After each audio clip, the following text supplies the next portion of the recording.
Welcome to the Sibling Rivalry podcast. I am John. I'm here with my sister Michelle. Hey, everybody. And this is weird because we are doing this podcast together in person as opposed to Discord. So if the audio is bad, this time it's bad for everyone. Yeah. So this year's a little different. This is our mid-year podcast. We were going to do one earlier in the year, but life. So this year was a little bit different because last year, Michelle told me at the end of last year or the beginning of this year, said, I don't want to race. And that doesn't mean we didn't list out all the games we beat for the year. What Michelle was basically saying was that first year that we raced had a lot of fun. Second year did not have as much fun by the end of the year. So we're still going to play games, but not in a way of like, I'm trying to race you every step of the way. Yeah, I also knew I wasn't going to have time this year because I was involved in other hobbies and stuff with renovating my house and stuff like that. And I just knew it wasn't going to be as fun if we couldn't actually kind of compete with each other. Like I was going to fall way behind after a certain point. Right, and that's correct, right? I don't have the numbers right in front of me, but I'm pretty sure you beat 14 games this year. Yep. I have beat 34 games this year. Yeah.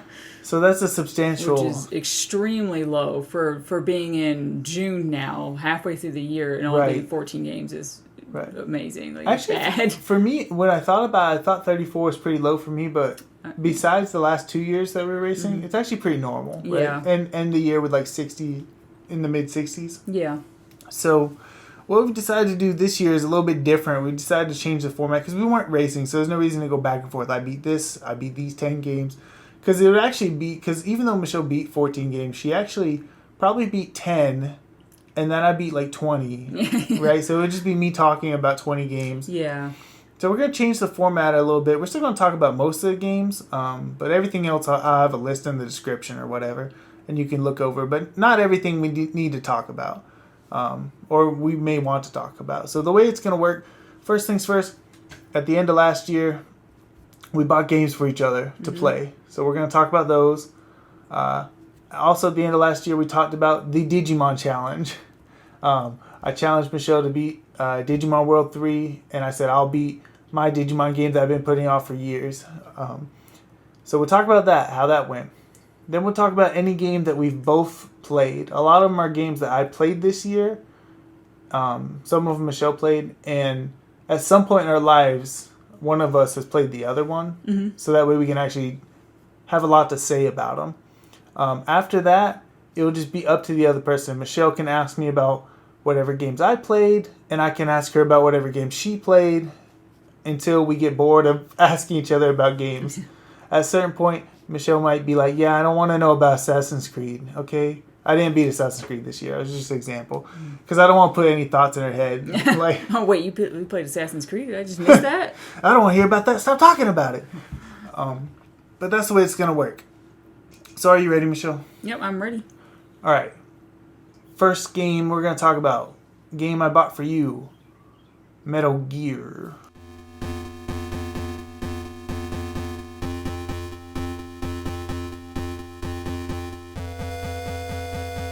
The original Metal Gear. I think it's the version that's on GOG, which I think is possibly the original MSX version, actually. Yeah, that sounds right. Very fun game. I didn't expect it to actually be so similar to Metal Gear Solid in a way, like with the bosses. The problem is you can cheese the bosses really bad in Metal Gear. There's like always some place you can stand, right, where when you shoot, you just destroy them and they can't even hit you.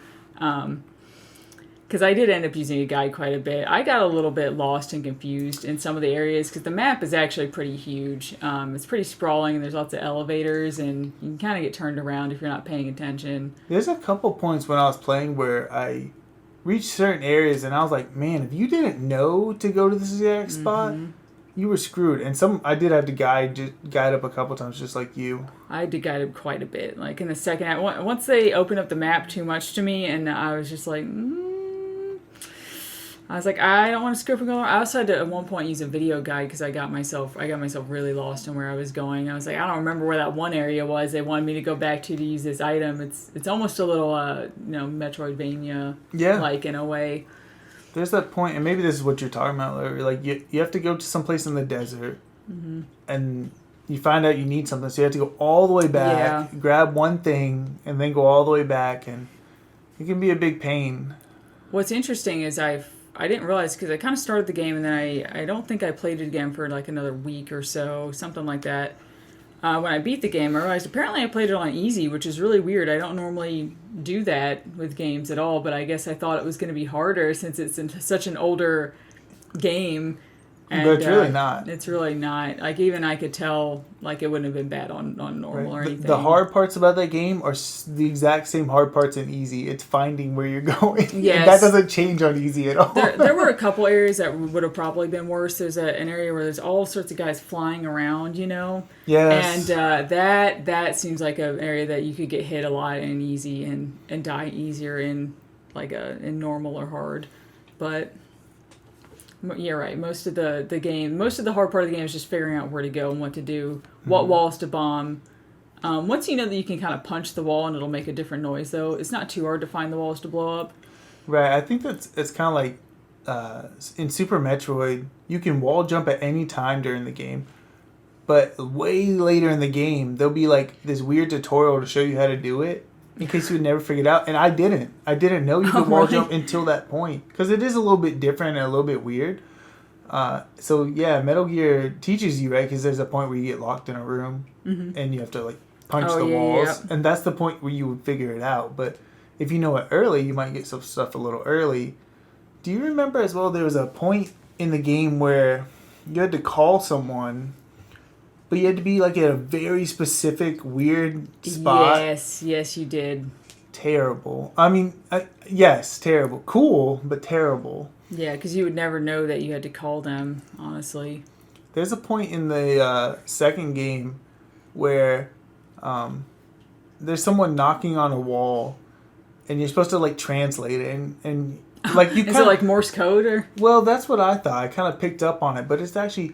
Vietnamese tap language or something. And I was like, well, how am I supposed to know that? Yeah, did they put like a clue somewhere, like a really obvious clue? Or? It's in the manual, which obviously is not going to come with any version that we have in the States. Yeah. So I had to look it up, and even then I couldn't figure it out. It's like some old Sierra game bullshit right there. Where you have to use the manual and like use a little codec to figure out. It was cool, but when I coded it all out, I was like, this doesn't make any sense, and I was wrong, so I just looked it up. Yeah. But maybe one day you'll get to that. Maybe one. I was always surprised that you got me a game so old. Like, I honestly put off playing it quite a while, and then I was like, oh, like, what was it, April or whenever we were going to do the podcast was coming up, I was like, oh, shit, I still haven't played this game. John bought me. I was like, let me go ahead and do it. And then you're like, we're just going to postpone the podcast until I come down there. And I was like, oh, well, I could have waited now, but it was good, so... Right. All right, and the game I ended up getting John this time was actually a game I was going to get him before, but I was kind of watching it on eBay for a price drop because I knew I was going to have to get it for him physically, and that's Hotel Dusk on the Nintendo DS.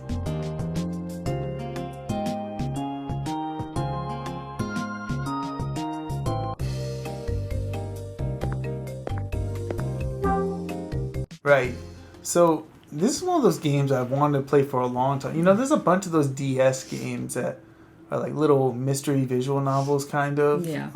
There's these ones, the Ace Attorneys and Ghost Trick, sort of. Yeah. They all have those similar vibes. Yeah. And this one's weird because, right, you hold the DS on its side. Like a book. And you do the whole... Okay, so let me ask you, when you're playing the game... are you even looking at the first-person section? Or are you looking at the map at the bottom? I look at the map a lot. Look at the map at the bottom. But that's how it always is. Any mini-map that they give you, I always look at it the whole time. I was using that one a ton, and I would have to stop myself and be like, enjoy those cool graphics. Yeah. Look at the top. Look at the place. And sometimes you would actually need to look around you to see things, too. So Yes. So, very good game, and... so the only issues I had with there were some... because the idea is every chapter is kind of like... you're trying to solve the ultimate mystery, of course, but each chapter is kind of like you meet this character, these two characters, and you're going to a lot of things are going to be revealed about them. Mm-hmm. Like you're going to learn about their mystery, their backstory, and maybe like one or two things will tie into what you're trying to do. Yeah. And all those characters are very interesting. Some of them, I wish they would have fleshed out a little bit more. Mm-hmm. Like it could have been inferred. You can infer a little bit, but there's some characters where it's like, well, I'll figure out what's going on with this. And I was like, oh, I wonder what's going to go on with this lady. And nothing ever happened with her. And I think I was reading that they just didn't have time for it or whatever. Yeah, because Sing didn't actually make a lot of games.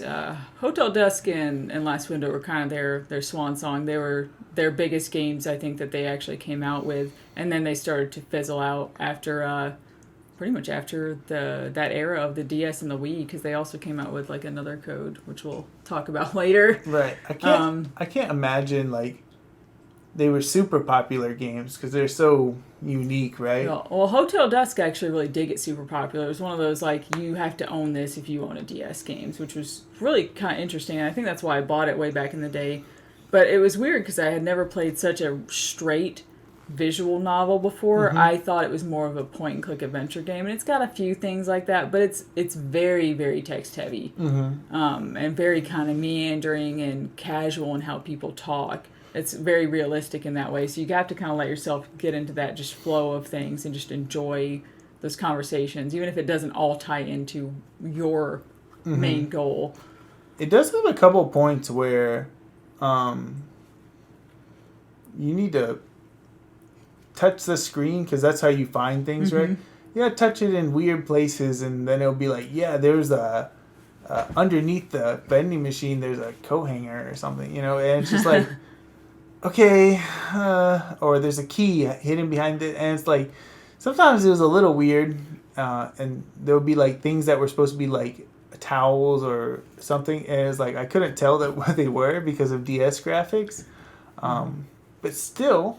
How did you play it on a DS Lite and not on a 3DS? I played on 3DS. So how did you deal with the end puzzle? There's a puzzle where you have to get a code at the end of the game. And what you can do on the DS Lite is you can tilt the screen a certain way. You can actually see what the code is. And on the 3DS, you actually can't do that. I don't even remember. It's like because there's like a timed sequence at the end. I think it's the only part of the game where you can lose. You can fail. If you don't get out of the room in time. You get locked in like a room. Yeah. A room. Yeah. Yeah. Because I actually couldn't even do it on my 3DS when I replayed it. So I put it in my original DS Lite because the reason I wasn't using it because part of the screen you can't tap it anymore. It's lost its sensitivity.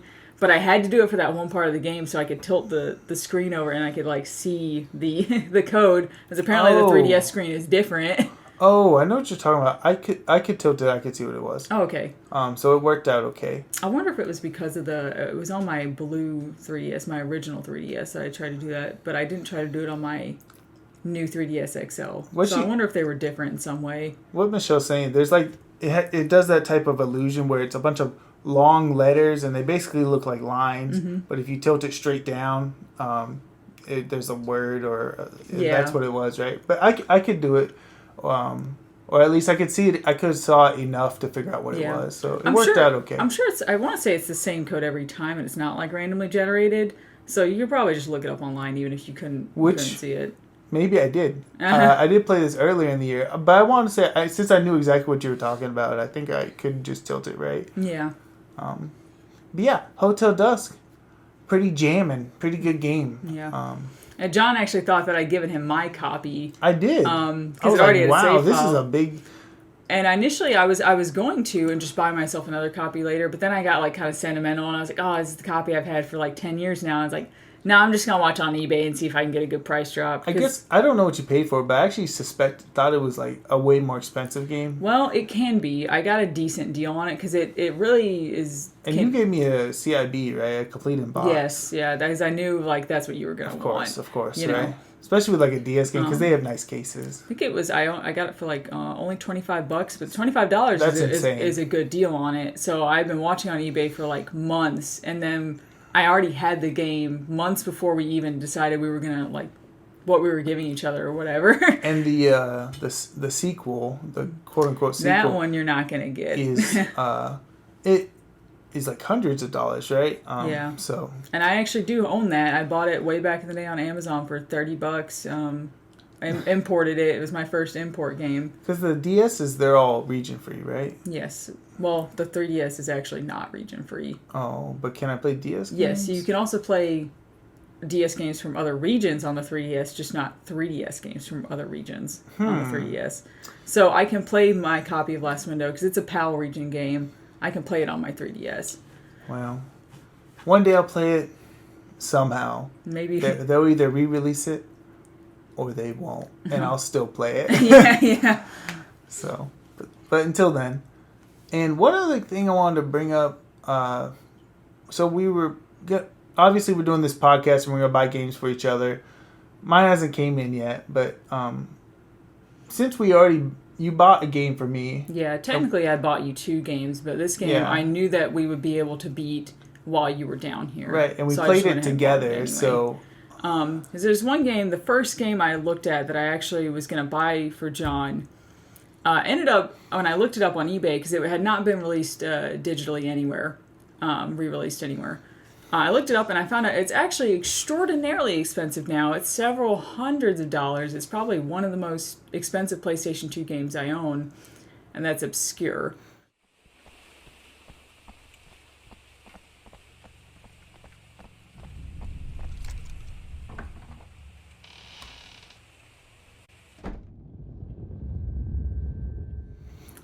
It's actually like, $200 to $300 now, and I was like, man, it sucks. And then I was on Steam one day and I happened to see that they finally released both games on Steam for like $10 a piece, and I was like, I know what I'm getting him.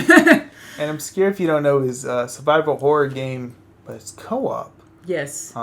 It's drop in and out co-op too. You can either have the play by yourself, you can have the AI play the other character, or you can just, have somebody hop in whenever they want. Some would say it's Resident Evil Outbreak done properly. As we found out, that apparently you cannot play Resident Evil Outbreak co-op at all unless you have a network. Which means not at all. Yeah, because they'll make you do it. They'll let you do it on a local network, but they won't just let you do it local, regular co-op without a network. It's really weird. Which, who knows, maybe the game wouldn't have worked well. Because in Obscure, when you go through a door, your co-op partner automatically comes with you. But I don't think that would work in Outbreak, because you kind of need to be doing other things. Yeah. But I don't know. Anyway, Obscure, teen horror, very B-movie. Right. A lot of extremely in-depth explanations about why the monsters are attacking the school in the notes. Really just to say that monsters are attacking the school in the notes.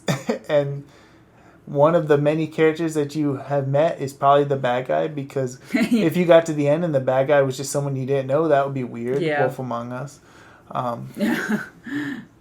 But yeah, it was actually pretty good. I mean, it's definitely worth playing. I think, because I've actually played through it, I think 3 times before I played through it, John. Once on my own, once on easy with my friend, once on normal with the same friend, and then we were going to do hard, and we eventually got stuck and just stopped playing. But it's interesting, because playing with you, I realized a little, in ways that it is more simple now than when the first couple times I played it many years ago. Like, in terms of mechanics, and the puzzles are really simple. The items are always nearby that you need. Man, really nearby. It's like, oh man, we need a lever, and it's just over there on the ground. Right, in like a Resident Evil game, you'd be like, okay, let me go to the other room, and then even the most basic Resident Evil is like, go to the next room and then come back. But this one's like, it's in the same room. Just very pick it much up. Diet Resident Evil, very diet. Right, and we beat it in one day. And when I say one day, it wasn't like one of those like, man, we stayed up all night and eventually we beat it. Like, it was like 4 or 5 hours later. Right. Done. We started a little bit before lunch, took a lunch break, played the rest of the game, finished before dinner. Yeah. Like, it was over. But it was pretty fun. I think each character has like their own unique trait. Yeah. And I'm gonna guess off the top of my head that they have different health and stuff. Maybe so. Because some of them definitely ran faster than others. Yes. Like Stan ran really slow. Because you have multiple characters, and you can switch out your characters to whoever you want.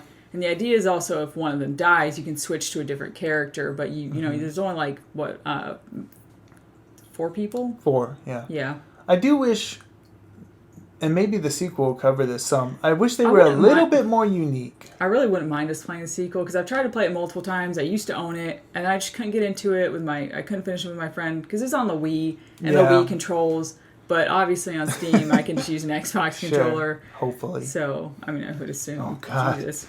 But that would be kind of cool to try to play that at some point with you or anybody. Honestly, on Steam, it's also only $10. So yeah, we might as well get it.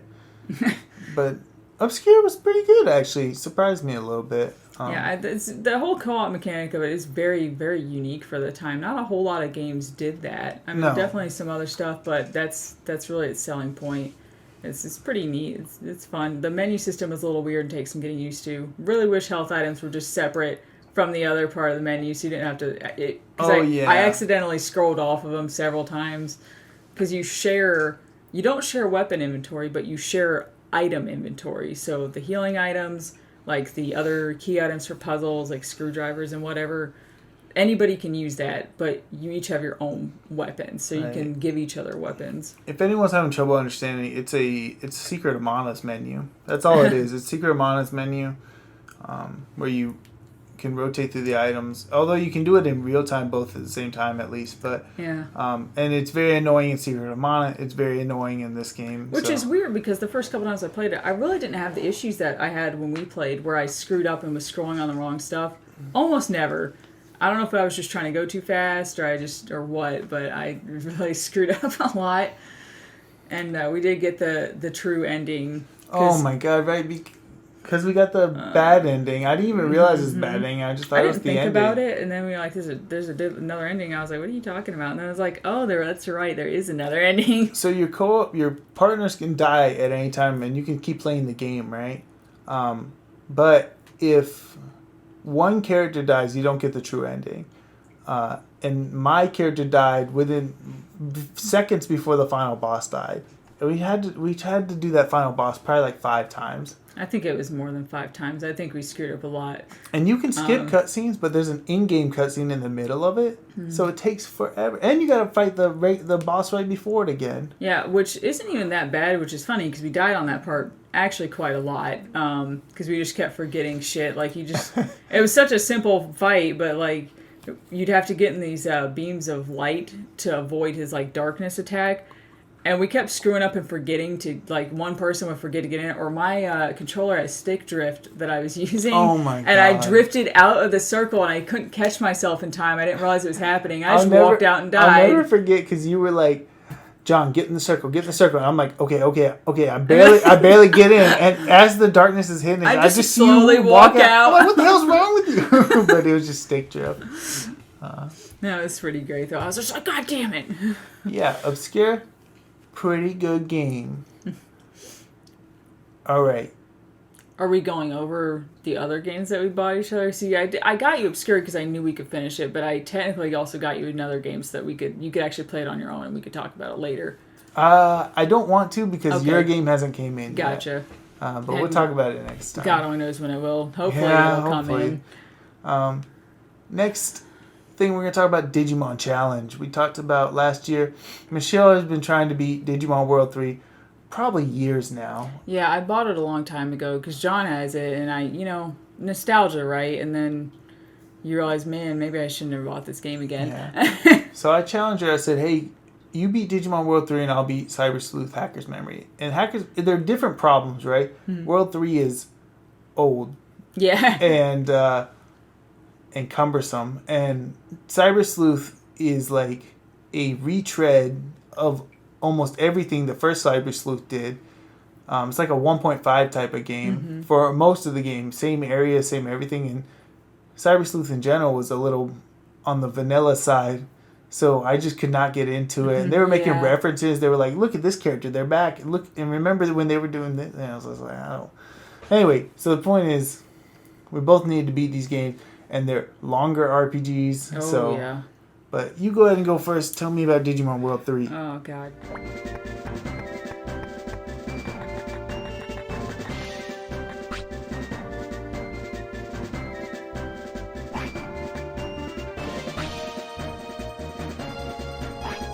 Digimon World 3 is a mess.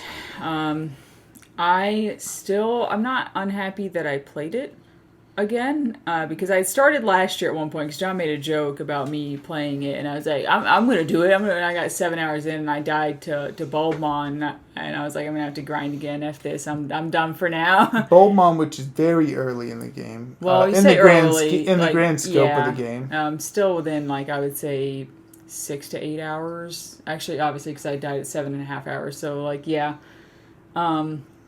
Because the game, it doesn't have to take as long as it took me, but if you don't know what you're doing, you're going to screw up and waste a bunch of time grinding up some Digimon that doesn't even matter. Where do I even start with this game? It's bad. It's actually a terrible game. And if you didn't play it growing up, I would absolutely never recommend you to play it ever. It looks awesome. It's got a good soundtrack. It's got very slow combat and a very strange, like, leveling system for Digimon and how they digivolve. Any Digimon that you start off with, any starter, and you can get all the starters, can digivolve into any other Digimon. They all can digivolve into everything. However, they all have different requirements for what you have to achieve for them to be able to do that. It may just be a certain level, but it may also be a certain stat or skill has to be up to a certain amount as well. And some are easier to get certain Digimon with than others. Which is kind of how every Digimon game is, but because of the slowness of this one too, yes, combat's very slow. Right. And I want to say I loved this game. Like, Yeah. I got it when I was 10 years old, played it to death, Yeah. got to the final area and was just like, I'm just going to grind Digimon because that's all I care about. I don't want to beat the game. I just want to level up Digimon. Also, I couldn't beat the final boss at the time. But I spent a long time doing it. So when Michelle said, man, this is bad, this is slow, and like my initial reaction anytime someone tells me a game I like is bad, I'm like, you're just a dumbass. You don't know what you're doing it wrong. But this is the one moment where I was like, man, maybe. Maybe it's not good. I don't know. I haven't played it in so long. Maybe it is bad. Maybe, I don't know. It's just a lot of questionable choices. Also, the starter Digimon level up at different experience amounts. Like, what is it, Kumamon, the bear guy? Mm-hmm. He's the slowest leveling up in the game. He levels up extraordinarily slow. He takes a lot of experience. So it's a complete waste to even get him at all. Like, why would you do that to yourself? It takes, like, triple the amount of time. I think I eventually ended up with mostly Guilmon and Agumon. Is that who I ended up with? Oh, no, Kodamon. Kodamon and Agumon are the two I basically pretty much finished the game off with. I have Ranamon too, and she was just freaking useless because... She's to switch in so you can heal the other ones real quick. Sometimes it's really useful to have Digimon that can do, like attacks that involve use of the spirit stat or like basically magic attacks. Mm-hmm. But there's a certain point where honestly, it's better to just have brute force strength in the game. It really is, especially for the final boss. That's why I basically after a certain point, I didn't level her up anymore. I realized I was like, I think I'm wasting my time. I'm going to see if I can beat the final boss with just these two Digimon. And it works like Pokemon, right? Like, you have to use the Digimon battle for it to gain experience, right? It doesn't. They don't. Yes. They don't all gain experience. They don't all. And that includes their Digivolutions, right? If you don't use that Digivolution, it won't gain. Yes. So the starter itself gains levels, and then each Digivolution, as you use it, gains levels. And the only benefit it has to the evolution gaining levels is getting more abilities for that evolution, more like attacks, or basically hitting a certain level where you will unlock a different Digivolution. And it's only like in increments of 5 or 10 that you will gain anything, and anything in between, those levels mean nothing at all. It's very weird. It was such a weird choice and kind of confusing, honestly. Like, as a kid, I feel like I don't know if I would have... Like, obviously, I played it a lot as a kid, but I don't know if I 100% understood that when I played. So let's say, like, Agumon, right? You got an Agumon, and Agumon, if he gets to, I think, level 5, he gets Greymon. Level 20, he gets Metal Greymon. At level 40 was War Greymon, right? But, like you were saying, you can get other Digivolutions. So let's say he got Angimon at some point because Michelle had her Wisdom stat up or whatever it took, HP. To get Magna Angemon, you need to level up Angemon himself as a character because they start at level 1 Yeah. to level 50. And to get Seraphimon, you got to level Magna Angemon from level 1 to level 99. And now their Digivolutions gain levels a lot faster than the base starter does. It's still painful. But the base starter's level determines your strength and everything. You leveling up the Digivolution, it does nothing for their strength. It does nothing for their stats. It is only to gain abilities and to gain Digivolutions. It means nothing in terms of like how strong they are at all. And the megas, they'll get cool attacks, right? Yeah. But man, getting something at level 99 to get the mega, and it's just like, ugh. So that's just like from a gameplay standpoint, it's a lot of work. I probably spent at least 10 to 15 hours of my time grinding, at least. I had several sessions where I would just grind while I watched Netflix for hours. How did you feel when they took you from the initial server to the secondary server, which is just a palette swap of the first server? I already knew that they were going to do that, but for some reason I was still really angry when it happened. I was just like, basically you have to do the same thing all over again. The 4 people you fought them again. You fought them, and like it was a horrible gameplay padding. Just like probably it's the worst I've ever seen, honestly, in a game ever. When I first, because there's like a cool cutscene that transitions it. All right, there's like some giant Digimon comes out that you never fight or something. And it's like really cool. I remember my mind being blown. I was like, "Whoa, we're in a different server. This is crazy." And you're like, "Oh, it's exactly the same. It just looks like darker colors." I was a dumb kid. I was like, "This is awesome." But as an adult, I was just like, "Oh boy!" I was like, "They're really gonna make me do this all again?" And that's harder Digimon and everything too. And it does have different Digimon for you to fight, which is nice. As a matter of fact, the game does kind of level scale a little bit in some areas. As you walk back through them, we'll have different Digimon come into them, which is kind of interesting because you do backtrack a lot in this game, and they don't have fast travel. They have some ways that are kind of fast travel, like Submarimon you'll get when you can go underwater, but that's actually fairly slow. After a certain point, though, it seems like it's fast comparatively to going through the tunnels that you get access to later on in the game, where you move about 2 miles an hour, and they are literally a maze. Like, I had to look up video. There's a one walkthrough online where somebody actually did screenshots and everything for the whole game. That wasn't even finished that long ago. I mean, within the past maybe 5 or 6 years. And I used that guide pretty religiously when I played because I didn't want to waste a bunch of time. And I obviously still wasted a bunch of time because I grinded up when I didn't need to and stuff. Because I spent about 50 hours on the game. A little over 50, and I think I could have probably gotten away with like 35 to 40 if I had been smarter. But how would you know? Exactly, and as a kid, you would know even less because you wouldn't have as much access to what I used GameFAQs guides and like that other walkthrough guide and walk through everything that person was doing, and I think they would be surprised to know that somebody actually followed that and. 2022 all the way through and read everything. I mean, if you post a guide on GameFAQs, they give you numbers, right? So they can actually see someone looked at it. But yeah, it's slow, huh? And the story's just kind of a weird mess. It starts off kind of cool seeming, and then it's just like, this is kind of dumb. This doesn't really make a whole lot of sense at all. One thing I hate too, so there's a card game within the game. Yeah, I don't know if you interacted with it at all. I actually completely did not touch it this time. So when I was a kid, I actually played it a lot, and I really liked it. But this time I was like, I can't be bogged down by this because I don't get anything from it, really. Yeah, and what upset me is when you get to the end game, something happens where all the characters get turned into a status where they can't play cards with you anymore. Oh, yeah.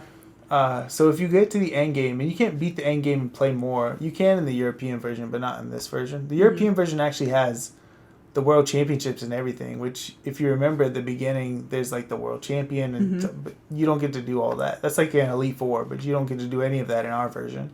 But so I was always like annoyed, and wanted to restart, but for perspective, I think I had over 400 hours into the game. And God. you saw how long it took you to get there. It probably took me a little bit longer as a kid, but so I was just spent a lot of time grinding. I would go to the north server in the second server. Which is funny because the second server is actually not a good server to grind in. Does the experience versus how hard the enemies are is disproportionate completely. What they recommended is a certain area for you to fish in the original server, and they're like fish there because you want to be able to hit something in one hit and be done because it's got to be the battles are so slow in the game. You want it to be one hit and done and just over, and but also get a good amount of experience. So that's what I did. I went over there, and I wish I could remember what it's called now. I feel like I spent so much time in this game, I should just know what everything's called off the top of my head. But it was like a area that's got a... it's past the swamp, and there's that city that's over there, and like right past that, there's like a ruin, like an Aztec-y looking ruin at the top. It's that area. There's an area you can fish right over there. And that was where I grinded for hours because that's what people recommended when I really looked heavily online. Yeah, well, as a kid, you're just like, which one gives the most experience? So I went to Must be the hardest ones. Right, I went to the hardest area in the game, and I always grinded there. And of course, by the time, because like you're saying, your strength depends on your initial level, right? So by the end of the game, I think I was in the 50s or 60s or whatever. I don't know what you ended up on, but... I think I was in the late 40s at that point. So a lot of things would die in one or two hits anyway. But yeah. And the last boss wasn't too bad. It was definitely one of the most satisfying fights I've had in a while because he is hard. Yes. Even if you have to grind. There's no optional. You will have to grind yourself up and prepare beforehand pretty well because that area, once you go into it, you can't go out of it. Right. So unless you're like just super smart and know the game forwards and backwards. But... so when I fought him, I'd given up on Renamon already. Renamon was way lower level than everybody else, at least by probably 15 levels, maybe more, which is a lot. That's a lot of grinding. That's hours of grinding to get her up. And I was like, I don't think she's going to be fucking useful. I think Kodamon and Agumon can just tank hits, or Gilmon. It might have been Gilmon. I think it was. And Gilmon can just tank hits. And that's what I did. I only had to switch to Renamon once when they died, and I just revived them immediately and switched back to them. But how I won, I got a critical hit because your attacks that you do, I think it's like Terra Destroyer or something like that is one of the most powerful attacks in the game, and that's what Kodamon had. You can miss with that though, but you really need it for that boss fight. Like I think either the accuracy is low or that guy's speed that you fight is very high. One of the two. Yeah, I think Terra Destroyer is War Greymons. Yes. Yeah, I was playing Black War Greymon. Yeah, that's Black War Greymon's attack.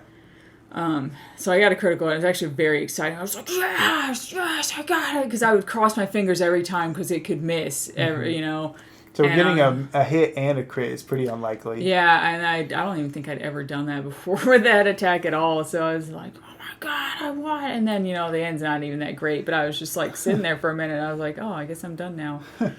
Good, but that was good. Yeah.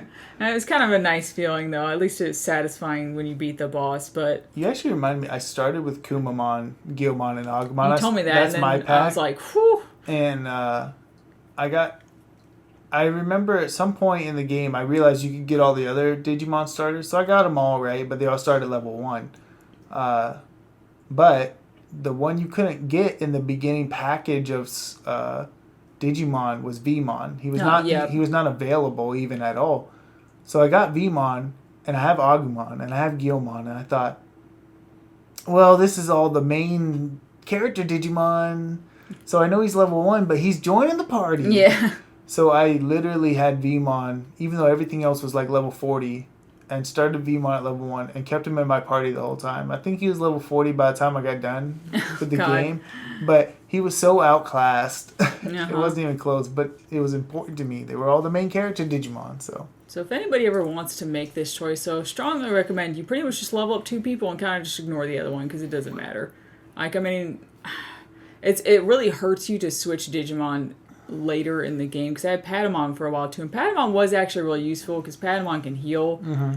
So it I heal like outside of battle, which I had used constantly, but after a while Patamon just wasn't wasn't going to take it. You need people who can hit hard and can tank hits, and he just couldn't do it. He, get hit like 3 times, and I was like, oh god, Padawan's going to fucking die again. Maybe use an emulator, speed it up a little bit. Yes, oh god, use an emulator for sure, where you can just save whenever you want. And actually, I heard people say that it can mess things up if you use save states with that. But still, maybe you save states, speed it up, do something, because...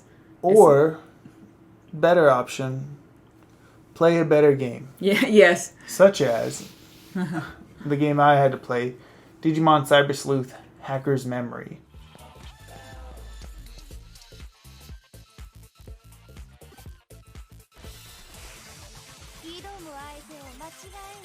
So the first Cyber Sleuth game is like a 3-star RPG with Digimon. So it's a 4-star game automatically. Yeah. Just because it's like, oh, there's Gekomon. I can be Gekomon. That's cool. Just stuff like that going on. I can be Seadramon. That's awesome. And that game was pretty interesting. But Cyber Sleuth Hacker's Memory, the sequel, I had a lot of trouble getting into because, one, it just retreads the exact same ground, the same area, same everything. And the story overlaps a lot. So there's times where it's like, remember this character doing this thing? And like I was saying earlier, and it's like, no, I don't. It's been years since I played Cyber Sleuth. I don't know what's going on. Why does this person have a robot arm? I don't know. Like, you act like I remember. I don't. So you're a group of hackers, right? And you're just doing jobs to help people, whatever. That's the general gist of what's going on.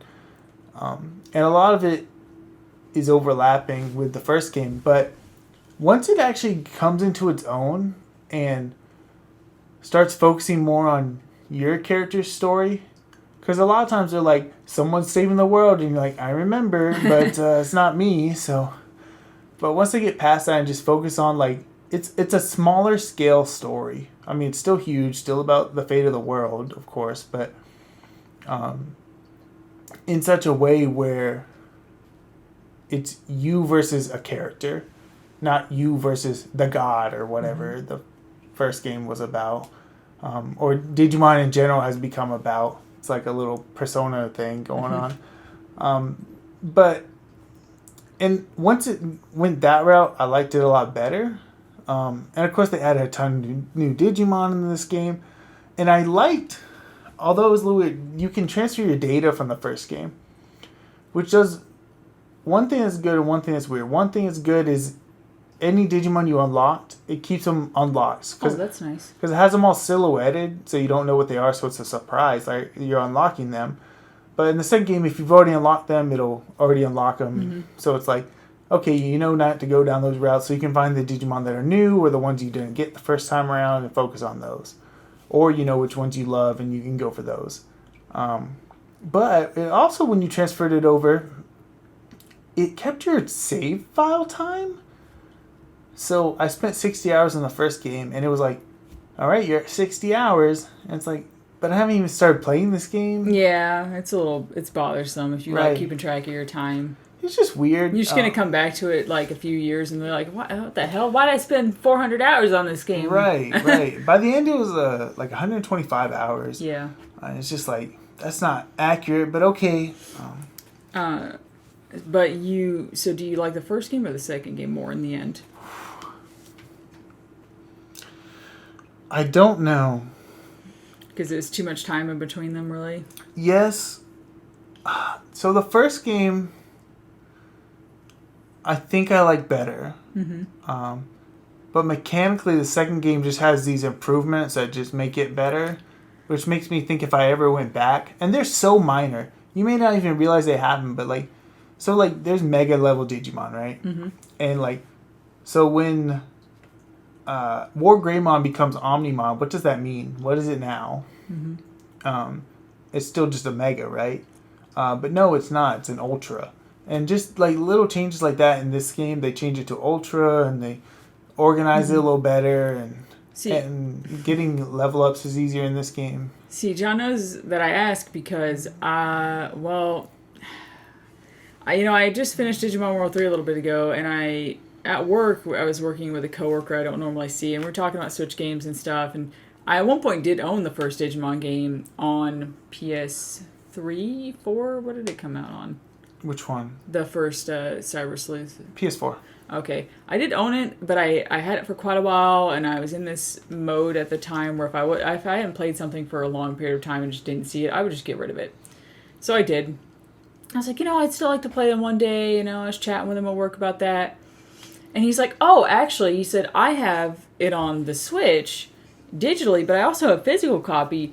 Do you want it? Because it has both games on it. And I was like, sure.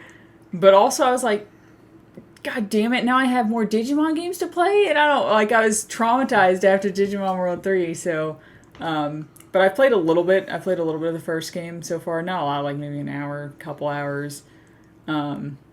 So I'll be interested to see how I like them overall, and if I should play them back to back or if I'll get sick of them. It's like you can't play them back to back, but you can't leave too much time in between either, because then you'll forget stuff. Yeah. So maybe if you play one at the beginning of the year, you play one at the end of the year. Mm-hmm. Maybe that's enough time. I'm not sure. Or maybe watch a little recap video of the first one before. Yeah. But I've heard the Switch versions actually made some improvements and stuff over the other versions, which is interesting because it normally feel like that doesn't happen with Switch ports of stuff. What's the differences? Like I told you, the thing with the time with training, when you put the Switch in sleep mode, it will still train them, right. Which seems really nice, whereas in the other versions, it doesn't do that. If you put the console in sleep mode, it stops it. That said, the training takes 10 minutes, so... Yeah. It is based on real time, though. You put them in the... I guess for the Switch that works out, because if you put it in sleep mode and you're just carrying it with you and you pop it out later, you're like, oh, okay, everything's done, Yeah. But also, you don't need to train anything unless you're going for a specific Digivolution. So don't waste your training points in case you need them for something. Yeah. But yeah, I spent 60 hours and did it kind of the same as the first Cyber Sleuth. I went through the game, did every side quest, and along the way tried to get every Digivolution I could. Got to the end and basically made this ultimate team of just... What was cool is in the first game, though, I'll say, there were clear Digimon Mega Level, Ultra Level that were like, yeah, they're okay. Mm-hmm. And some of them you wouldn't expect. Like, you see Omnimon, you're like, yeah, he's okay. And then there are some that are just clearly better. By a substantial amount. In the second game, there were a lot of really good ones. Yeah. So it was like, I actually had trouble filling out my team properly. So that was kind of nice. And I spent a lot of time getting some weird Digimon that I didn't get the first time around. And it's really cool. One thing is you're limited by how many Digimon you can have in your party by, this thing called a memory up. I highly recommend looking up a guide. Yeah. There's a couple things that are missable. Memory ups and farm expansions. They're missable, so look up the guide. Gotcha. And just check where those are going to be bank expansions so you can get more money in your bank account. But as long as you get all of them by the end, you can have a ton. But I would always reach these limits because I'm min-maxing the whole way. Yeah. And I'm like, damn, I can't have 5 megas? I know it's chapter 1, but I was never that far ahead. But yeah, I think it's pretty good. I think it falls in the same line of it's a 3-star game that's made 4 stars by being Digimon and having a pretty dang good ending. Last couple chapters that really came into its own, and fascinating. This is clearly the end of the series. There's not going to be a Cyber Sleuth 2 or Cyber Sleuth 3. Mm-hmm. It's just not going to happen. Yeah. It's over. So I think it went out on a good note. I know they've moved on to, I guess Digimon Survive's coming out later this year. Yeah. We'll see how that is. I don't know. It's looking kind of weird, but yeah, it was really good actually. So I'm glad I got through it. And that's Digimon Challenge done. We did it. Until the next Digimon Challenge, for me anyway. When John plays Digimon Survive and I play through Cyber Sleuth and Hacker's Memory. Yeah. I'm probably going to have Digimon Survive on day 1, so yeah. I have to support Digimon. Next little section we're going to go through is games that we both played. So some of these, either I played this year or Michelle played this year. And at some point in our lives, the other one of us played this game as well. So there's a little bit to talk about. First game is a game we both played this year. It was actually the very first game I beat this year. Yeah. Milk inside a bag of milk inside a bag of milk.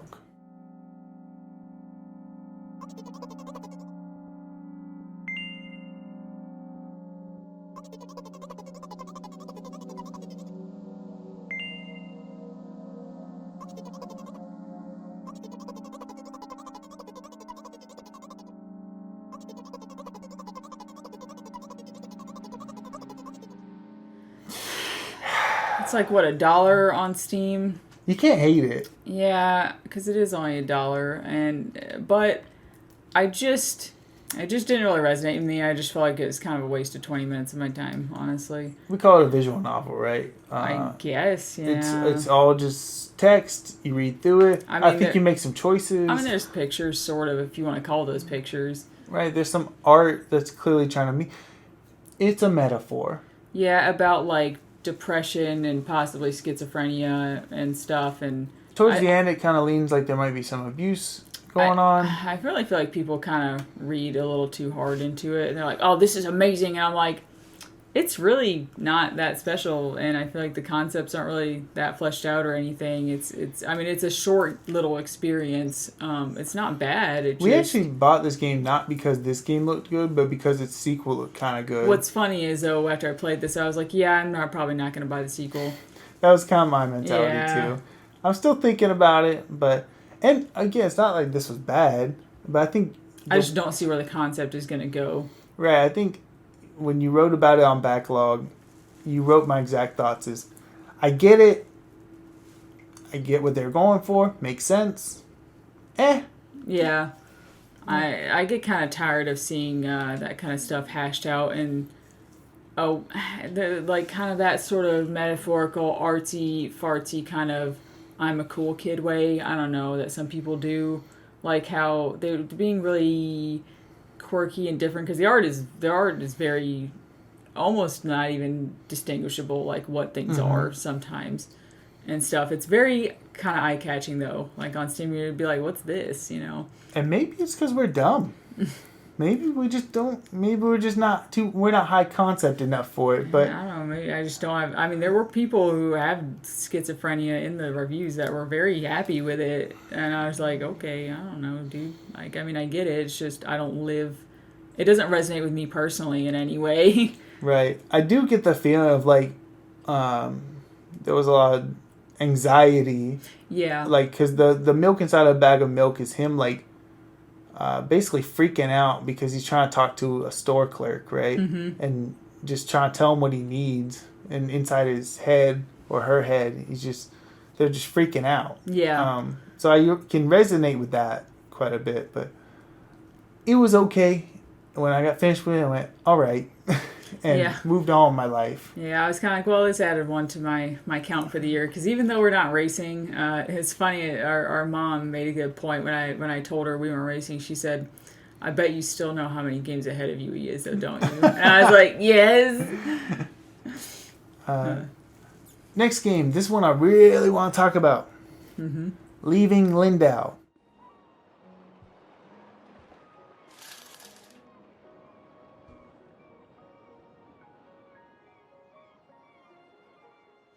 So Leaving Lindau is basically a prequel to Eastshade. Yeah. But it wasn't just a prequel. It was almost like a tech demo. It was like a proof of concept of, here's what I think Eastshade would like to be. Because Eastshade was not out yet, right? Mm-hmm. So they were like, this is what Eastshade would like to be.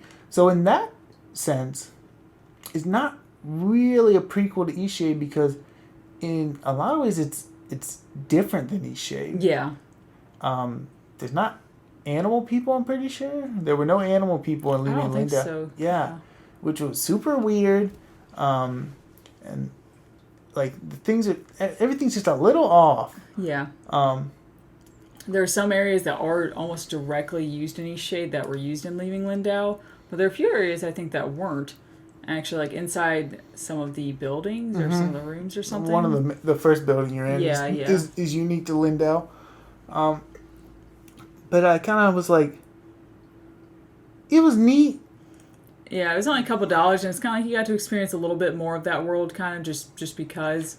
Right, but it was almost like you're saying, like playing a tech demo for a game that hadn't really came out yet.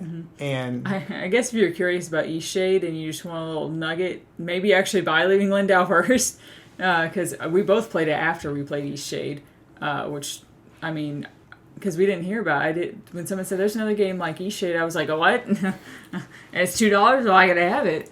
I would actually say, if you've played Eastshade and you're interested, go for it, but really not super worth it. Not required viewing, not even really that interesting, just sort of a thing. Yeah, just kind of a neat little thing. I didn't mind it.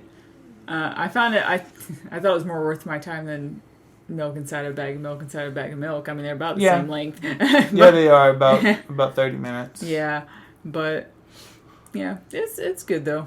I'm glad you played it. I don't think I told you to either. I might have mentioned to you that it existed, but I wasn't like, you got to play this too. It hit a sale, and I think I bought like 5 games at once. Yeah. All of them were equal length, and Leaving Lindau was just one of them. Yeah.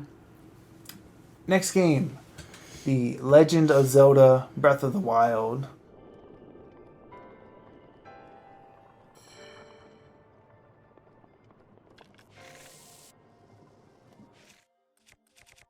My kid got this for me for Christmas.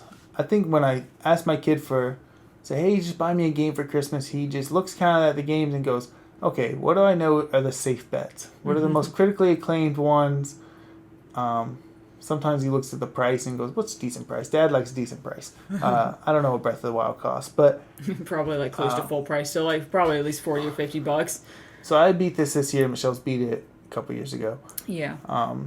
I really like this game. I did not think I would because of what I had heard about it. And, I know a lot of people go, what do you mean what you heard about it? Everyone says it's the greatest game of all time, right? Oh, I didn't think so. I mean, it had a lot of kickback when it first came out about how it kind of was and how they got rid of the dungeons. Well, the dungeons are there. The traditional dungeons. You know what I mean, because they're definitely different. Yeah. I didn't think I was going to like it because of those things and just the idea of it being open world, And I saw Towers, which is a Ubisoft thing, right? Yeah. But, I actually really loved it. Freedom is really hard to do in a game because, like, let's say the ultimate freedom in Zelda is the original Legend of Zelda, right? Mm-hmm. That game sucks. Yeah. Because it's so hard to find everything. Mm-hmm. You gotta bomb random ass walls and that's annoying. I remember I found the final dungeon of the game on accident because I accidentally set a bush on fire and I was just like, what? Yeah, it's very but Legend of Zelda Breath of the Wild kind of takes that concept because you can go anywhere at any time in any order. They give you kind of some objectives. They go, here's the 3 things you gotta go to, and here's also the castle, which is your main objective. You can also just go to the castle whenever you want and fight the final boss. I didn't realize that. I didn't realize that either. You can, and if you go there before you fight all the dungeon bosses, you'll fight the dungeon bosses there in the castle prior to fighting Ganon. That's super interesting. Spoilers: Ganon's the final boss. Ganon's the final boss. Yeah, that is interesting, right? So. But yeah, so you can go in any order, and there's a point where you're supposed to get the Master Sword, right? Mm-hmm. But you can absolutely just go get the Master Sword first, or you can go to the area. You're not going to get it because you need a certain amount of hearts, right? I thought that was really cool, and what's cool about it all is you'll find these things without being super directly told to find these things, and that goes for little side quests and stuff too, At some point, I was just talking to someone. They're like, I heard there's some mysterious woods somewhere. I don't know where, but they're weird. And I was like, what? Where? Tell me more. And so I went looking around for them. I eventually found them, and that's where you get the Master Sword. But I ran into another person later on afterwards. I was like, like, I hear there's a great sword up north. And I was like, oh, so if I had not taught, like, different people are giving different hints. There's like 5,000 hints to the same place, but they're all slightly different. So it makes you feel like you're sort of piecing together, like, where things are and stuff. I actually ran into some of the dungeons on accident while I was just exploring. Like, there was a character, and he was like, hey, follow me. And I was like, where am I going? I guess I'll follow this stranger. Right, and then next thing you know, I was at the first dungeon, or the first dungeon for me, because you can go in any order. I went to the water dungeon first. I didn't mind the dungeons. I mean, I thought they were all right, but I do like the original dungeons better, or at least some of them, depending on what game it is. Like Link Between Worlds, like fantastic dungeon design. Like, I get why people still liked the original stuff better, and I don't disagree in some ways, but I really think they did a pretty good job with the open world concept, and I like that they filled out the world with the quirks that are hidden all over the place. That was great, though. Because every time I'd be like, that rock looks suspicious. And it was every time. Yep, every time that's... And, wow, there's a weird stack of rocks over here. I wonder what that's about. And you walk over to it, you look around, and there's like a hoop of rocks you can throw into. Like, come on, guys. But, and, there's a ridiculous amount in the game. Like, it takes forever if you try to get them all. But if you're just, casually playing through it, it's just a lot of fun to find, because they did put so many in. It's not like they're just off the beaten path. They're all over the place. Right. And I think that's why, because when we're talking about dungeons, the dungeons are smaller, a lot smaller, and they're not themed. I know I just said the water dungeon, but I just said that because the lady's water. But it's not really a water dungeon. It's not really a fire. Because they have like this little small dungeon, little puzzles, and then they have like the actual beasts. Or the actual beasts, and there's four of them, right? And which are the quote unquote like they're the main story dungeons, basically. Right, and they're a lot smaller in scope, and they focus on like a gimmick of controlling the beast to make it like, if it's like an elephant type thing, you move its trunk, and how you move its trunk will... I remember that one the most, and I found that one a little bit annoying compared to some of the other ones. I forget which one. I think, man, there's one where you rotate the body around and just threw me for a loop. But it's like they're kind of like one room puzzles, but they're very elaborate puzzles. Yeah. And they're more than one room, but the main room is where you'll be focusing all your energy on. But I liked Breath of the Wild too. I didn't like it as much as other Zelda games. Like, initially I gave it 5 stars, and I was like, nah, I mean, I liked it. I didn't quite like it that much, actually. I was like, it's a lot of fun. I thought it was a good game. I liked the story and how they did the cutscenes and stuff in the game. It made it feel very, almost like a storybook a little bit. Yeah. Yeah, man, they had some voice acting. Yeah, which is added a big deal. So much. Yes. Added so much. Everyone's like, you don't need it, but like... Yes, you did. Yeah, and it's not great voice acting, but like just it being there meant a lot. Yeah. I do look forward to Breath of the Wild 2, though. I think the people who were on the fence with the first game, I think they'll really nail everything exactly in the second game. I think the second game will be a big step up, because stuff that they were just kind of unsure about or people didn't care for, like weapons breaking and stuff, that were just kind of a little bit awkward, I guess, at first for people. I think they'll kind of find a way to make everything a lot more, for one, make things a little bit more elaborate, because the game is kind of simple. There's like the towers, there's the little dungeons you can go into, but it's all it's not very integrated into the world. They're very obviously, this is dungeons that you can go to. Like, it's not like a subtle, it's kind of gamey, a gamey game, and not so much a world. Not all the time.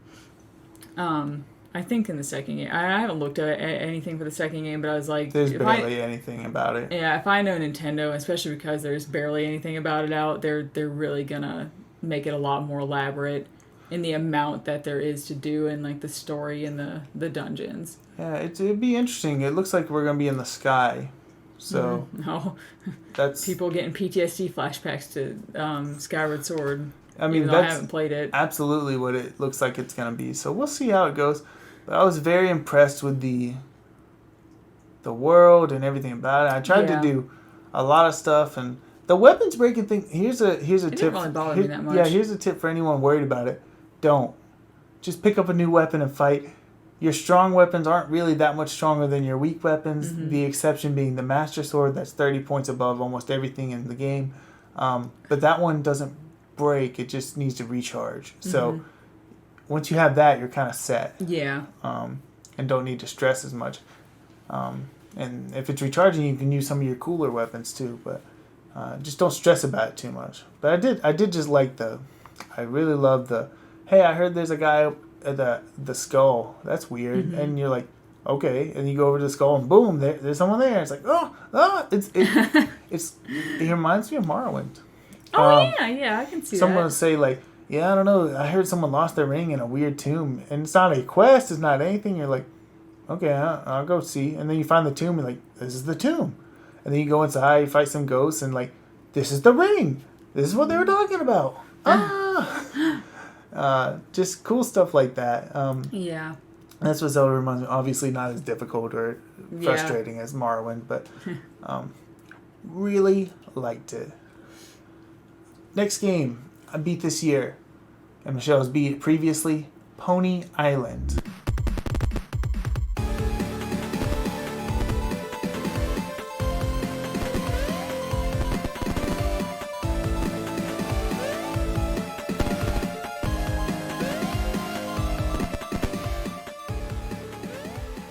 I beat this. The last time I played it was probably 6 years ago, so quite a while, like probably 5 or 6 years. So I played Pony Island because last year I played Inscription, and then I played the Hex, which is the reverse order I'm supposed to play them in. And finally, I might as well end it on the last game I'm supposed to play, Pony Island.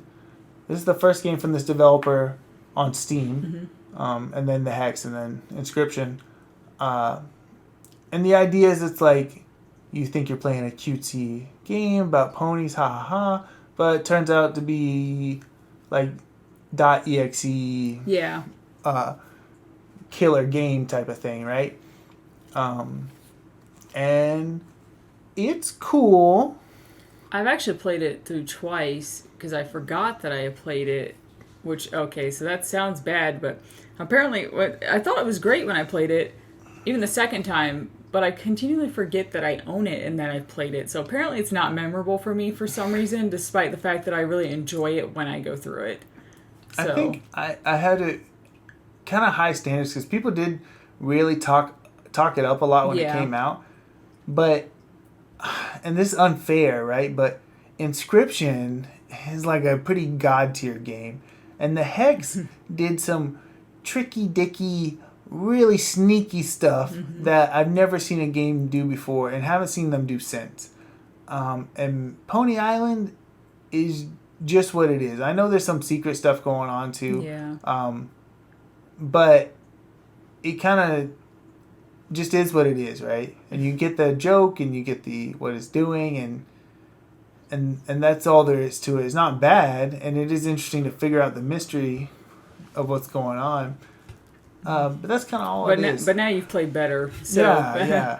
I've played better. And it actually didn't tie into those future games as much as I wanted it to. Like, the Hex ties in a lot, but this one doesn't tie in as much, so it was even less interesting to me. But it was all right. But I was kind of let down, I'm not going to lie.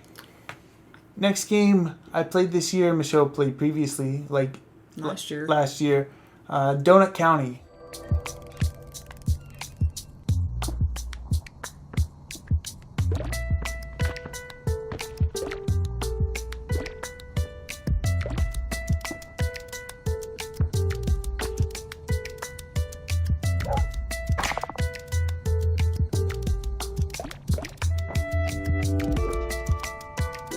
Your whole sucking up objects, kind of like Katamari Damacy, kind of. That's not what Katamari is, but that similar kind of feel. Yeah. And every level is kind of like a little bit of a puzzle, like how can I get enough objects to suck up the big objects? Kind of a puzzle, but honestly, not really until the end of the game. It's mostly just get items, hole get bigger, pick up bigger items. For the most part, I think the end of the game does some puzzles, but other than that, it takes maybe an hour or two to beat. Yeah, a couple hours. It was cool. I don't know. There's not much to it, right? Yeah, it's a fun little game. It's cute, especially towards the end. I thought it was kind of cute with the little story and stuff. But I waited for a long time for Donut County to start going actually on sale for a good price. Because forever, when it went on sale, it was still like $10. And I was like, I know it's not that long of a game. So I finally waited until it was like $3. And I was like, there we go. I'll pay that much for it. I can't even remember if I got it for free or if this is I played it on Game Pass type of thing. Probably Game Pass. But like, I guess I was less impressed with it as everyone else was because it seemed to be a little bit of a fad game. Like a lot of people talked about it a lot. I think the problem is that you just already heard about it, whereas everybody else just kind of stumbled into it and they're like, "Oh, this is actually kind of neat." And I had already knew about it. You had heard about it, you weren't surprised, and so you're like, "Oh, it's not that great, guys." Right. I was like, okay, I'm a hoe, I get it. And then I was waiting for something else, but that's the joke. Because they had no expectations going in. They're like, this is kind of cool. And then you were like, okay, so there's got to be more, right? And then there wasn't. That doesn't mean I disliked it. I enjoyed my time, but I would say probably the length of the game that it is, that's as far as it could have went. Yeah, and I didn't overstay its welcome, which was good. I hate when games like really try to force something, Digimon World 3, more than what it needs to be. Yeah. Next game I played this year, Michelle's played it previously, Firewatch. It's a really nice waterfall down here. Even those girls love a skinny dipping, I bet they're nearby.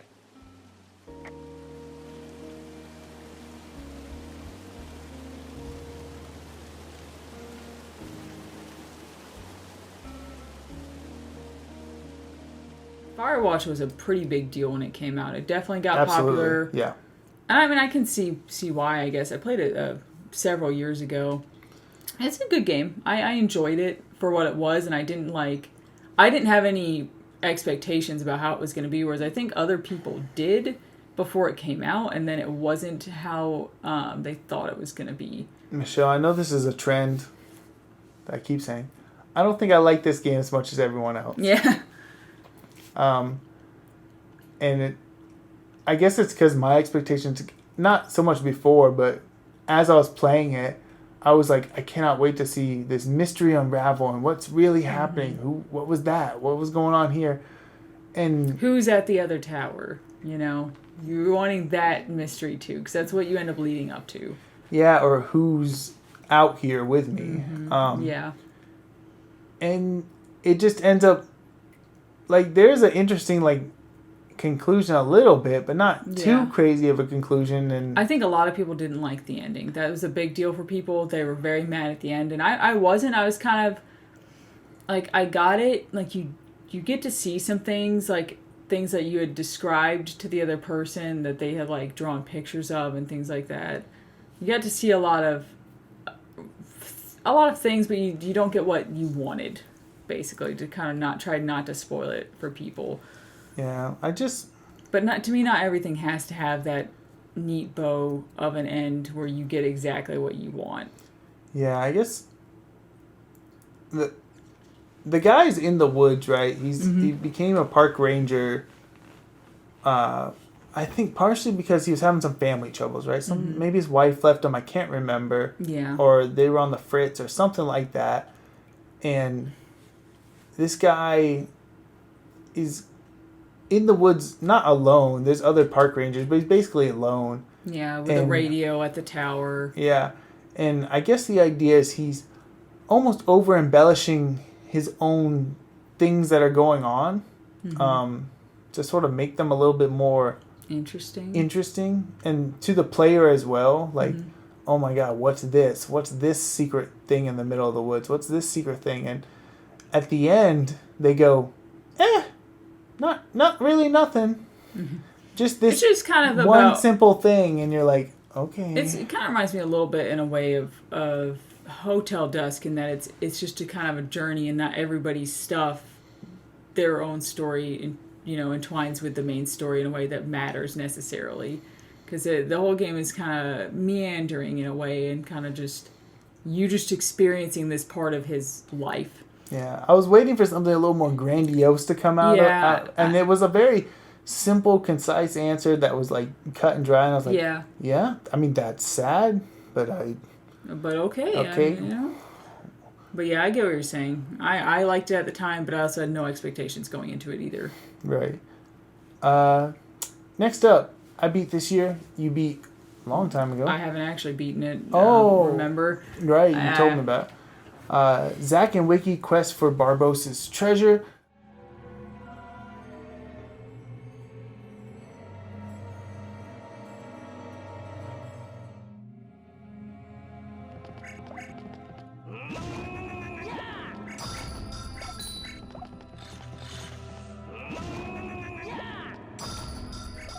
I have begun to get nervous about eShop, and I'm obviously, while I was correct in doing so, eShop, PSN, specifically for PS3, Wii U, 3DS, shutting down. Yeah.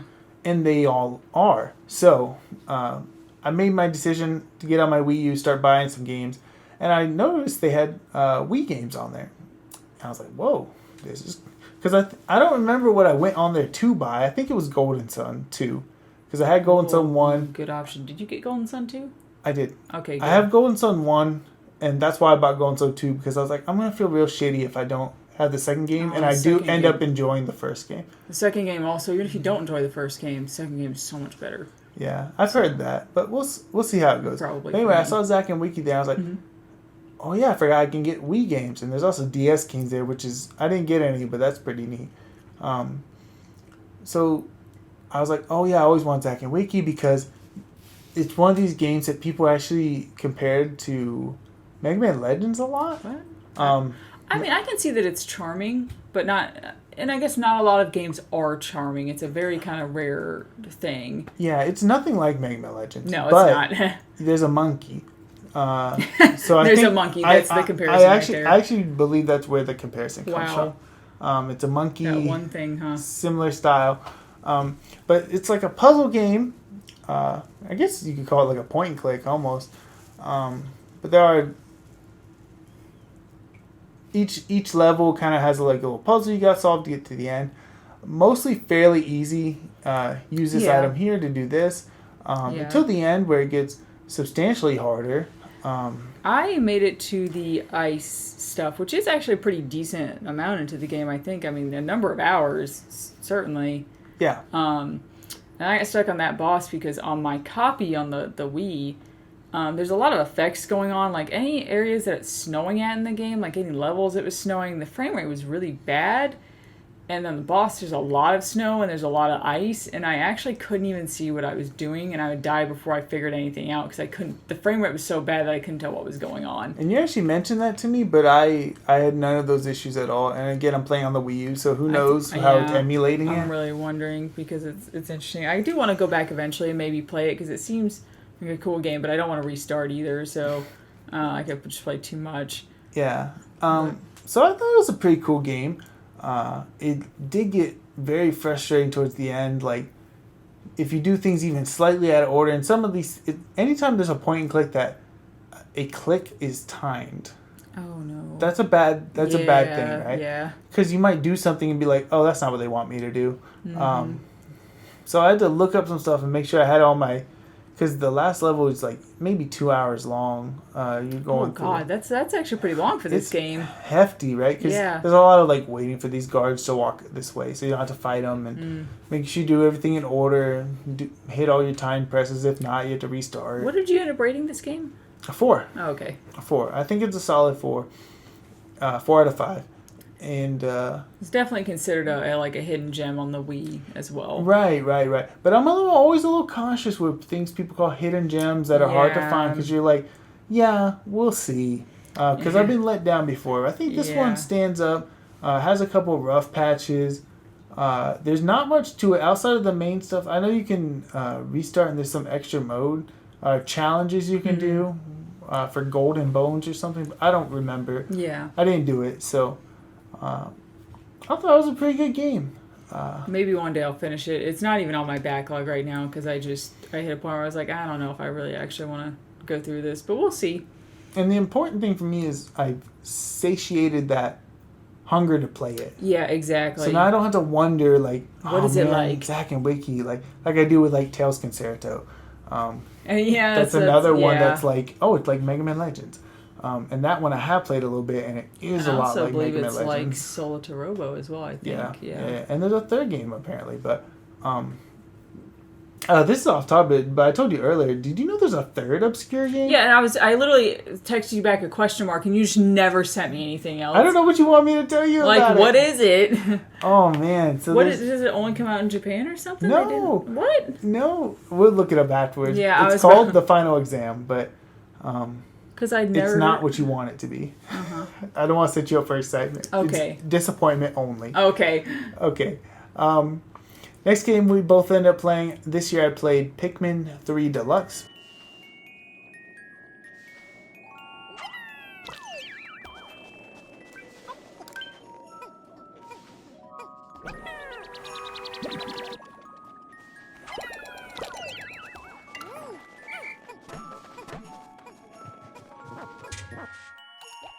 Show I played it previously. I think last year it was my first game I beat of the year. I played it with my husband. That sounds familiar. This is actually a game my son got me for, and my wife got me for my birthday, along with a game that you'll see a little bit later. I'd never played Pikmin 1 and 2. Have you played Pikmin 1 and 2? I played a little bit of 2 because I actually had a loose GameCube disc at one point, and I got rid of it. Eventually, I traded it in because I was like, nah, it's not necessarily for me. But my husband really wanted to play Pikmin 3 because he played it before. And you guys played it co-op? Yeah. Man, that must have made the process substantially You would think more easier to manage. But they still had 3 characters with 2 people, so it was still kind of a little weird. Yeah, I can at see times. that. Although a lot of times you only have 2 characters. Yeah. Because I imagine on the Wii U this is also easier because you could use the gamepad, but Maybe so. I really wonder if that made a difference.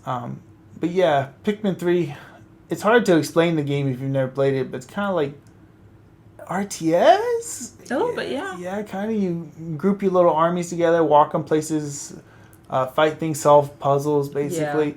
Yeah. One thing that threw me for a loop when I first started playing is there's a limit on how long you can be out. Once it's nighttime, you gotta leave, right? Yeah. And I would never accomplish what I wanted to accomplish by the end of the day. Mm-hmm. And I felt really bad about that. I was like, man, is this game hard? What's going on? You're just not supposed to beat the games in one day. Yeah. You're just not supposed to beat the level in one day. That time limit is actually pretty lenient, because I think you're also on an actual, is it just a daytime limit or is it a That's what I'm talking about, the daytime limit. Because your lives are the food you have. Yeah. I think I was always worried about running out of food, and then you don't. This is a Nintendo game. You don't have to worry about it. Yeah, and you actually don't have to worry about it because there's a point later on where someone steals your food, and I did a level and I lost, right? And I was like, well, I guess I'm about to restart the system. But I went back to the ship and someone was like, I found 2 more food. How convenient. They're not gonna let me lose, right? Gotcha. Not that it mattered by the end. I had so much food. It was ridiculous. Because it's fun to get these fruits and bring them back to your ship. That part's fun to do. But I actually really like this game. I love chipping away at each level just bit by bit. And I don't know why, because when we played it on the Switch, I just I found it just kind of awkward and cumbersome to control. I think I described it to you as a very pretty GameCube game. Because it's beautiful to look at, but control-wise, it's I don't think they probably changed anything from the other games, and they probably should have. At least that's how I felt at the time. It's like I said, but I didn't have the screen like you would on the Wii U, so I don't know what they displayed on or how it worked. It was clearly designed for that Wii U in mind, right? Yeah. And having to swap between 2 characters or 3 characters, it feels very satisfying when you get really good at it. You're like, I'm going to send this person over here, I'm going to send this person over here, I'm going to walk myself. Or you usually don't have to walk places. You just say, hey, go here, go here. And you only got control them once they're there. But it's cumbersome to deal with, which I guess is the point, right? That's why there's a time limit. It makes you nervous. But I thought it was pretty good. And to the point where, because we were just talking about Wii games on the Wii U shop, I almost went back and bought Pikmin 1 and 2 on the Wii shop. But I kind of felt like, hey, I got my fill of Pikmin. Yeah, because I don't think they're going to be any better. I think the first game especially isn't really considered the best. I think people like the second and the third game I the don't. most. I think I heard the second game has really strict time limits. It's very hard. Oh. So I don't know. That's something. Hard games aren't my favorite. Yeah, I couldn't remember if that was the first or second, but yeah, this is my fill. It was good. I enjoyed it. I was hoping I enjoyed it just a little bit more. It was only towards the very end that I was like, I don't know, it's just not quite 4 for me. I'm gonna give it a 3, because the multiplayer was also super. I don't even think the Wii U version has multiplayer at all. I'm pretty sure it doesn't. I think that was just tacked on for the Switch version of the game, and I expected it to work better, but they were just like, just bam, just put it in there. It'll be fine. I wish I remembered a little bit more about what the issues we had were, but yeah, it wasn't too bad for me. The final boss and final area is very hard. Is it? I didn't remember. I didn't think we had a hard time with it at all. But again, you had two people. That's true. Yeah. Imagine like trying to do the level, but something's chasing you the whole time. So you gotta but doing that by yourself and saying, "Go over here." Okay, now I'm getting chased. Guys, do stuff. We didn't even really realize we were at the end of the game, and then we beat it, and we're like, "Oh," like that was to me a bad sign. I was just like, I didn't realize this was the end of the game. I didn't realize we were done.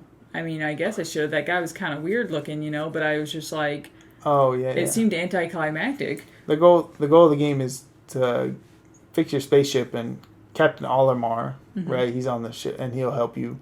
He's got the thing you need to fix your spaceship, so you find him, and okay. But yeah, that was really good. Did you do the Olimar missions by chance? The ones that are the deluxe part of the Pikmin 3 Deluxe? I think we did some of them. I don't think we did all of them. We did a lot of them, though. I do remember. I actually went through all of them.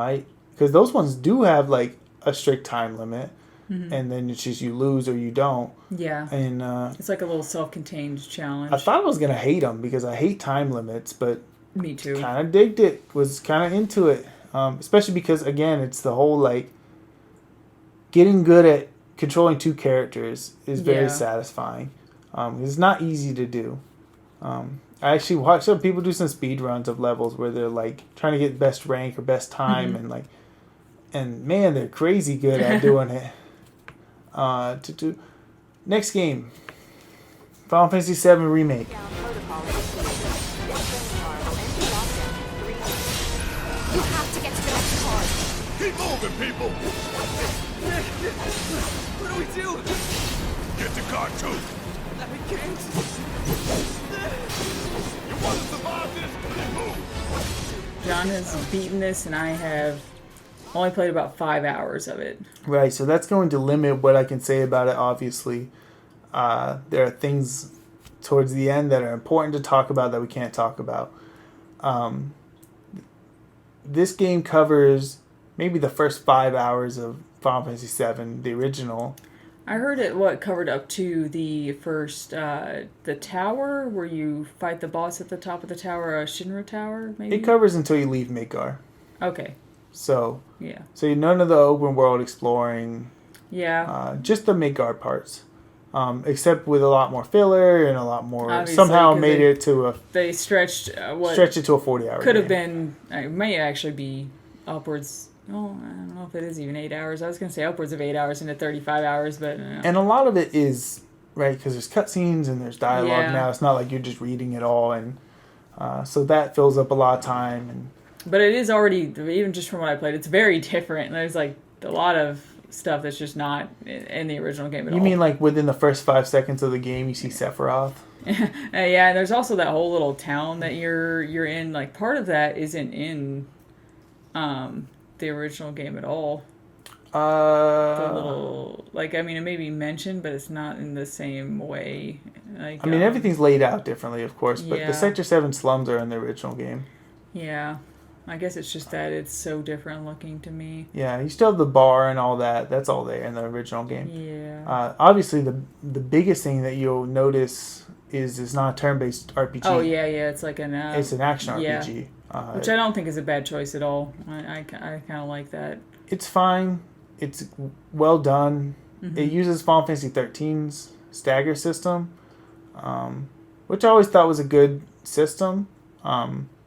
Hit your enemies, get the stagger, and then do big damage, right? So you save your cool attacks for that. Mm-hmm.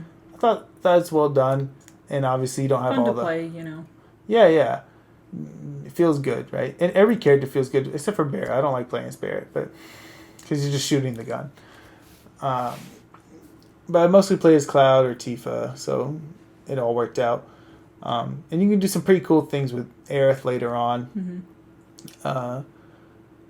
I miss the turn-based stuff, but it's okay, right? It's just funny because it's like, if you miss it so much, you just go play the original game, I guess. Yeah, and you know what's weird? There's a new game coming out. It's a mobile game, Final Fantasy VII End of Crisis or something. But like it remakes, I guess every game in the series, in the Final Fantasy VII series.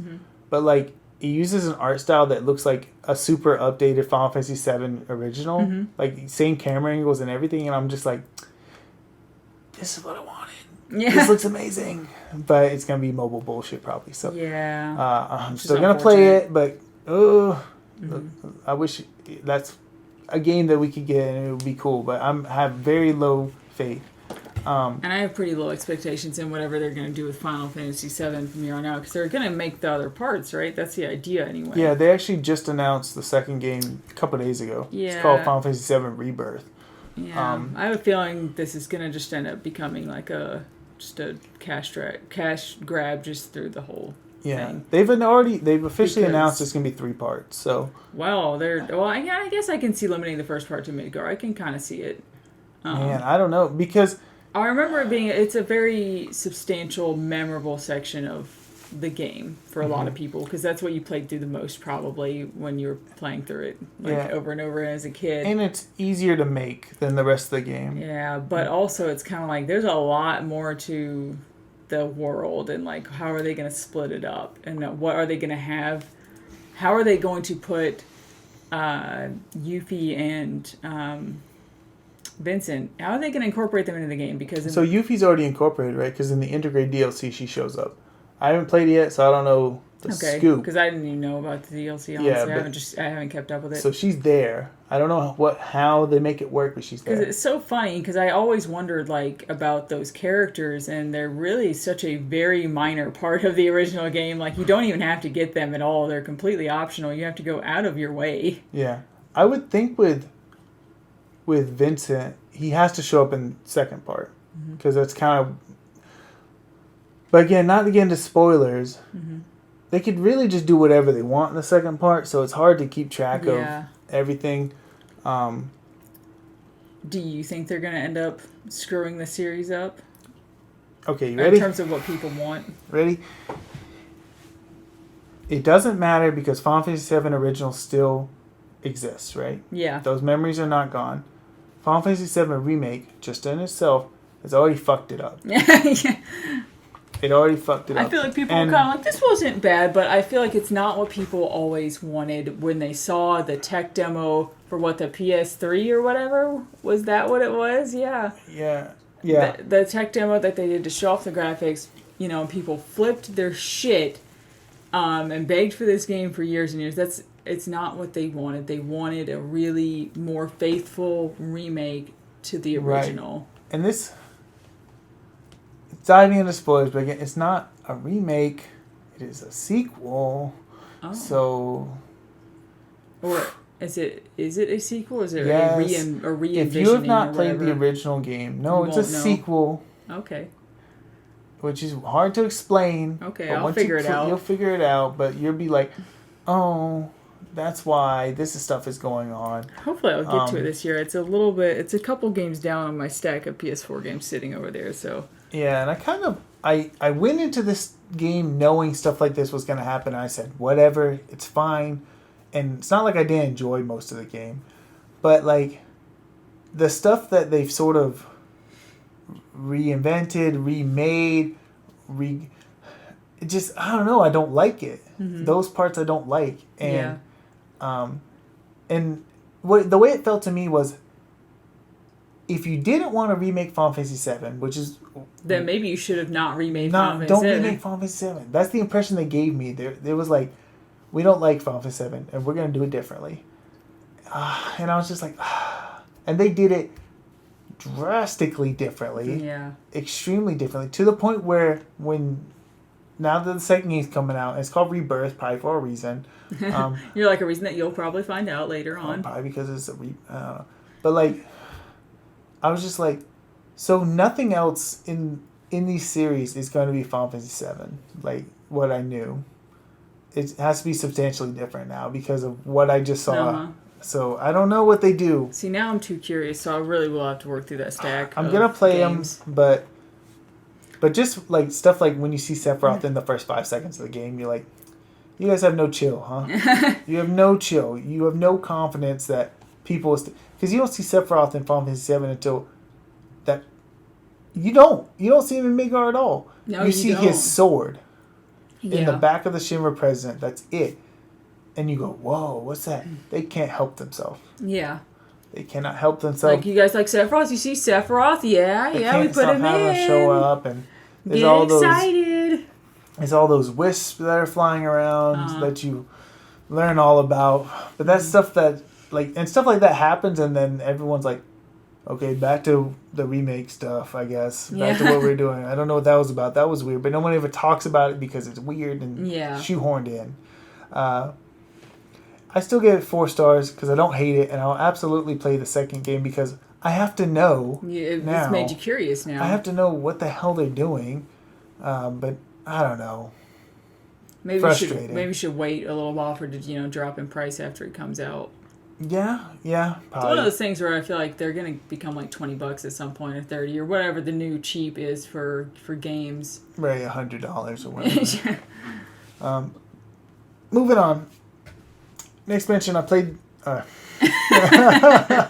Next game I played this year that Michelle has played previously, Luigi's Mansion 3. No.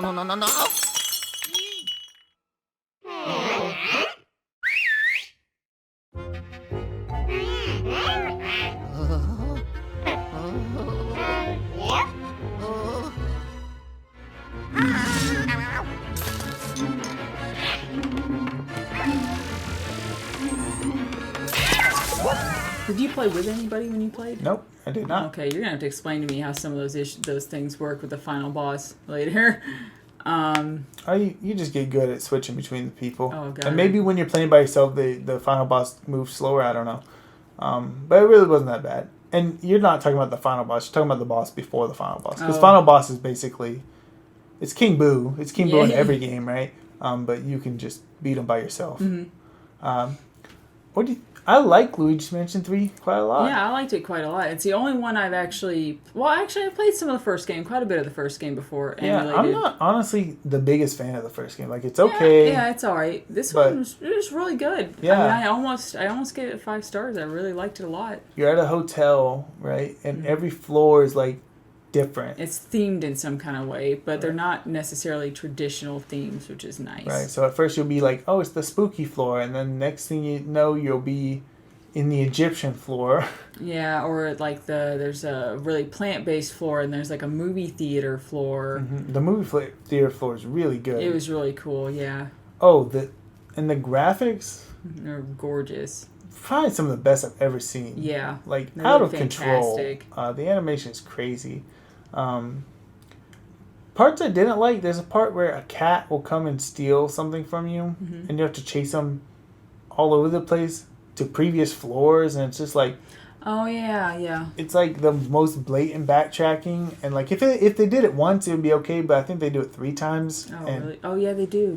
Yeah, and you're just like, oh, okay, I just want to move on. To the next fun floor. Right, yeah, but instead I'm going all through these other floors to chase this cat. Which is a problem later on I would learn persisted in the second game as well. But other than that, pretty awesome game. Yeah, I think this is one of the first games we ended up getting for the Switch, actually. Animal Crossing and Luigi's Mansion 3. Yeah. And Breath of the Wild, yeah. Of course. Is there anything more to say about... switching back and forth between Luigi and Guigi makes for some nice puzzles, too. I liked it. Yes. The Guigi thing adds a lot. And I played by myself. Didn't have any issues. I actually kind of like sometimes I could put Guigi out and let him... He would take a hit for me. Like, if I'm fighting a boss, like, it would take the hit and I could... There's a part where where you're in the plant zone where you're fighting a boss where you grab like a chainsaw. Oh yeah. That's pretty disturbing. Yeah. And you cut the plant in half, but you're like, it's like a murdering of that plant technically. Yeah. That's a little crazy.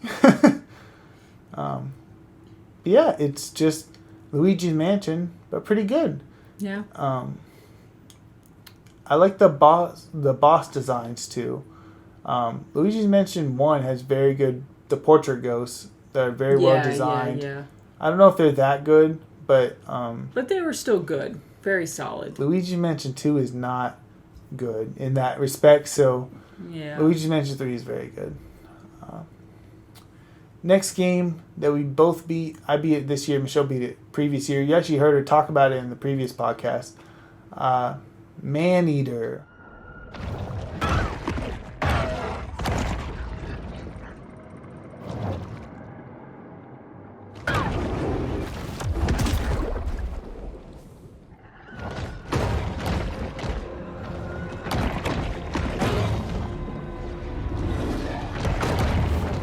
Which John described on his backlog he described it as a bag of chips, which is a very super accurate description to me. You just kind of, it's not like it's the best thing in the world, but you kind of can't put it down. It's just very enjoyable most of the way through. I think it only started to overstay its welcome for me at the very end, and that's because I was doing a lot of side stuff, and I don't know why, because it's all kind of repetitive. Right, and none of it really matters. Most of it's just killing people, I mean.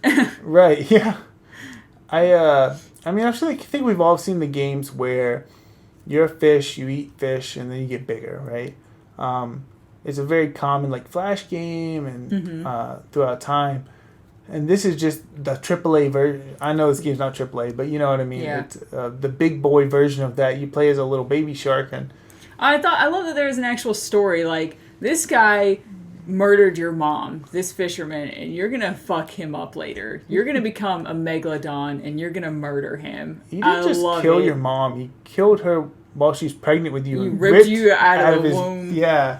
Yeah. And threw you in the water. I think he was going to kill you too, but you bit him or I something. feel like for it to have any story at all, that was actually really good for like a good story for something like this. Like, how are you explaining that you're playing as a shark and you're killing a bunch of people? Like, other than you're just doing it just cause. Yeah. And the game feels really good because you go into new areas and there's things that will kick your ass. Oh yeah. Very easily. Every time you enter a new area, there's things that will kick your ass. But, like, slowly but surely, you just tear them up. Yep. Right? Like, you see them again, you're like... I think at the end of the game, there were a couple enemies that I just couldn't... Like, the big whales. Yeah. I couldn't just beat them easy, especially if they were armored, which is a thing that happens. If they were armored, they would be a little bit tougher. But, man, like, seeing, like... Oh, it's this shark... One of the first sharks I ran into really messed me up a lot. And I kind of had to cheese them because if you're trying to fight a shark and it's for a mission and you sort of get out of their area, they'll get confused and like they're like, oh, I guess the fight's over. But they'll start making their way back and then you can bite them. Then they'll be like, the fight's on. You'll back up a little bit. And they're like, okay, fight's over. And you just keep biting at them. So I cheesed a couple of them. But man, later on in the game, you just eat them in like 2 bites. And Yeah. it's a good feeling. And it's And you just get so much stronger and able to jump, because you can jump out of the water and onto land and kind of just flop around land. For some reason, that was always oddly fun for me, especially the higher you're able to jump eventually in the game. It becomes very satisfying. There's an upgrade system with like armors and stuff. There's only 2 different kinds of armor, though. There's a couple, but you have to do all the side quests to get them. But isn't there pretty much just the bone armor and the electric armor, and those are your options? Nah, there's more, but you have to clear entire areas of everything. That's kind of ridiculous because I did a lot in the game, and I don't think I got any of that stuff. Yeah, I was looking it up because I want the full set bonuses, right? So I use bone armor because that's the one that everyone's gonna get. Yeah. But yeah, you have to clear entire areas, and there's like a couple more.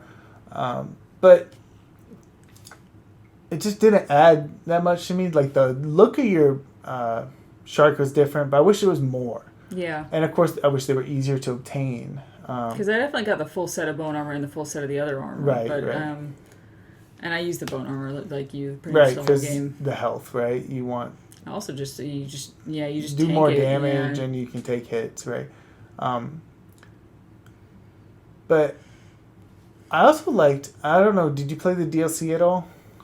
I'm not sure. So I didn't, but I don't think I because I would did. have had to spend extra to buy it, right? Yeah, I think and I was just kind of like, yeah, I'm done. Yeah. But Part of me's curious now because I'm not even sure if I realized there was DLC, and now I'm like, what well, I no, liked is I want beat it. the game. The credits rolled, and you're back on the. It's like, do whatever you want. Yeah. And another main mission popped up, and I was like, what the heck? And it's like a prelude Oh yeah. into the DLC. Now I did all that. I didn't do the DLC, but I was like, this is cool. I Yeah. like this. This is a good idea. It made me want to buy it. I kind of looked it up, and people were like, take it or leave it. So I left it. But since I was already done anyway, I but think it would depend on the price. Like if it's relatively cheap, I might actually go get it. I want to later. say it was relatively not, which was helped my decision a little bit. Like if it was like $5, $10, you might be like, oh, okay, but I think it was more like 20, 30. Oh no. So, so that's more than what I paid for the game. So so I kind of moved on. But yeah, bag of potato chips. I think that's the best way to explain it. All right, so for this next part, we've gone over the Digimon Challenge, games we bought for each other, games that we both played. So for this next part, it's just going to be Michelle asked me about a game. I'll ask her about a game she played this year. We have the whole list of games that we played for this year until we've either exhausted everything or we just got to the point where it's like, yeah, I don't really care. And if there's anything that for some reason wasn't covered that we really want to talk about, we'll talk about it at the very end. So because I have more games, I'll let Michelle go first. She can ask me about anything she wants. all right, I think since we had just talked about Luigi's Mansion 3 a minute ago, you also just recently one of the last games you played was Luigi's Mansion Dark Moon, which is the one on the 3DS.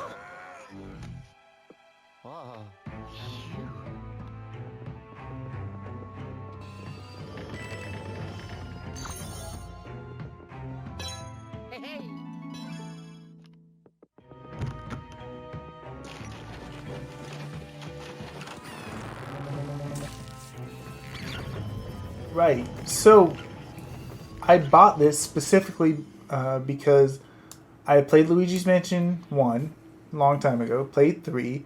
It just seemed wrong to not play the second game, right? That's weird. So I bought this, and I also bought another game that I played on the 3DS, and it was just like, it's Luigi's Mansion. Really, it's Luigi's Mansion 3, right? Because same developers, but less good. Because I think a lot of people were on the fence a little bit about Dark Moon, if I'm right. Yes, I remember that as well. It's a handheld game, and it acts like a handheld game, right? Yeah. So it has a mission structure. So instead of like you're exploring a whole mansion or a whole hotel, and even in the hotel, right, you have a floor, right? That's clearly a level. Yeah. But you go to that floor, you go back downstairs. In Luigi's Mansion Dark Moon, it's like each level has 5 missions or 4 missions, and you go in, you do the mission, and if you're doing a different mission, it's different, kind of like Mario Sunshine style. So different things are a little bit different. I got to learn where that dog came from in Luigi's Mansion 3, because he has a ghost dog in 3, and I was like, I don't remember that. But cool, but I don't remember this. He's in this game. It's not really explained how he became a pet of. I guess at the end they sort of show him together, but the context is a little weird. Also in Luigi's Mansion 2, the dog has white eyes, because he's like under control of King Boo. But towards the end, King Boo loses control and the dog gets his regular eyes back. But in 3, he has white eyes again, so I don't know. Kind of makes you wonder, or maybe they just didn't pay attention. I guess they just like the design better with the white eyes. But there's also a lot of trauma involved with this game, because while playing this game, my 3DS's analog stick disintegrated. So I had to buy a new 3DS, which was a whole ordeal. A very expensive ordeal. A very expensive ordeal. Or not very expensive, but more than I wanted to spend on 3DS. But it all worked out, and now I have beaten Dark Moon. Had a pretty good final boss, actually. Some of the bosses along the way were a little weird. One of them was a turret section, which was not terrible, but just like, okay, is this Luigi's Mansion or what is this, you know? But I liked it I still probably liked it more than the original game. I know that's sacrilege, but and maybe I just need to replay the first game and not be so hard on it, but... I feel like now that you've had to spend all this money to get another 3DS, you're going to have to play some more games on it, huh? Right, I got to put it to use, right? Yeah. And I do have a couple I downloaded, so maybe I should actually play those. It's hard for me to play 3DS because I don't play them anywhere except for home, so it's kind of weird. I'd rather just be playing on the TV and more action-heavy games. Even this game, but like it's not an RPG. It's not a turn-based RPG. It kind of hurts my hands to play the 3DS. Yeah, I can see that. The 3DS is not designed for my hands, so it's a little weird. But yeah, that's Dark Moon. I think it's good, but mostly forgettable. For you, I gotta hear right off the bat. I want to hear about Psychonauts in the Rhombus of Ruin. It's often important to see the world from someone else's point of view, especially when you're strapped to your seat.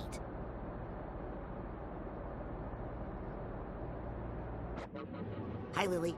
How you holding up? I'm so worried about my dad, Raz. Where is he?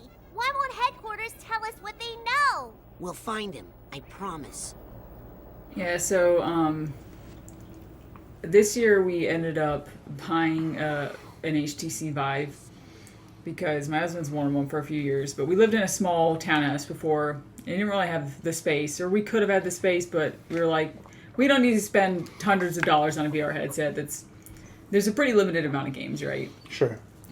But one game that I always wanted to play, that did come out on PlayStation VR as well, or the ability to play it anyway, was Psychonauts. Because I never saw that like in-between game thing that they did, and I thought people made it sound like it was just kind of weird and like didn't really have a purpose of existing, and I really disagree with that. I think it's very worth playing, and I think if I had played it before I played 2, I would have been so hyped for the second game before, because I mean there were years in between these. Just even seeing all my favorite characters like in HD, like redone and everything, was still amazing when I played this. Because we talked a little bit about the story and that this was kind of the, how would you say, it's not a prequel, it's the lead-in to the second game. I mean, they explain it in the beginning of the second game anyway, what happened in this game, so you're not completely lost. Right, but there is a sizable explanation. I mean, they explain what happened in the first game, but a lot of this game has to be explained. Yeah. Where you're basically looking for Lily's dad. He got captured and they're trying to free him and everything. It was very cool. Like, people made it sound like it was almost more like a tech demo, and it's short, but a lot of VR games are short. You know, it's maybe a couple hours at the most.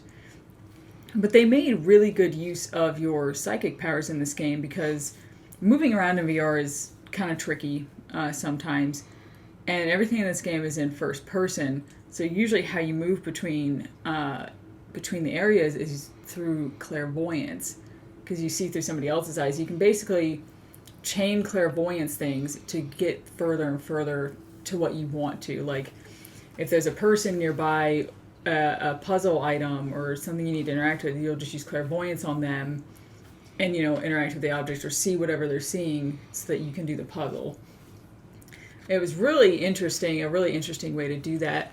And at one point, you're traversing like this huge underwater area, and you're going through the minds of the fish. So you're using clairvoyance on the fish and going through them that way.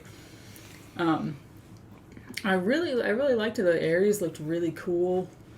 You know, because it's the first thing I played in VR, and I like at least the first thing in a long time, because I played some stuff before at a friend's house.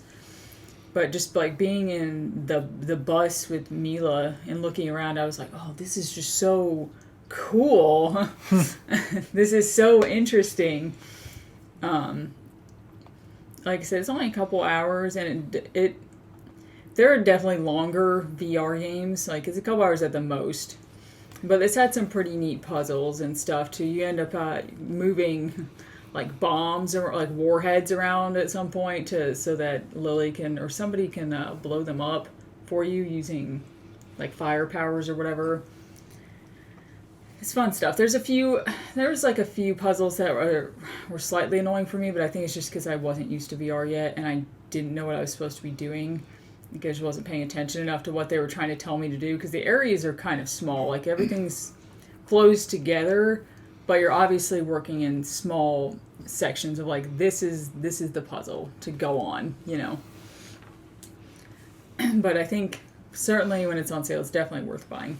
If you like Psychonauts, you're going to want to play Rhombus of Ruin. Yeah, just seeing it here actually just reminded me, because you got me the HTC vibe. Like, obviously, I gotta get this, right? Yeah. Makes a lot of sense. We surprised John when somebody actually gave me a Vive, and these are just Gen 1 Vives that we have. Somebody gave me one for free because they heard us talking about getting a Vive, and they didn't realize we'd already bought it.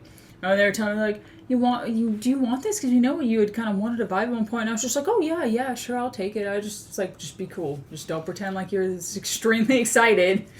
And we weren't sure what we were going to do with it, because it seems a little silly to have two of them. Our house isn't that big. Like, our hobby rooms with our computers are literally right beside each other. And our sensors are on tripods. So, like, it's very easy to move to another room. So I was like, well, maybe we can... Why don't we give it to John and Christian when they come down? That would be pretty cool. Because I was like, I don't think John's going to buy a VR thing. At least not for quite a while. Because I hadn't really heard you talk about it before. Yeah, it wasn't sold to me yet. The prices are very expensive, and the wait, the better ones come out, and you're like, yeah. Because even the Gen 1 was like, it's probably between the $200 and $300 mark at least still, and then that's you gotta used. buy games, right? And then it's a commitment. And some games are cheap, and some games are really expensive. You know, Beat Saber, like Ferris said, it pretty much doesn't go on sale, and it's $30. So, yeah. But yeah, it's worth getting. It's probably like $5 on Steam right now, because it's probably on sale. So, you know, check it out. Yeah. All right, so I guess I'm gonna asking you about a game next. I want to ask about Arceus.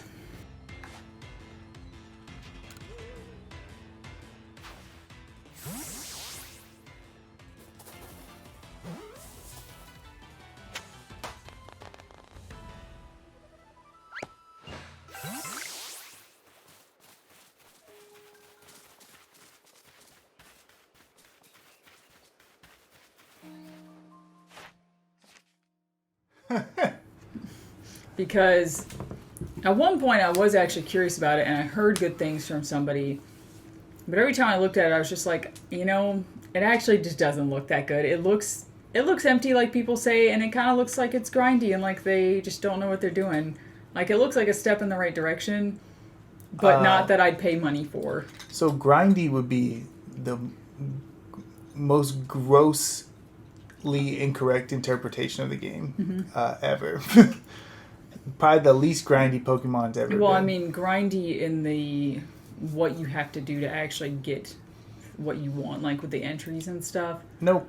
Catch this many of that Pokemon, use that move on this one multiple times or whatever. So yes, but no. Because let's say an entry is to catch...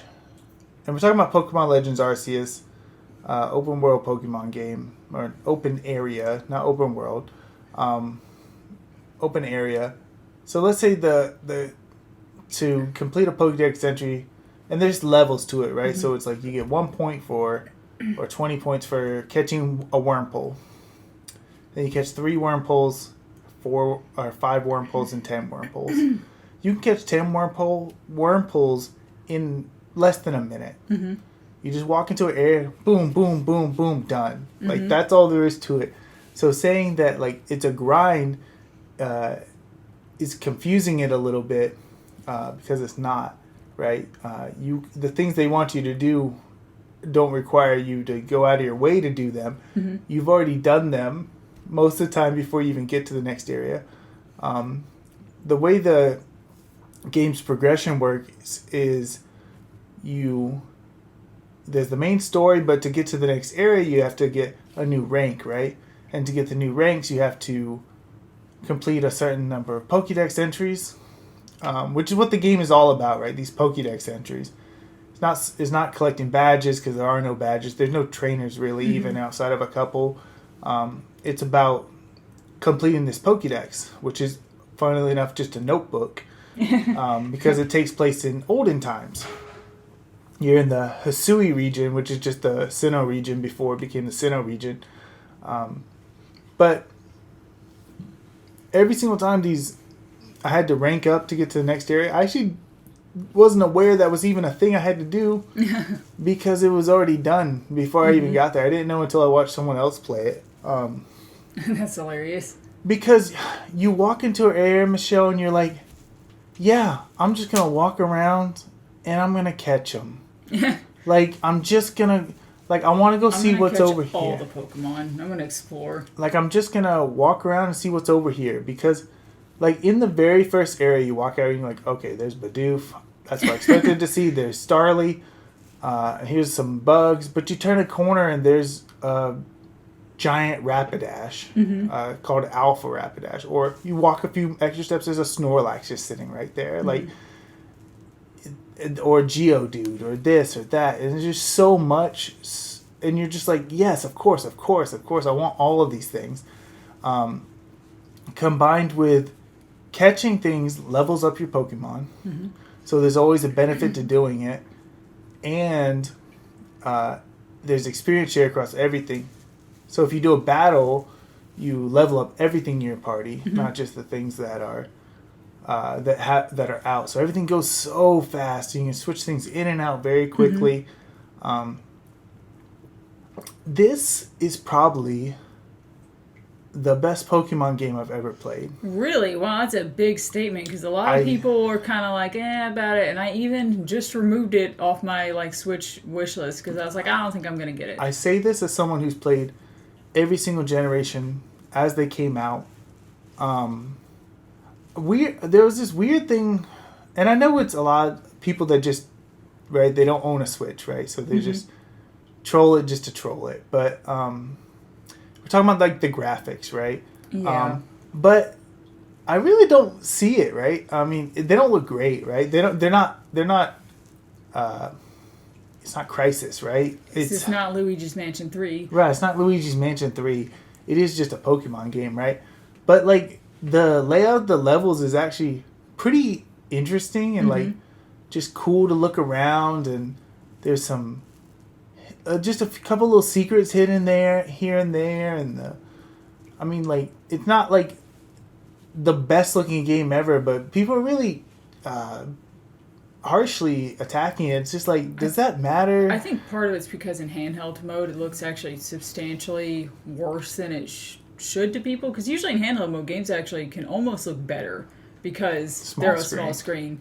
But they had to take out detail for some reason, like the draw distance I think is different, and the level of detail in the distance is different. That wouldn't surprise me. I wouldn't know. I don't play anything in handheld mode just because I know everything takes a performance hit, right? Yeah. So I try not to do that ever, but yeah. But obviously that's, I guess, a draw to the Switch for a lot of people right, in handheld mode. So. Of course. I played this game, beat it. I was already at 8-star rank, which you only have to get 5-star to beat the game.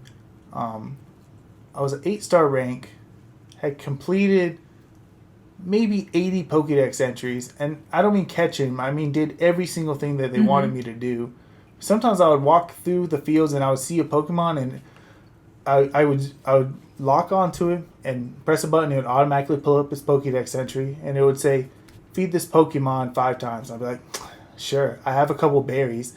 Boom, I throw a berry, he'll go eat it. I'll throw a Pokeball, get the Pokeball entry too. Like, oh, it just happens so fast. It's boom, boom, boom, boom, boom. It really gives you that dopamine hit from getting all these things complete, and you're like, oh, right. yes. And it's fast. That's the big thing. No Pokemon game ever is fast. Maybe I'll look into getting this then at some point if it drops in price a little bit anyway. Right, you see like two Metapods fighting each other, Yeah. you know, in an old game, and 25 hours later it's done, and just like, stuff like that doesn't happen in this game. Everything is fast, and the way the stats work on Pokemon now is totally different. It's everything is scaled differently now, so there's never going to be... And I'm not going to say the game's hard, because it's not, right? Yeah, it's Pokemon. But when you fight something, maybe it'll be 20 levels below you, maybe 10 levels below you.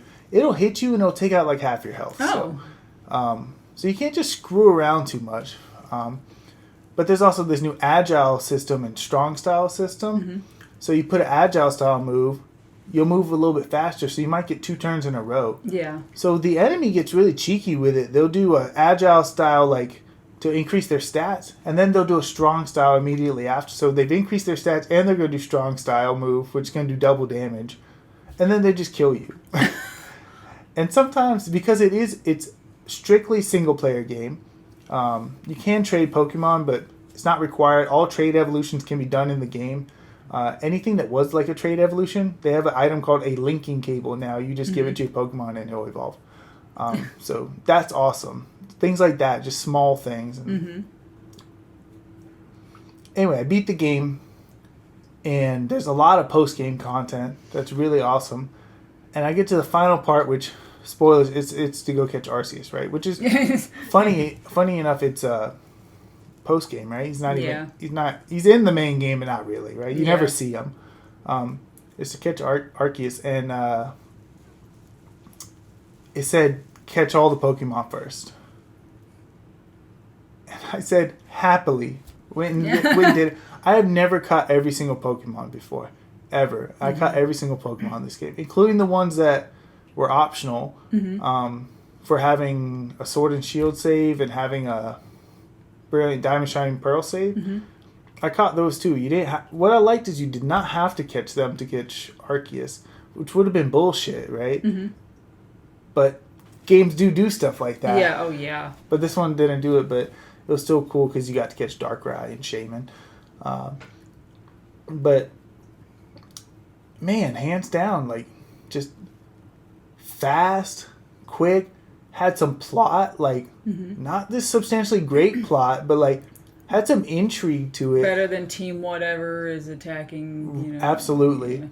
Had a Team lot. Magma, Team Rocket. Yeah, had some little intrigues here and there, and like, and because it take place in the past, like there's obviously like just some like, if you're into like this cool look of like classic feudal Japan, right? Like it's got a good look and these little plot elements and things happen that are kind of crazy, and you're like, wow, this is Pokemon, like.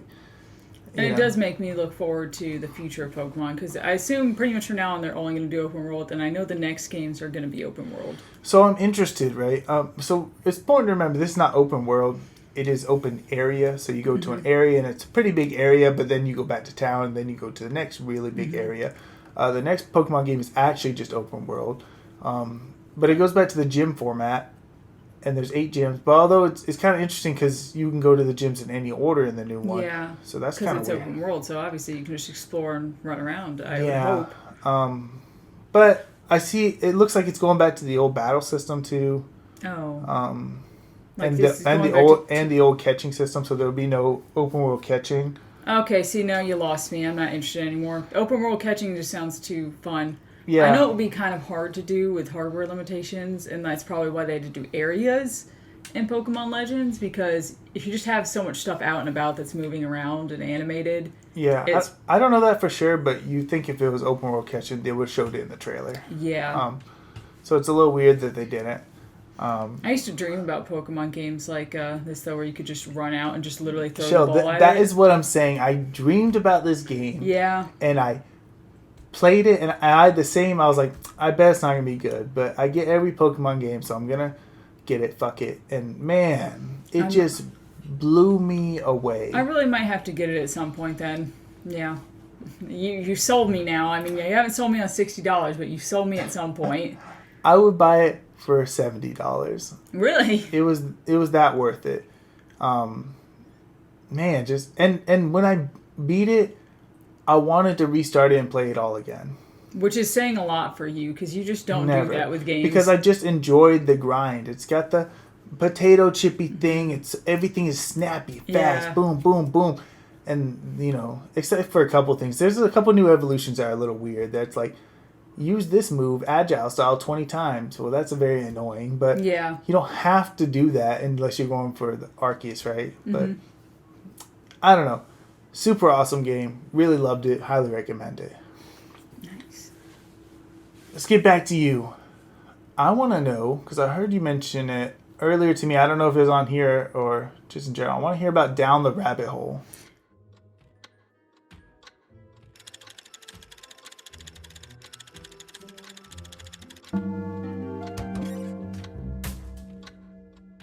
A rabbit dad and a mouse clocksmith. What's next? A fish playing the tuba? Down the Rabbit Hole is another VR game that I bought. You can get it pretty cheap. It's a kind of Alice in Wonderland type of game. You're actually being told, I think, a bedtime story by your grandpa or something like that about this story about the girl who essentially fell down the rabbit hole. And it's very cool. It's like very story book feeling. That seems to be a thing that VR actually does pretty well. And you're like, well, how would you do that? Well, you have whole kind of sets that you can manipulate and help the character be guided through the puzzles. So you can move the whole set around. Like you can click it, pull it and drag it with your hands. You can find, there's like letters that you can find that you can mess with the trees and the letter might fall out, or you can manipulate the set in some way to help the character find the letters. It was very cool. It actually had some real puzzles. It had a really cool look to it with the whole set theme, I guess, of it almost looking like a puppet show in a way, except not quite like, but just the characters are walking through the sets that you can, go through. Let's see. I think there's only one annoying part of the game as a world where you go through, because you're looking for your cat, I believe. Your cat fell down the rabbit hole, you're following, and you're looking for your cat. There's an area where it's like the top, and then the bottom is a mirror world, but not exactly. Like they affect each other, but it's not a direct mirror of what's above it necessarily, but it's close. And you keep having to like switch and go back and forth between the two. And that was a little bit cumbersome to try and do the puzzles in that area and go back and forth between the mirror part and the not mirrored part. But it wasn't terrible. It's obviously linear. Since it's just a singular kind of story that you're being told. But I liked it. It's only maybe a couple hours long, as most VR stuff is only a couple hours long. And this developer has also made several other games too, which I think I'm going to probably buy now. Because, like I said, like $8, $6, that kind of pricing. Like perfect for those little bite-sized experiences. Yeah, exactly. Trying to think about more puzzles to talk about and stuff. So a lot of it's just, you obviously manipulating things with your hands to help the character do things. But I don't know if the character is necessarily aware that you're there, if that makes sense. Like, you'll do things that'll help progress the puzzles and the story, but it's just kind of like you watching the character do the things that you want them to do. I see. I do recommend it, though, for sure, to get for VR. Because there's not like there's stuff for VR, but I feel like there's actually not a lot. When you really break it down. There might be a lot in quotations, but compared to every game that's not VR, exactly, there's very little. Yeah, yeah. And I don't know what made me get this over some of the other games. I just saw good reviews, and I liked the look of it, so I went for it. I technically didn't complete it because I missed a couple of the letters and I couldn't find them. You can go back to previous areas that you've been to. You can lead her back to previous areas and look for stuff, but I couldn't find them. I don't know if I had anything else to say about Down the Rabbit Hole. It's kind of hard because you don't want to just spoil everything. Yeah, you know. Definitely worth playing though. It was good. What do you want to know about? All right, let's see. I kind of want to know about Mega Man X Command Mission, actually, because you had this growing up. I remember seeing you play it.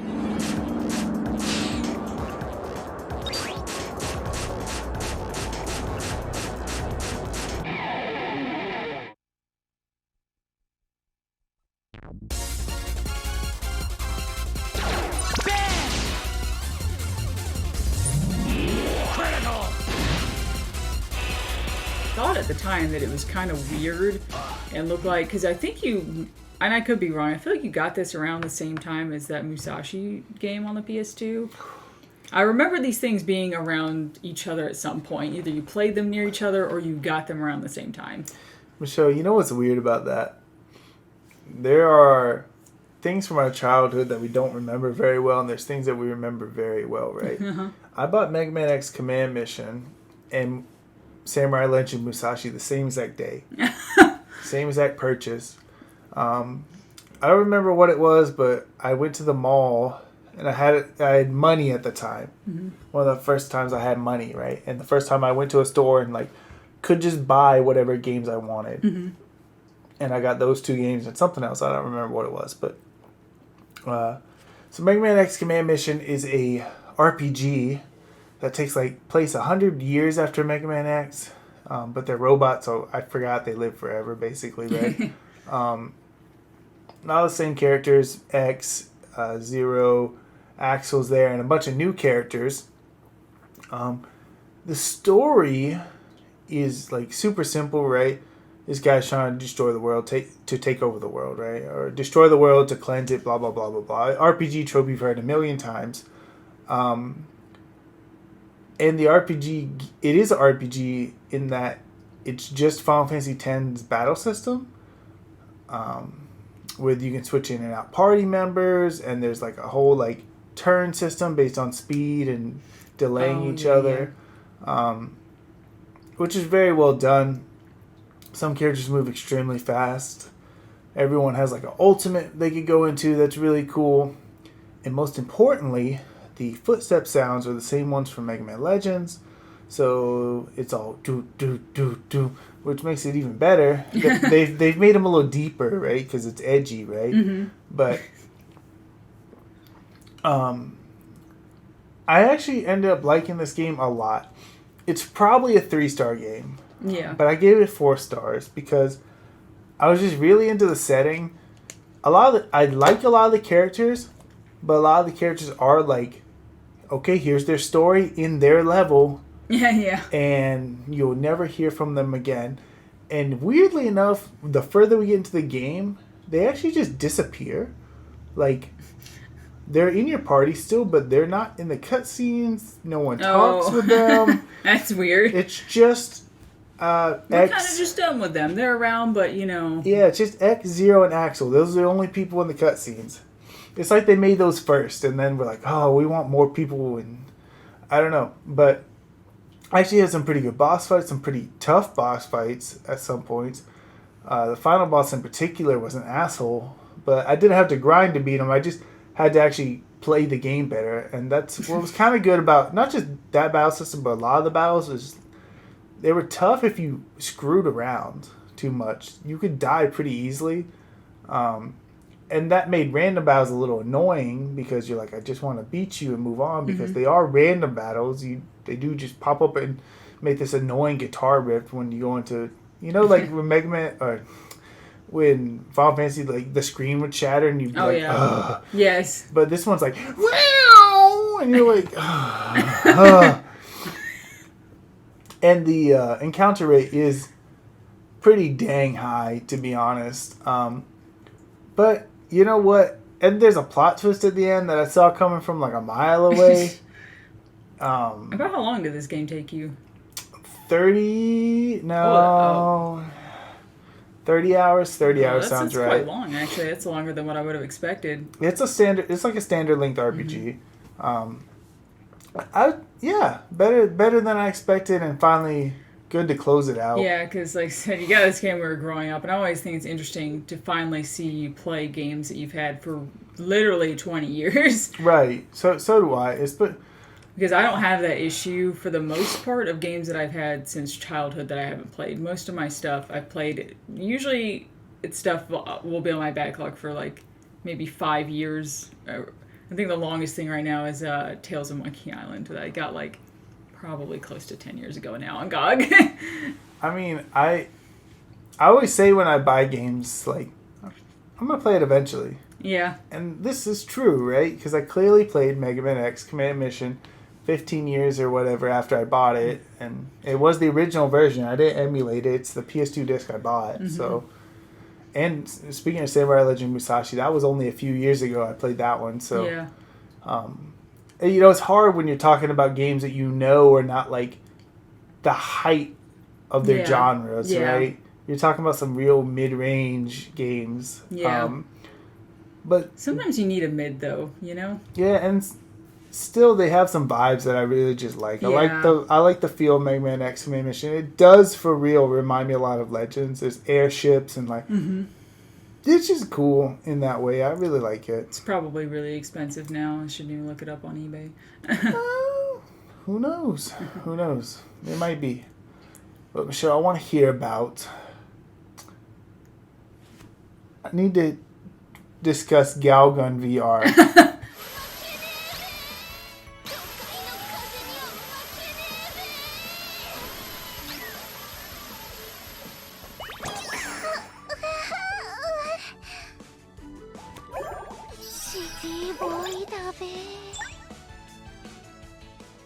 So, it sounded like it was going to be mindless fun. You just shoot cute anime girls to make them love you, essentially, and then you get points, and that's pretty much the whole game. They just kind of pop out around and run at you with little heart eyes and have little, I think the only kind of other gameplay mechanic is that they have little, I don't know, I guess little devils sometimes around them, or, you know, that you have to shoot first to get them, to be able to shoot them. You know, like the little devils are like extra health almost for them. But it's super straightforward and simple. I mean, the game, it's not even really an on-rail shooter because you only stay in the same place. You're not moving on any sort of track or anything through the level, which was kind of disappointing because I thought, man, railgun shooters sound like a pretty awesome idea for VR, actually. Mm-hmm. I heard the second game is really where it's at, and actually pretty much just avoid the first game because it's... This is the first game? Yeah. I think the other one's literally just Galgun VR 2. I noticed you haven't got Galgun VR 2. No, because one, it's more expensive, and two, I was just like, I don't know if I really care that much right now. We'll see eventually.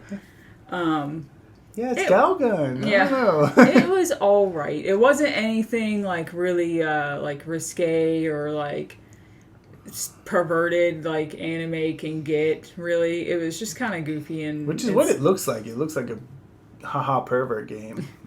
But you know, it can go. There's definitely certain levels that can go to. There's not like you're not shooting off women's clothing or anything weird. You know, it's just kind of like cute. Nothing weird. You're just shooting them. Yeah, you're just shooting cute schoolgirls to make them like you're shooting love at them. It's fine.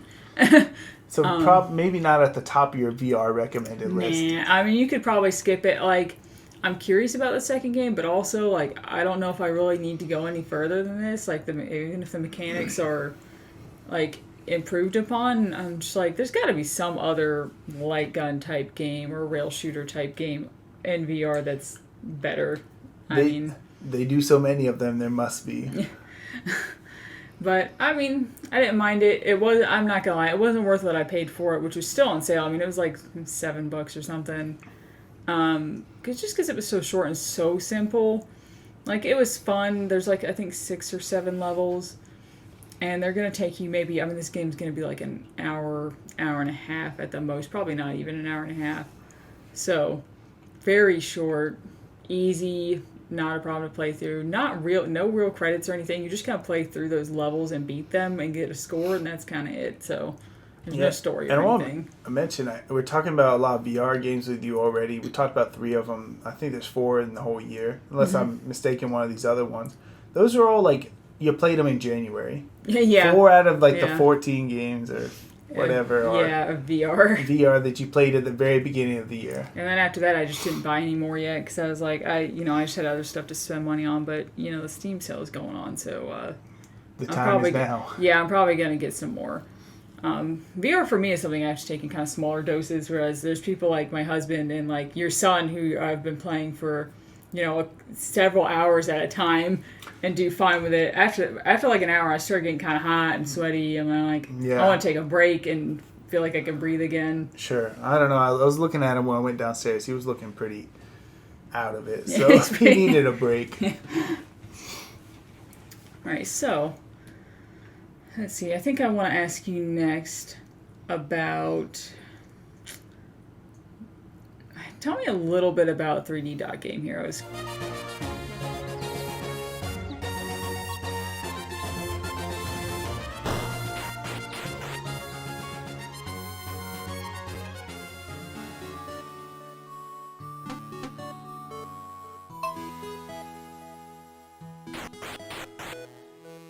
I actually remembered you getting this game many years ago and trying to play it, and now you finally went back and redid it and beat it. Sure. So 3D Dot Game Heroes is, in heavy quotations, a parody of Zelda, right? Yeah. The original Zelda. And Yeah. a little bit of Link to the Past. And I didn't dive as far into the game as I guess I could have, because there's different classes you can play as, like a lot of different classes. I just played as the generic guy with the sword. Yeah, because I feel like most people do. That's what I just knew it as. So, but it really is the original Zelda, right? The rooms are structured the same. Like everything's the square, and you go to the next square, and you get to the dungeon, you find the upgrade, you move on to the next dungeon. Some dungeons have optional items that you can find that are actually mandatory items. So I hope you didn't miss them, or you're going back through the whole dungeon. Oh, God. And I'll tell you, like, the first 5 or so dungeons, pretty breezy. Maybe there's not even that many dungeons. Maybe it's the first 2 or 3 dungeons, pretty breezy. But then, like, there's this one dungeon that just, like, is annoying. It's about, like, doing switches and stuff and making platforms rise and fall. So you have to do them in a specific order, and you sort of go through the dungeon. But every other dungeon you die, but all the doors stay unlocked, so you're like, okay, well, I can just head the way I'm supposed to go. I don't need to go back and redo puzzles or whatever. But that one dungeon, you had to redo the entire level because the platforms needed to raise and lower in a very specific way. So that level is very hard and very annoying. And they're very stingy with health. Really?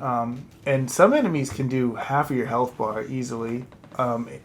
Even if you have the whole length of the screen kind of health bar. So, but those enemies also drop health, so it's like give and take. But Yeah. It got very hard towards the end. Which is not something I would have expected, honestly. I kind of expected this to be a little bit shallow of a game and probably a little bit easier of a game because of that. Man, it's not. It gets very hard towards the end. Some of the bosses are crazy hard, and I ended up cheesing a lot of them. I actually had to look up. I was like, how am I supposed to beat this dragon? I don't know. I have full health. I got the crazy sword, but he hits me and I lose the crazy sword. 1 health and you're... Because the big thing about this game is you have this gigantic sword that spans the entire screen. Yeah. Remember that? But if you get hit once, it's gone. You're just down to like a regular sword. Oh, yeah. So I was like trying to figure out how to beat this boss, and they're just like, yeah, just stand in this corner, hold your shield up, and then hit with the sword, and you'll eventually kill him. And it's like, is this what this game is? Yeah. And then the last level had like a boss rush, and I was like, and I don't know, like, I enjoyed the game most of the way through, and towards the end, I was just so ready for it to be done. It did like a whole, like, very annoying, and I know that's the joke, but it was like, here's a world-spanning quest. You're looking for this guy. He's here. You go there. It's like, oh no, he already left. Go here. Oh, yeah. And it's not like they're hard places to reach, but it's like, shut up, game. Your princess is in another castle. Right. I will say there's optional stuff I didn't do. I got the bad ending, I guess. Because you reminding me, you said princess. There's a princess I could save, but I did not find her. So I just beat the final boss, and didn't get the best ending. So And you didn't even care, did you? You were just like, yeah. I didn't even think about it. Like the little fairy guys with you. He's like, help me find my fairy friends at the very beginning of the game, and I forgot all about that. And I looked at my menu, I was like, I don't have any of them. What is going on? But like they're just optional to find, and you got to really hunt them down and look for them. They're not in any of the dungeons, so Oh, yeah. yeah, it's cool that that's there, but I'm not going to play the game again. So Yeah, basically probably skippable. Also, I know some people like to look at the game. I really don't. Mostly the depth of field effect and the water. That's what I was going to say. I said I like the look of the game except for the depth of field. Yeah. Sometimes it's just a little gross. It's a In little dungeons, too it's not much. too bad, but in the world, it can look a little gross. But yeah, that's 3D Dot Game Heroes. Michelle, tell me about Calico.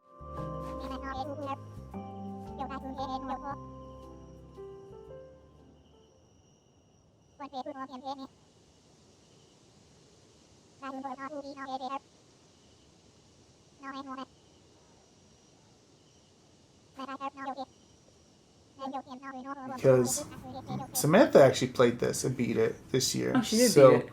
I don't think she completed it, but she beat it. So what do you think about it? I actually really liked it for what it is. I got it for free from somebody who is, getting rid of some Humble games. I think I'd even go so far as to say that I might pay money for it if I like knowing now what I know, because it's not like it's a particularly great game or anything.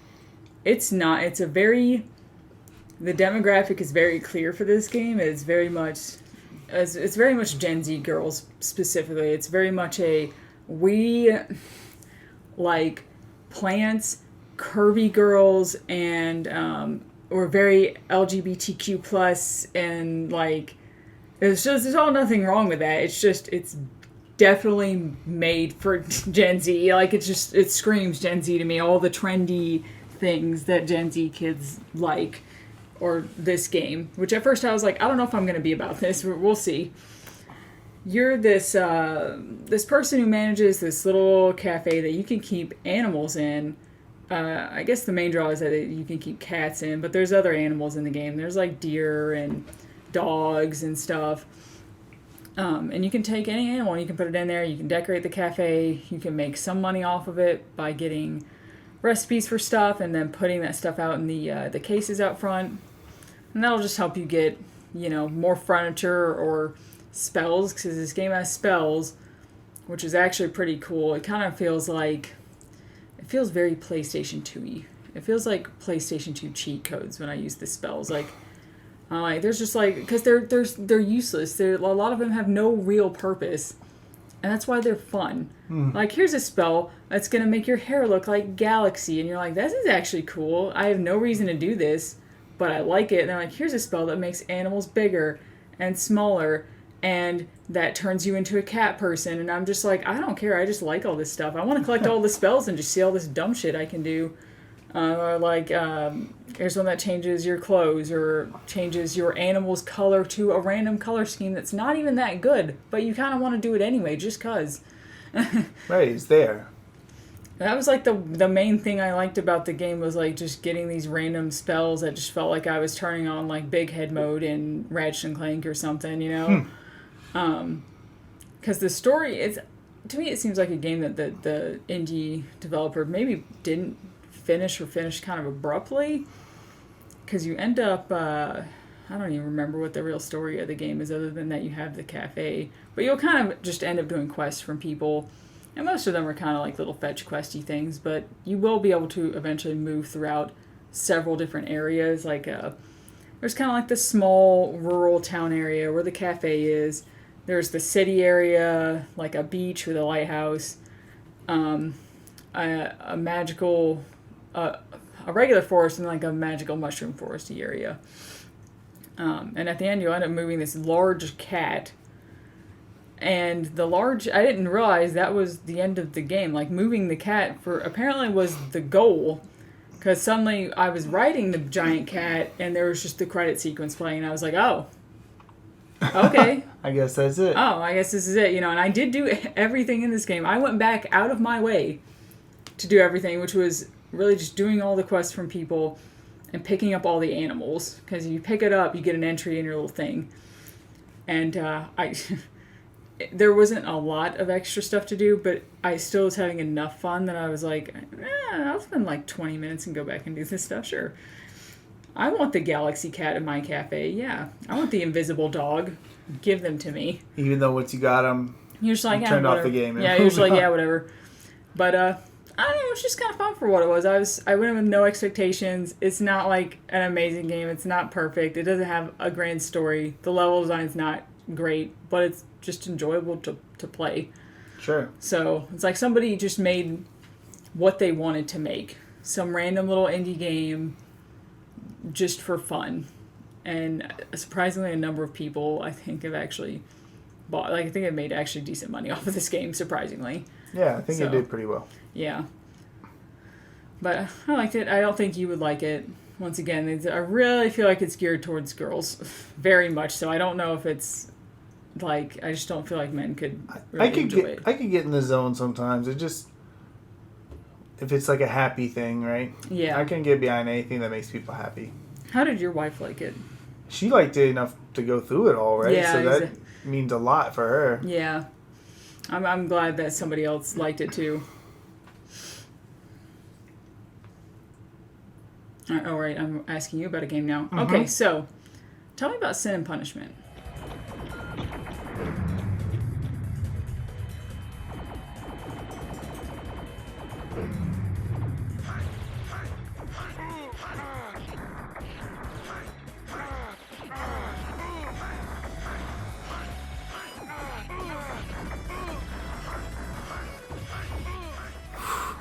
Sin and Punishment. That's how you're starting that off. First of all, I've had the sequel to this game forever. Mm-hmm. On the Wii, I believe, Star Successor. Right, but the original game came out on the Wii eShop, right? Mm-hmm. And I was like, I'm gonna get it.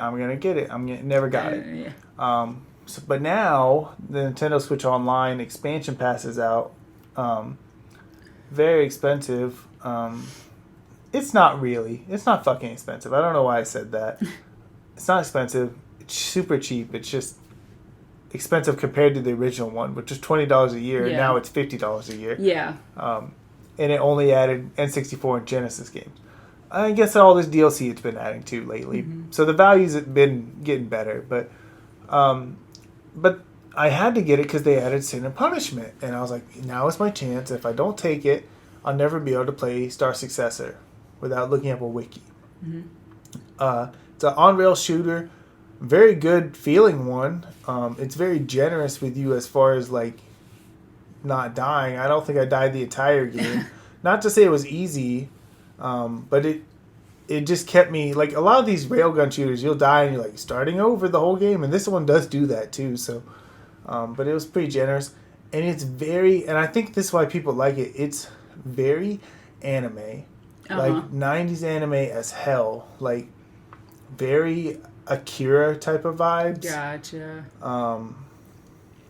And that was a hugely popular thing at the time, so. Right. That said, the audio balancing is some of the worst I've ever seen. So when I got to the end of the game, I had to look up the Wikipedia anyway and read the story that I thought I wasn't going to have to read because I did not understand a single thing that happened the whole game. And when I got to the end, I was like, okay, I understand now. And I read the Wikipedia. I was like, okay, I get it. I understand what happened now. But this game is fun. I don't know if you need to go crazy importing it back in the day. Yeah. But if you have Nintendo Switch Online, you might as well play it. Mm-hmm. And I'm very much looking forward to the sequel that everyone says is substantially better. Yeah. And plus, we'll probably have good audio balancing and all the other stuff. But this one did set a good base, but it got kind of way above my head, to be honest. But it's okay. Yeah. I think I still gave it 4 stars. Yeah.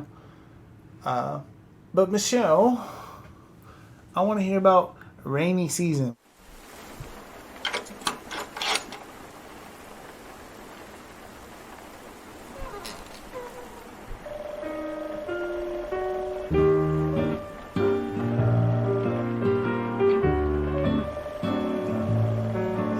Season? Rainy Season is a really short little game that I heard about on a channel I started watching.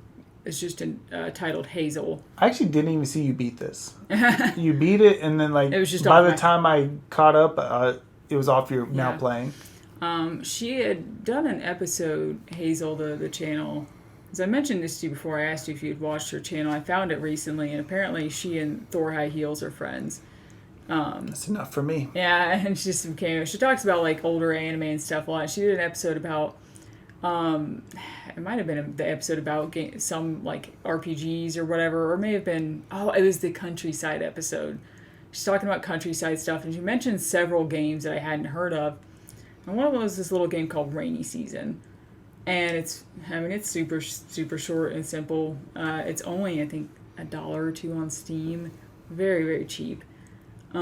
Maybe 30 minutes long. Oh, wow. You literally can choose, actually, I'm sorry, 40 minutes. You can choose between like 40 and 60 minutes. Don't choose 60 minutes because there's not enough content to fill it out. There's barely enough content for 40 minutes, so. So, just to be clear, not only did you only beat 14 games this year, but it's looking like almost half of them are under an hour long. Maybe, but hey, I played a couple really long games this year, so yeah. Basically, so you know, like the Boku Natsu games, you play as a little boy in Japan in his summer, whatever. Basically, kind of the same concept, except you're only really playing through a day of his summer vacation, I believe, or a couple days, like a very short span of time. I think it was like a day there where it ended up raining outside. And that's kind of the whole thing. You're just reminiscing on this rainy day you had in the summer when you were growing up. Because rainy days were a little less... They're less commonly shown in games that focus around, like, the summer of Japanese children. Even when they do it in anime, they don't really focus on that aspect of summer as much. So you're just going around, you're talking to your family, you're helping grandma a little bit. There's like little things that you can find, little events, like you might walk into a closet, but it's not a closet because you're a little kid and you have an imagination, so it might be a whole different area, which was just neat little stuff. I was like, oh, this is cool, you know, and I said, this is cool for like that 20 minutes, and then I was like, okay, you know, like, we're done. Like, I can see the nostalgia feeling, and like, because at the end of the game, I think they show... Because suddenly everybody else is gone. And I think it's because, for one, your grandma probably passed away by that point. But I think everybody's moved out and you're older now. Like, you're still living in the house as an adult. But it's your house now and not your family's. Like, the rest of your family's either moved out or passed away or whatever. So it kind of made this little bittersweet moment at the end of like, oh, like, well, that's interesting. Like, you made it come a little bit full circle to actually... you remembering that as an adult while you're living in this house. So, it's a nice game. I wouldn't necessarily say it's worth playing for everybody or anything, but... the price, right? Yeah, you know, so if it's like, if something you're curious about, there's no reason not to, it's super cheap. Alright, so... I kind of want to ask you about one of the games I bought you for your birthday this year, and that's Toem.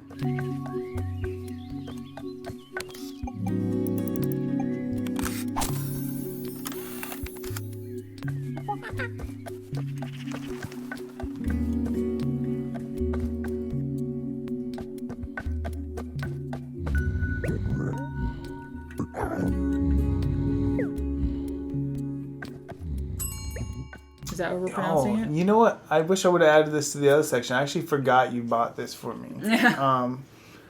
Yes, Toem. Toem is a picture-taking game. I didn't even know about this until I saw it on your wish list, and then I added it to my wish list. This is one of those things where, like, I don't remember what I was looking at, but you start going down that thing where you're, like, on a Steam page for a game, you're like, oh, this looks interesting, and then you scroll down to the recommended, and you're like, whoa, and then you go deeper and deeper, and you're like, whoa, look at all these games. I guess Toem's not... The reason it was in my recommended, because I think it's a fairly newer game, and yeah. I think it was on the Switch, maybe, and... It is.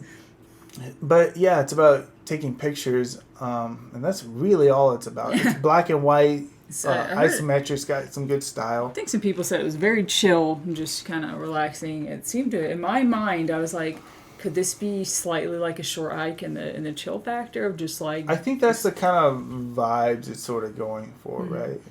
Does it achieve any of that? Yes. Is there a story to this game at all? Is there like any objective that you're technically going for? I don't remember. I don't want to lie to you. There's no emotional objective. Yeah. If you're looking for obviously you can beat the game though, so there's some kind of end goal. Yes, absolutely. And I don't remember why. You're trying to take like the best picture, the ultimate picture. It's for your grandma. Okay. Right? Yes. So yes, like a short hike kind of. It's got some vibes, Yeah. right? Some family, some achieving your goals, being your own person type of thing. And it's kind of like the taking of the pictures is kind of like a puzzle. Like, how do I get the pictures of the things, right? So some of it's simple. Like, you need pictures of ants, you take pictures of ants. You need a picture of an owl, you go find a picture of an owl. But it also might be like, you need a picture of this person with this type of hat on. So how do I do that? And you go talk to some other people and make that arrangement and figure it out, right? This game was good enough where I got to the final area and I knew basically I'm going to climb a ladder and take a picture of a certain thing and that's going to be the end of the game. And I climbed back down and I 100% of the rest of the game. And I don't just mean everything that made sense to do in the game, but every single achievement as well. Oh, wow. Well, that's kind of nice, though. Which is also built into the 100% for the game because it's in your notebook what the achievements are. Once your achievements are in a notebook in the game, they kind of count toward the game progress. But I think there's one, and they don't tell you in the game what they're for, but in one of the early levels, you see on the ground there's these snails. And if you really zoom in and pay attention, you'll notice they're racing. That's great. And there's an achievement for watching them finish the race. It takes a long time. And they actually slow down the further they go. So you just like leave for a while and come back? I did. I left for a while and came back. But that was an achievement. And I thought it was cool. So I did it. And then I finally went up and finished the game. But I really liked it. I was surprised. Like, because you kind of expect like maybe a more shallow experience. Because you want it to be amazing. But it was pretty damn good, actually. And probably like the perfect length too, like the perfect amount of levels where you're just like, okay, I'm done now, right? Yeah. It isn't open like a short hike; it's levels, right? Yeah, so you go in between each level, and you have to take a certain number of pictures, and then you can move on to the next level. So even if you're like, I don't know how to figure this out, I don't know how to do this, you can just move on to the next level. So that's cool. I think it's definitely worth playing. Good. Let me ask you about Fuji.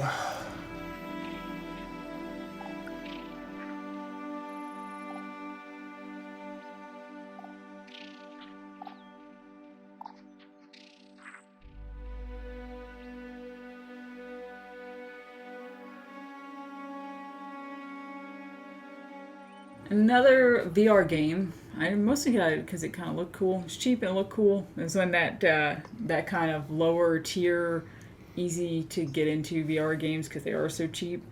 This one was kind of weird because it didn't have end credits for it, so I felt kind of confused. I didn't initially realize what the main objective was. Like, they told me and then I pretty much just forgot immediately.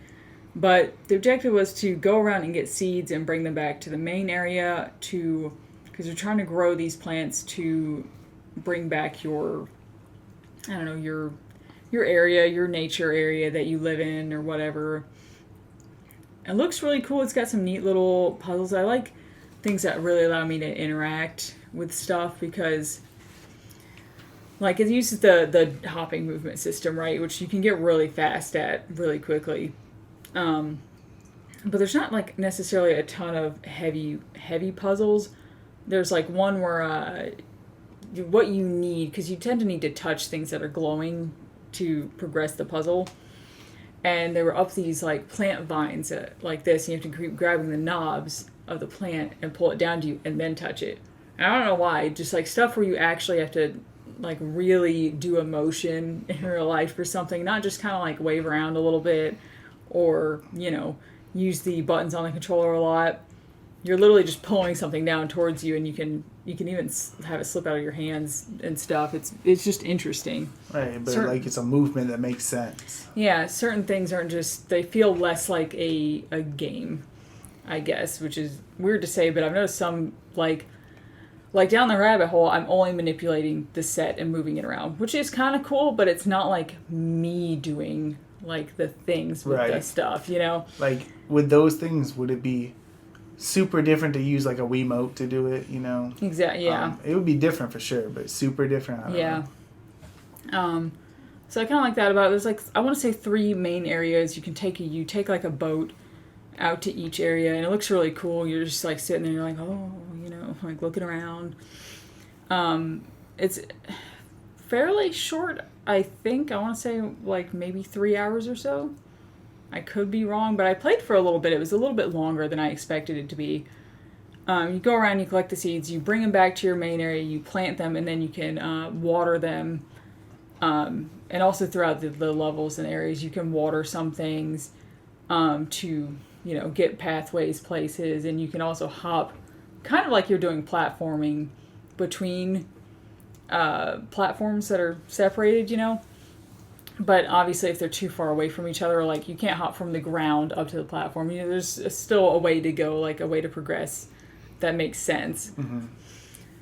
But I thought that was kind of interesting too. I was like, I haven't really seen a game that seemed almost like it was trying to be a platform, but obviously you can't just jump around and stuff in VR like that. Just the whole idea of it being a platformer in VR is just like making me sick. No, I didn't get nauseous from this at all. Anything that I could finish, I didn't get nauseous from. There was only one game that made me really sick, and that was White Day, like VR courage test. It's like this. I know what White Day is. Yeah, it's super weird. It's like a little spin-offy thing where you're in a room and you're trying to find a certain amount of items before you get killed by, you know, ghosts and stuff. That came in like free movement that was not done based on the hopping. I mean, I think you're in the room for like 6 minutes. This is slightly off topic, but you're in the room for like 6 minutes. By the end of that 6 minutes, I was like, I'm gonna vomit. I'm gonna throw up. I can't. I wasn't even sure if I could make it to the end of the 6 minutes, and I really didn't. I died twice and like 2 minutes in, and I was like, never mind, I'm good. I only paid $2 for this. Forget it. But I enjoyed it. It's a very relaxing game. It's kind of chill. You know, it's not Beat Saber.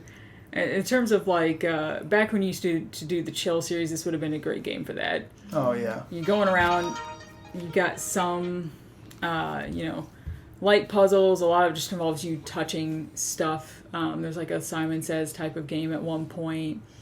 Because there's always like some glowing orb or some crap on a plant. And that's your main goal, to touch it, it'll burst open. And sometimes you can get seeds or like other stuff to help you progress with the level a little bit. Very, very pretty game, though. Very, like, glowing, ethereal, foresty kind of feel. It's good.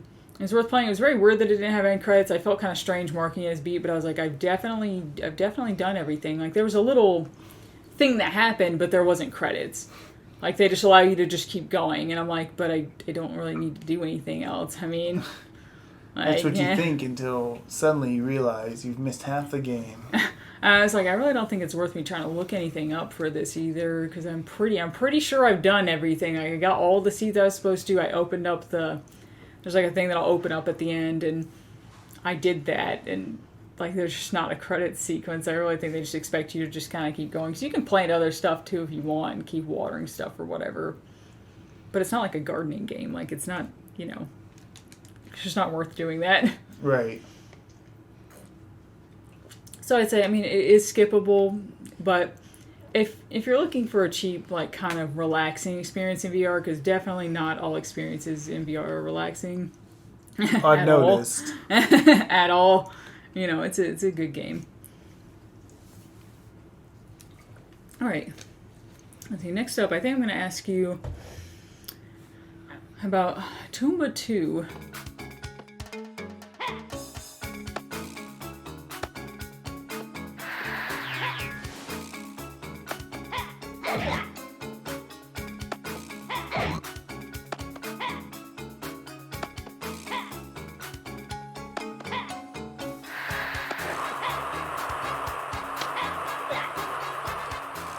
So, I played Tomba 1 maybe 2 years ago.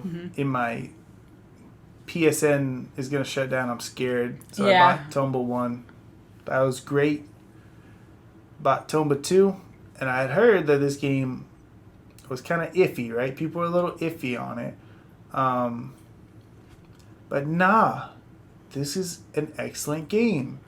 Very much styled the same way as Tomba 1. Even with the 3D characters. So now everything moves at a way less good frame rate. But it's just about exploring, and you're looking for events, right? Which are, they're not quite side quests. They're just things that you need to do in the world. And you go through these areas, and I'm not gonna lie, I don't remember the story. It's been a while since I played it. I'm sure it's save someone. It is. It's save your friend. You're looking for your friend the whole time. But I really loved it, and I actually might have liked it more than the first game. Enough where I did every single event in the entire game. Which, if you've ever played Tomba 2, you know that is insanity, because some of the events are bullshit. Like the minecart one, which if anyone knows what I'm talking about, you know, it's basically impossible. But I did do it, so... So, you know, John just hates his life, so... It was just like, I like this game that much.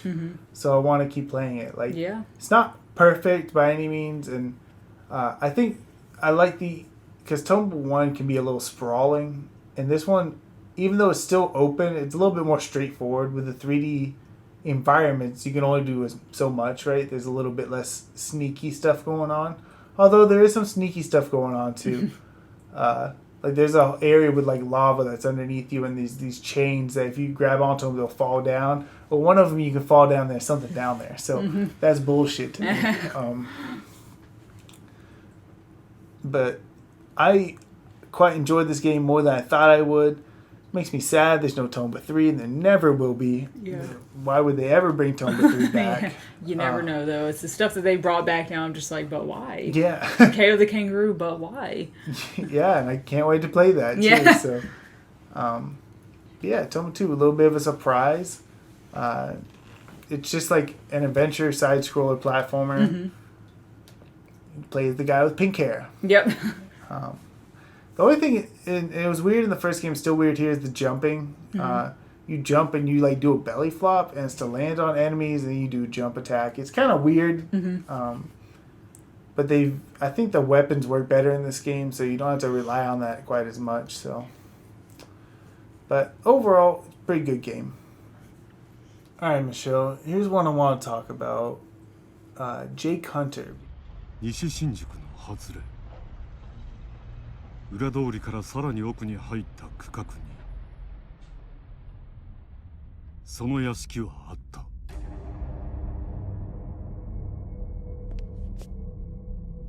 ここか。You actually beat this game last year, right? Yes. This is just a completion of the game, right? Yes, and funnily enough, completion actually takes longer than beating the game. Like, I mean, as a whole, like the apparently the main case of the game is considered beating the game, but the Jake Hunter games are a compilation of cases from multiple Jake Hunter games that were released in Japan. So there was like 4 other cases that I had not done that were shorter, though. They're usually 4 to 6 hours, whereas the main case I think was bordering on at least 12 to 15. It was really long for what it was. And I gotta say, I think I liked pretty much every other case in the game better. It's not that I didn't. the main quest? Yeah, it's not that I didn't like the main case that they had. It was obviously the most dramatic case. It was the longest case. Because I did remember you being like a little bit like, eh. Yeah, but it wasn't the most interesting. Like, it was all about like KGB agents, and then like the main guy who was a KGB agent didn't actually have a motive for what he was doing. He was just, because the KGB obviously disbanded like a million years ago. By the time... That's what you think. That guy, he just like, it was like, because he was loyal to the KGB, he was still doing these things, and I was like, but they're gone. There was no point in this other than that Like, they didn't play it up like this guy was crazy or anything. They were just like, he's just loyal like that to them. And I'm like, this isn't a good reason for anything, like, at all. But the other cases, there's like 3 regular cases, and then there's one that's like Jake Hunter Unleashed, which is these cases that have this really chibi art style. That's actually the only case I think I didn't finish in the DS Jake Hunter game that I have, because it was just weird. And this game actually did finish it. It was good. It was alright. It's like a more stripped down comical case with like a cutesy chibi art style. It was good. But it's almost more like a much more bite-sized case than even the other 3. The other 3 were pretty good. I think one was this girl was an actress, and her sister, who was an actress, had actually passed away previously, and it was deemed an accidental death. And you're trying to find out with the sister who's still alive, like, if there was foul play involved. Of course there was. Someone would be playing the case. But in the process, essentially somebody tries to murder the sister that you're working with, who hired you in the first place, like, during her, while she's acting on set and stuff. And it was definitely interesting in that it wasn't as cut and dry as I thought it was going to be. It was like somebody who was staying close to the family and basically planned to slowly take them out to, like, get money at some point, essentially. But it was like somebody they were working for, not somebody in their own family. It was like the director or something, which it doesn't sound that wild or anything when I just say it, like, oh, the director, like, was killing people, okay. But it was all right. It was good. I immediately was like, oh, well, this was more enjoyable because it was only 4 hours long versus like 12, which is triple, right, the length. There's another one that was 4 seasons. You were trying to help a pair of brothers save their thrift store, basically. Save their... It was like an old school antique store. I'm sorry, not a thrift store. These are different things. So that one actually had me a little teared up because there ended up being this whole situation. Like, they were looking for, I guess, you're looking for a specific, like, Buddha statue. And that's how you end up working with these people. And by the end, there's, like, a hostage, like, situation, and they think that Jake's not actually going to be able to help them in time, and this and that, and, like, by the end, of course, everything, like, works out. But it was actually really good. I was like, for a story that was, like, about an antique store and finding, like, a missing Buddhist statue, this ended up kind of wild for what it was, which I really liked. And I'm not gonna lie, right now, I'm not sure I 100% remember what the last case was, which was in between the one about the actress and the 4 seasons case. But either way, they were all better. But yeah, I really enjoyed actually going back through and completing the other cases. They're definitely worth it. So if you don't end up liking the main case, don't worry about it. I think you'll like the other ones more. Like I said, they're a little bit more laid back and don't try to be quite as serious. I know I just mentioned that one had like a hostage situation in it, but it's still not taken serious in the way that it's more like a drama, right? Whereas the original case, they like really tried to be serious about it, like not just like this is a drama, like this is real. And Jay Connor just doesn't lend itself quite to that, to me anyway. Right. All right, so next up, John, I think I'll ask you about Tales of Symphonia, Dawn of the New World. Yikes! It's filled with monsters! It wasn't like this the last time I came here. I wonder what happened to everyone in town. Maybe it's because of the world regeneration. We have to do something. It's bad. Yeah, because I knew you liked the other Tales of Symphonia game, the first game. Yeah, the first Tales of Symphonia is excellent. And I say this as someone who... I didn't play it on the GameCube. So I don't have like some exclusivity bias in my mind. I played it on the PS3 and thought it was pretty excellent. A 5-star type of excellent. This game is weird and bad, and I think it came out on the Wii, didn't it? it did. So he plays these two new characters. One's name is Emil, and the other one is named something else, obviously. Not Emil. She's girl. But She's girl. She's girl character. Marta. But the rest of your party consists of monsters. Monsters that you collect in the world. And that is terrible. Because Tales of Symphonia monsters are not AI, right? They don't have this crazy AI going on. Yeah. So anytime you're using them, they're not doing substantial damage. You're doing everything. So it's not very helpful. They're not fun to use. I don't like them in my party. Every now and then the Symphonia cast joins your party. They will always be lower level because the game's super easy and you're going to be like way past them in level, but I will still put them in the party. They don't level up at all. Put them in the party because I'd rather have a real character with real moves and stuff in my party every time. But my fear was, okay, but when I get to the final boss, it's probably going to make me use my stupid monsters. That is not the case. So I just had a normal party at the end. And I just forgot all about the monsters I had trained the whole time. One of which was the second monster they ever gave me in the tutorial. I just decided to use it the entire time. Wow. That's great. It's still a Tales of game. So it's still... Yeah. There's still fun to be had. I'm not going to say I hate it. There's no world map anymore. It's just like you pick where you're going to. That's a little sad. I do like world maps in RPGs. So do I. And it's not like the game was super short. It was slightly shorter. But I don't know. I wanted to finish it. I think part of it, because Tales of Berseria, I own it on Steam, and I want to play it. But I also knew I needed to finish it. So I think there's part of me that was always like hesitant to move on to the better games in the series before I finish this one, because I'm like, I'm never going to finish this one. Yeah. And I went through the intro of this one so many times, but it always starts with like, the catch is this. The main character of the first game is like killing a bunch of people. And you're like, what? But he's a good guy. And, you know, even though you know, like, okay, so it's probably bullshit, right? But your character is like this so whiny. Guy's so whiny. I cannot stand him.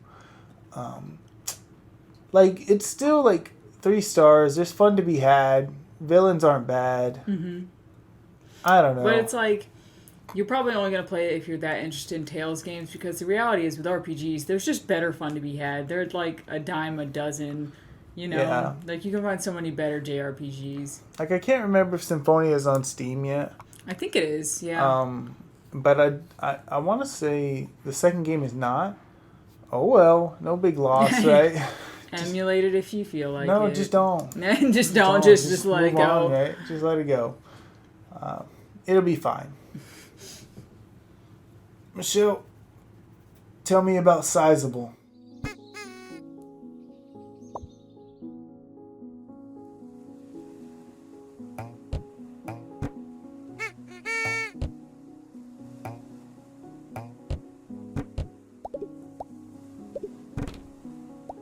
All right, so it's interesting because I feel like we're running down my my games here to you're leaving some of the better games for last, for sure. Of course. So, Sizable, I've seen this game around a little bit. It's on everything just about now. I think it's on mobile too. Simple game, easy game. I think I gave it 4 stars at first, and I was like, I mean, I liked it, but I'm also probably never going to play it again because it was just so simple. Like, it was, I was taking a break from another game a little bit when I played this. It's kind of it's a light puzzle game. You're having like a little isometric 3D, I hesitate to call it a diorama because dioramas make it sound like it's detailed. It's not. It's a very simple little landscape, and you will change the size of items to do the puzzle. To get 3, usually it's 3 items that you're trying to get. They're the same thing every single time. There's also a hidden turtle in each level. Wow. What a value. hidden turtle. They're not all very well hidden sometimes. The levels can be really quick to go through as well, like very quick. I can see why on mobile it would be great to just... And the puzzles, they're not anything crazy. Most of it's pretty easy stuff. If you fiddle around with the sizes of stuff enough, you'll usually figure it out. I mean, I think a child could do this, you know, like a 10-year-old or something, maybe even younger. If you understand some basic, like how gravity works a little bit, there's a few puzzles that involve stuff like that, you'll figure it out. What's kind of cool about this game, though, is, you know, I mentioned the turtles earlier. There's a turtle in each level. I did find the turtles all my first to go through. I was determined. I did have to do a couple levels twice, but they're short. I mean, like, the first time you do it, it might take you 10 minutes. And that's if you're being slow, probably. Some of them only take, like, 5. But you find all the turtles, and once you've beaten all the main levels of the game, finding all the turtles unlocks another level for you in extras. And I was like, cool. But then there's also a bunch of other levels you can unlock in extras. And what it is they're usually silhouetted, so you can't see what exactly they are, but you know the shape of it. The shape of it will look like a level that you've already done. What you have to do is then go back to that level and find out what's different. There will be a pathway, essentially, that you can open up, and once you open the pathway, it'll immediately kick you back to the extras menu, and the extras, like the extra level, will be unlocked, which was kind of cool. Some of the extra levels were really neat. They were more interesting and slightly more elaborate than the base game levels, but a lot of them were even simpler than the main game levels, and I was kind of like, I don't know, I feel like this doesn't really serve a purpose. It's a little too easy to the point of almost being boring. I mean, I still did everything because I just thought it was interesting how, and not a lot of games do that, where they have you go back into other levels that you've already done to find something new, to unlock something else. So it was just kind of interesting. It was kind of neat. It's a relaxing game to play. It's probably only about 2 or 3 hours, depending on, you know, how much you decide you want to do. I don't see why you wouldn't do everything, though, you know. I think it's only like $3 or $4 on sale as well. It was really great for the purpose at the time of just chilling out with a game, being able to actually beat a game, because I hadn't beaten a game in a while at this point, I feel like. Yeah, it was good. I mean, I'd recommend it. So now let me ask you about... And I feel like, honestly, the only reason I'm even asking you about this game is because I can't remember what the hell it is, because it's got such a generic name. What is Grand Kingdom? Who's there? Crap, were they spying on us? Captain, we must chase after them at once!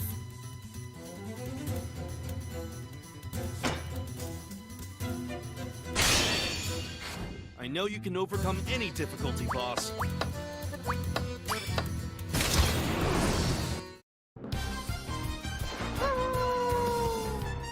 Oh. It's super generic sounding, so it's an RPG, right? Yeah.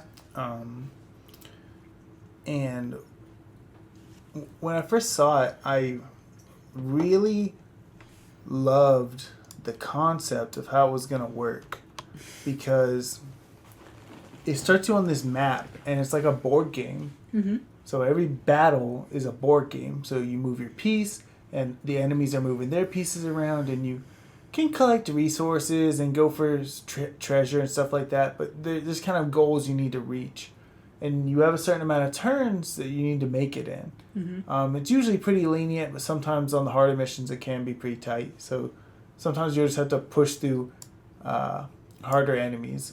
Now the enemies depend on how many turns a battle takes with enemies. That'll also affect your turns. So let's say you have 50 turns across the whole board game. Each movement is 1 turn. And then every battle might take 5 or 6 turns if you screw around too much. Yeah. And the battles are these like, there's like 5 lanes or whatever. If you've ever seen like South Park Fractured Buttholes. Uh-huh. Right, it's kind of like that. Except not as well done. Like, it's not bad. It's just, like, sometimes things don't make sense. It's like, okay, here's where all my arrows are going to hit if I shoot them up and they come back down.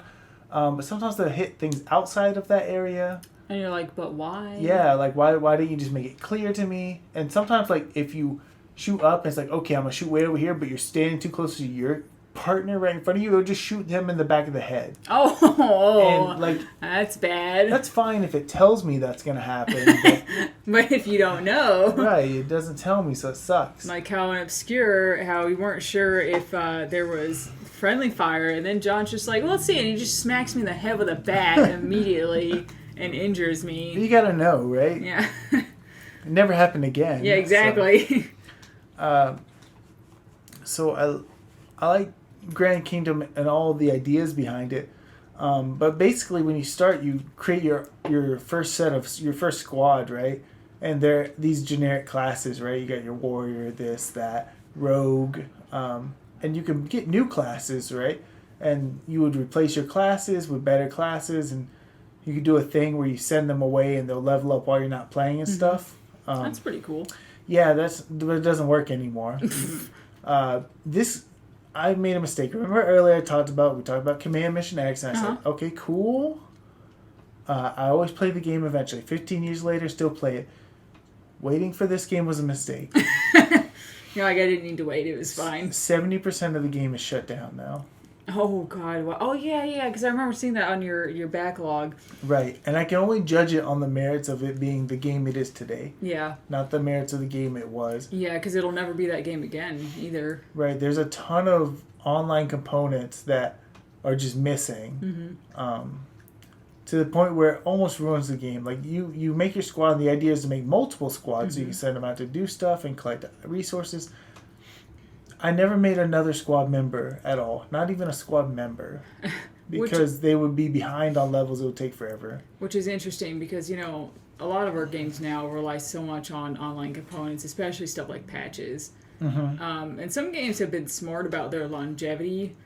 I think New Horizons is actually a really good example of that in a way, because they basically made it so that you don't have to play with other people to get things that you want now. You don't have to trade with people to get different colors or furniture or whatever. You can just go get it yourself, because they realized people are eventually going to stop playing together, and 10 years from now, you're not going to have somebody else to play with probably. You're not going to be online, or the service might be shut down. Sure, and it'll be like 40 years before the next Animal Crossing, knowing Nintendo, so... Yeah. But yeah, Grand Kingdom, so that sucks, right? I missed out, and I had it when it came out, so when the online component was still working, so I just missed out on all of it. So I would say if you're looking at it and it seems interesting, don't bother. Move on, because you're missing most of the game. How long is it without any of the other components? Like, how long was it for you? I don't know off the top of my head. 30 hours sounds about right. Yeah. You played so many long games this year. Yeah, I did. There was also a ton of post-game stuff. Like a ton of there are like 4 countries or whatever, and you could do story quests for them after you beat the main story, and there were credits. But I was so burnt out, and since I knew I couldn't interact with most of the game, I just checked out. Yeah. I said I'm done. I would have done that too. But, oh well. Michelle, let's get into it. Tell me about Stardew Valley.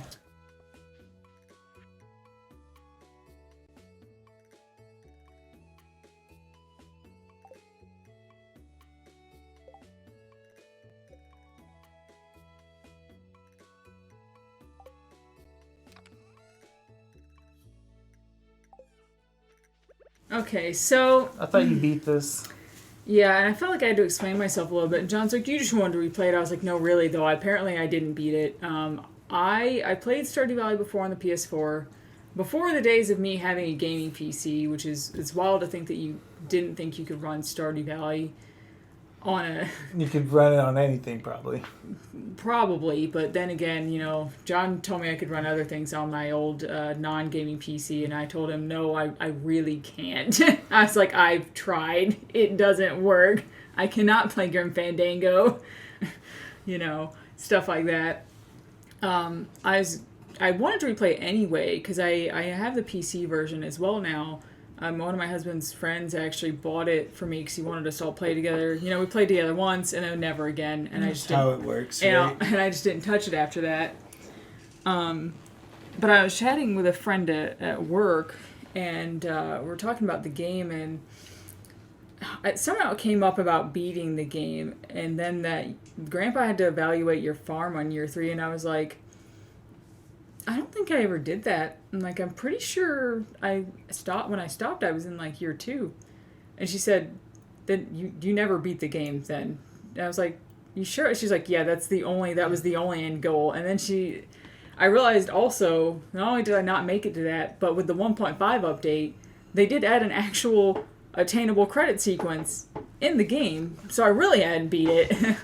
I hadn't met Grandpa. I hadn't seen the credit sequence because I guess when I played was 1.5 update. I think was actually kind of recent-ish, within maybe the past year. I want to say.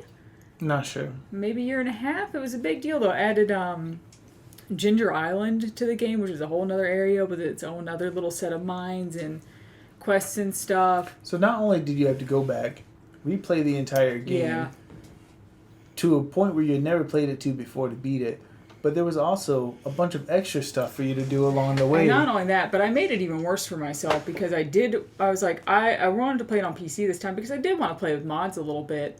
And I didn't use any kind of cheating mods because they do just straight up have cheat engine and stuff. And I was like, that's just going to ruin it for me. But I played with Stardew Valley Expanded and East Carp and Ridgeside, which are very big expansions. I played with the automated expansion because I knew at one point everything was going to get I was going to have so much stuff going on my farm that it was just going to be annoying not to have it.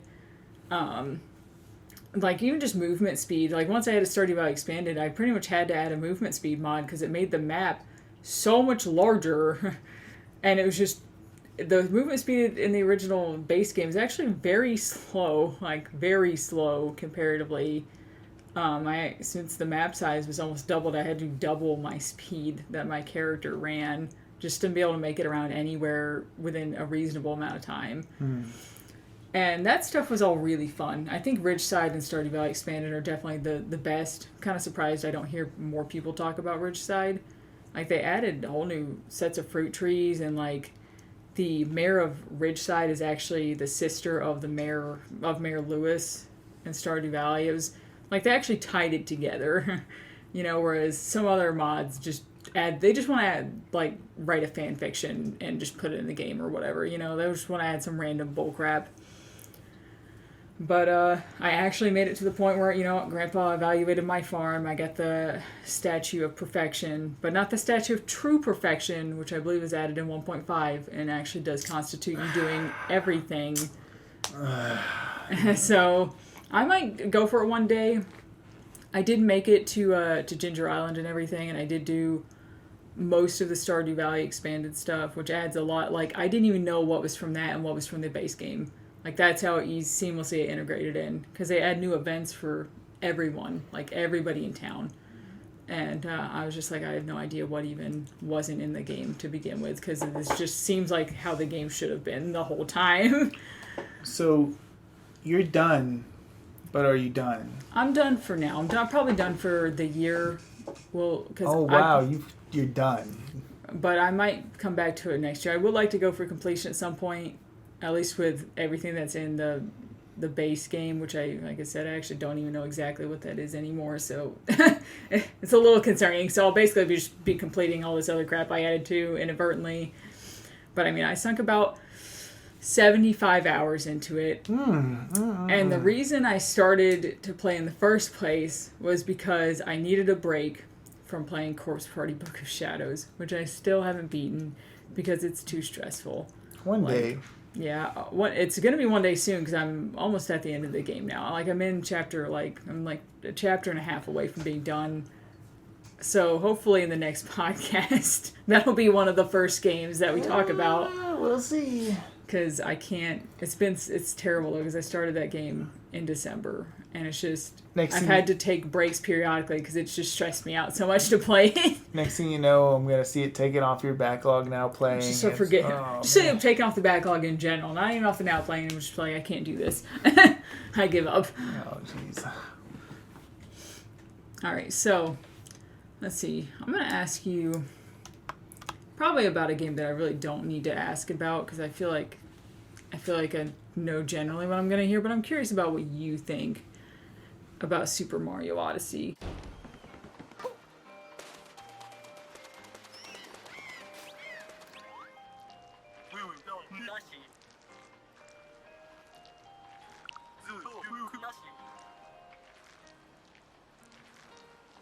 Because you're not necessarily a huge Mario person, you know, like myself. You definitely play more than I do, but So yeah, and we talked about it last year, the year before, Super Mario Galaxy.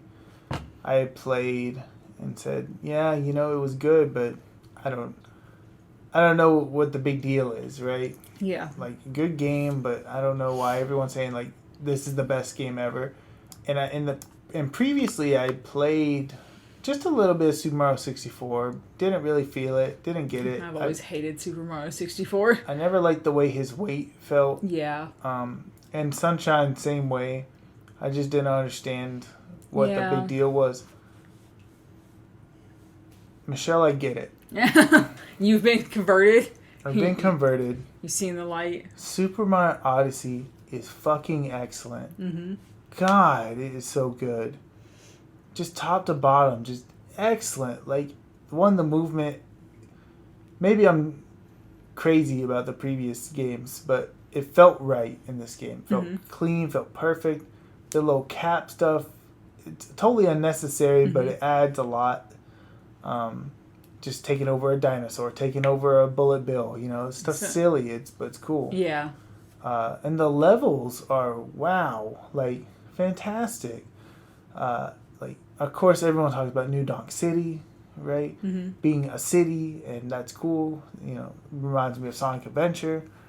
But all the other levels are really good too, like the moon and the beach. I really love the beach levels. I just got, and I think some of it's just when I get a moon, which is like the star equivalent, right? I don't exit the level, which I like a lot. I think that makes a huge difference to me. But also, there's so many moons, and you need a lot of moons, right? But you can explore at your own pace, and it had a really, really, really good ending, and a really, really, really good reward for beating the game. Like, it was pretty mind-blowing how good it was. And again, I don't even care about Mario that much, but man, it was pretty damn good. So yeah. a must-own on the Switch, huh? Yes. Yeah. Hands down. But let's get back to you. Let's talk about Haven Park.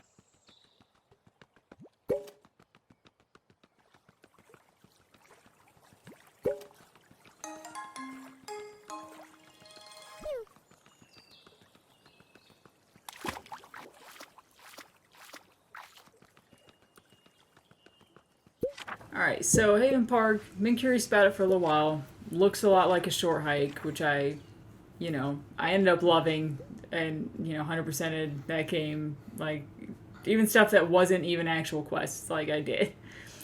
Haven Park definitely has a similar vibe. It's definitely inspired by it. There's no way it's not.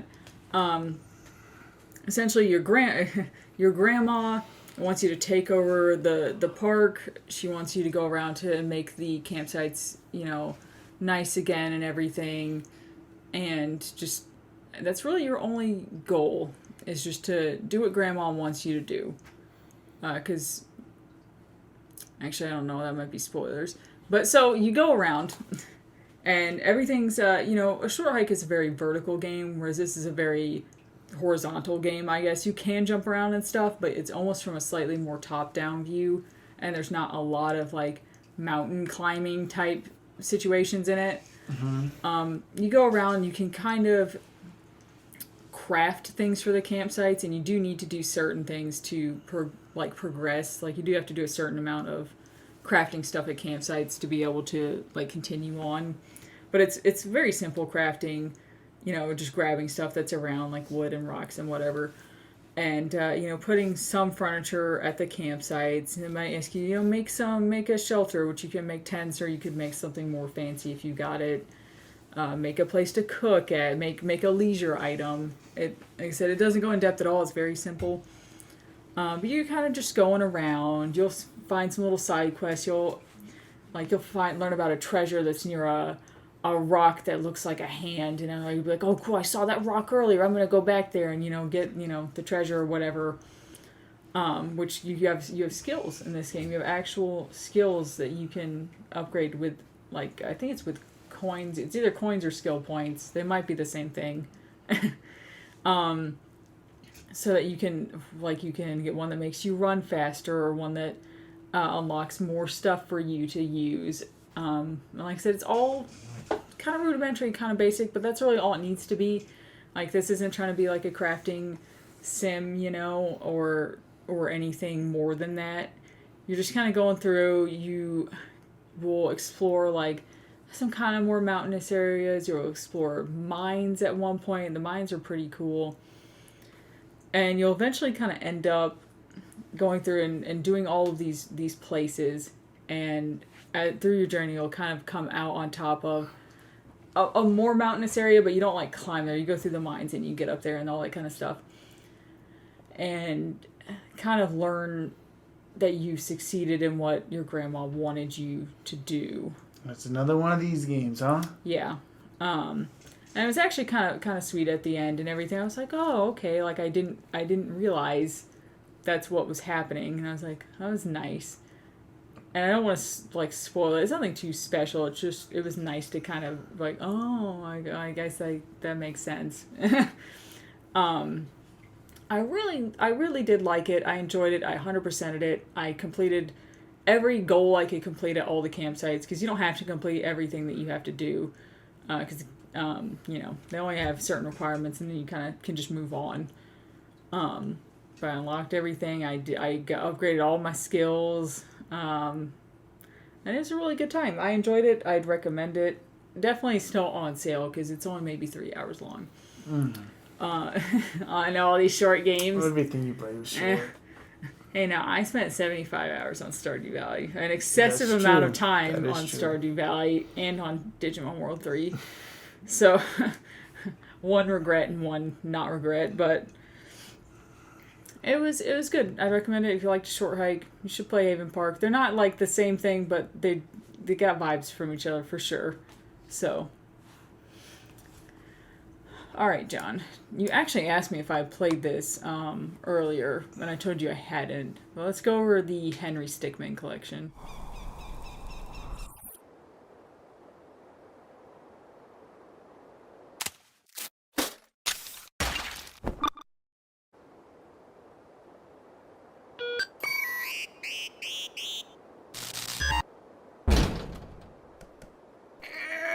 Yeah, so I'd seen this game for a while. I want to say the Among Us devs make this. Oh, really? I didn't Yeah, know that. they made Among Us, then they made this, and then Among Us got popular. It's kind of a weird cycle. I could be totally off with that, but I'm pretty sure that's true. Henry Stickmin is a Flash game series from that time where everyone was making these animations with choices that ended in some sort of violent death if you chose the wrong one, or if you choose the right one. Now, it may be a bit deceptive, right? Some people might be thinking, okay, so what's the right choice here? That's the complete incorrect way to play the game. What's the wrong choice? And you pick all the wrong choices until you've satisfied yourself, and you move on to the right choice. So this is five games. I just listed it as one because it's the games are so short. It felt like it all came together for me. But what's cool is the fifth game is actually like a culmination of the things that have happened through every game. So at the beginning, you get to choose in the second game what happened at the end, in the third game what happened at the end, and the fourth game what happened at the end, and then it makes a final thing for you. So that was pretty cool. And there are lots of endings based on what you did, right?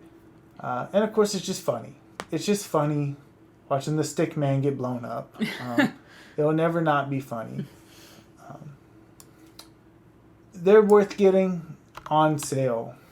And even when they're on sale, they're a decent bit, I think, honestly. Right, they're a little bit more than you would think. Yeah. But Michelle, tell me about Another Code R.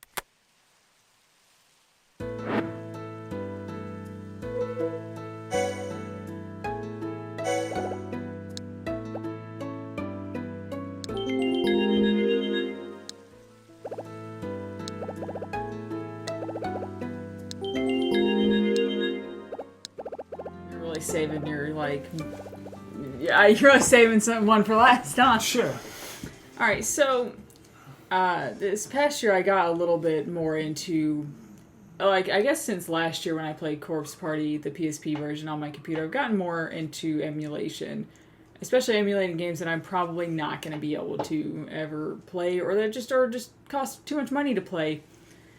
So I also found out something cool, that apparently you can use your Wiimote with your computer. You still need a sensor bar, and you can get a wireless one, or you can literally just plug your sensor bar into your Wii and turn it on without even having it hooked up to anything else, just so you get power to the sensor bar. And then you can pair your Wiimote with your computer. So I was like, well, there's only a few Wii games that I've really wanted to play that aren't, that didn't come out here. And one of them was Another Code R. I played the original game, which is Trace Memory in the US on the DS, and I liked it, but I actually didn't think it was that great. It's also made by Sing, the same people who made Hotel Dusk. Mm-hmm. I think this might have been one of their last games. I think their last one was that game they released on the eShop. What was it? I just played it at the end of last year. It's like Cold Case. Yeah, Cold Case Investigations. I think that was their last one. But this, I think, is one of their only 3D releases that came out. Because the original was, it was on the DS. It was actually, parts of it were in 3D and everything. But you know what I mean, like a full console release of something. I think this might be. They spent the money. Yeah, I think this might have been the only one that they did. I've always been curious about it. I didn't even remember everything that happened in the first game because it's been such a long time. But they kind of fill you in fairly quick. In the first game, you went to go look for your dad. Your dad's a scientist, and you went to go look for him on this island when you were 10 or something like that. And in this game, you're 13 now. And you're actually your dad invited you to go camping with him on this other island where he works. I think it's an island. It might not be. I don't think it is. You get there by bus. So, but he invites you to go camping with him. They're like, you never get to spend time with your dad because he's always working because he's a scientist and whatever. And you find out that he's actually trying to use this trip to unlock memories that you have about your mother. Because your mother was... Essentially, you found out that your mother was murdered in the first game. She was murdered for her knowledge about a technology that allowed you to alter memories. I want to say it's alter memories, or that research may have came slightly later. But anyway, basically, it allows you to obtain memory, erase memories, or alter memories. I think hers was altering memories, and then they also learned how to erase memories or whatever later on. But she was murdered for that, and your dad's trying to unlock memories that you have about her so that he can get the other part of the technology, which I can't remember if it's altering or erasing, so that when you have those two abilities combined, you can effectively just manipulate somebody's memory however you want. You can erase memories, you can add memories, you can change memories that are already there. Very powerful stuff. And I was really surprised because it's not like this isn't an amazing game necessarily, but I remember being really underwhelmed with the first game on the DS, almost disappointed. And I really enjoyed this all the way through. There's a lot of, it's interesting because it's kind of done in a point and click way. You're always on a track, almost a side-scrolling kind of track. And if let's say you're going down the road and you're about to turn down one in front of you, it'll turn and the whole camera will turn, so it's still looking at you from the side. It's definitely kind of a weirder thing to see done now. It definitely feels like the only game I've played that's kind of like that, because you can move your character with the analog stick, but you still have to usually use the pointer to point and click at things. It was a little bit more compelling than the first game, just even the story and everything. And I don't 100% know why. I don't know if it's just because of the setting or the feel of it being a Wii game, and I hadn't played a Wii game in a while, like quite a while at that point. I liked it. I think it's worth playing. I think it's worth emulating. It emulates very well. There's only a couple parts in the game where I had a little bit of an issue where you have to like take a picture and transpose it on top of another picture and see like a code or something. And like normally I could do that perfectly fine, but I went to do it once and then the game just froze. The emulation just froze every time. And I was like, let me just look up what the stupid code was, because I can't like get it to, like, the second I went into that menu, it just froze and it was only in that spot. I think that's one of the only known issues with emulating the game, was that one tiny area. So, for my first Wii game to emulate, one of very few I'll probably emulate, it went really well, and I was really stoked that I could use my Wiimote like a real game. It just felt like I was playing something on the Wii, like not emulating it on my computer. So, if you play Trace Memory, even if you didn't care for it a whole lot, I think you might actually like another Kodar. It was good. The story was good. The graphics are pleasant to look at. I'd go for it. Do you think if someone played it with a mouse instead of the Wiimote, it would make a difference? I think it would be a little bit weird, because you'd obviously, I don't know, I think it would be a little bit weird. I think I was going to play it that way if I had to, but it just works better with the Wiimote. I think sometimes it doesn't understand the mouse. It doesn't calibrate it like it would the Wiimote. It doesn't have the same range that it's supposed to. Gotcha. Kind of like if, I don't know if this is an analogy that you'll get. Where I work, they have like interactive projectors. And sometimes if you go to put the pen, if the board's not calibrated and you go to put the pen near it, and then you try to move it outward, instead the cursor will slowly drift away. Mm-hmm. That's kind of basically what happens with the mouse. It drifts away. It's not really where it's supposed to be. So it was kind of weird. All right. John, let me ask you about Nickelodeon All-Star Brawl. Ready? I'm no jellyfish, but this might sting.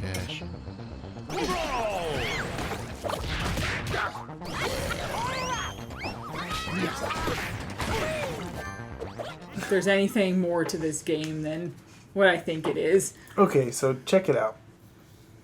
I got a little bit of a story with this game, right? Mm-hmm. Because last year, when I went to buy it at Target, the day it came out, They didn't have it. Because it turns out the physical release was delayed a whole month. Uh-huh.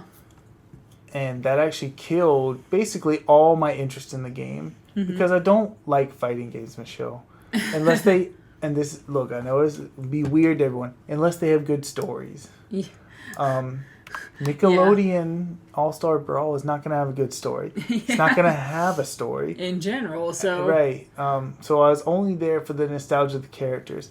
So I was like, okay, I'll come back in a month and buy it. I actually ended up buying Metroid Dread. Yeah. But I'll come back in a month and buy it. A month passed, and I promise you I did not think about that game once. Did not care. They released some new characters for free. I thought that was awesome. Still did not buy it. But I was like, I'm going to get it eventually. Just now I don't care as much. Then I got it for free on Humble Bundle. Oh, well, nice. Which is not where I wanted it, because I would like to have played it multiplayer. And I'm just not going to do that at my computer desk. But that's where I had it. So played it. It is Smash Brothers with Nickelodeon characters. About what I expected it to be, Right. Feels good. Some levels are not as fun to play on, and the AI is like the dumbest shit in the world. They'll just kill them. So they'll just walk in. If you stand in certain places, they'll just kill themselves, which is not good. But it's got the characters you want to see, right? It's got enough cool characters. Like everyone is always like, why not this character instead of this character? But it's like the characters that are in it are cool. What kind of characters do they have? Because I know there's obviously, like, there's SpongeBob, there's, Right. What other Nickelodeon properties did they, like, take from? Invader Zim is in there. Oh, that's cool. Right. One of the monsters from Aw Real Monsters is in there. That's really nice. 'Cause that's an older show, so that's a lot of Nickelodeon shows. That are A lot of characters good. from Avatar Last Airbender are in there. Yeah, I guess I should have expected that. Ninja Turtles are in there.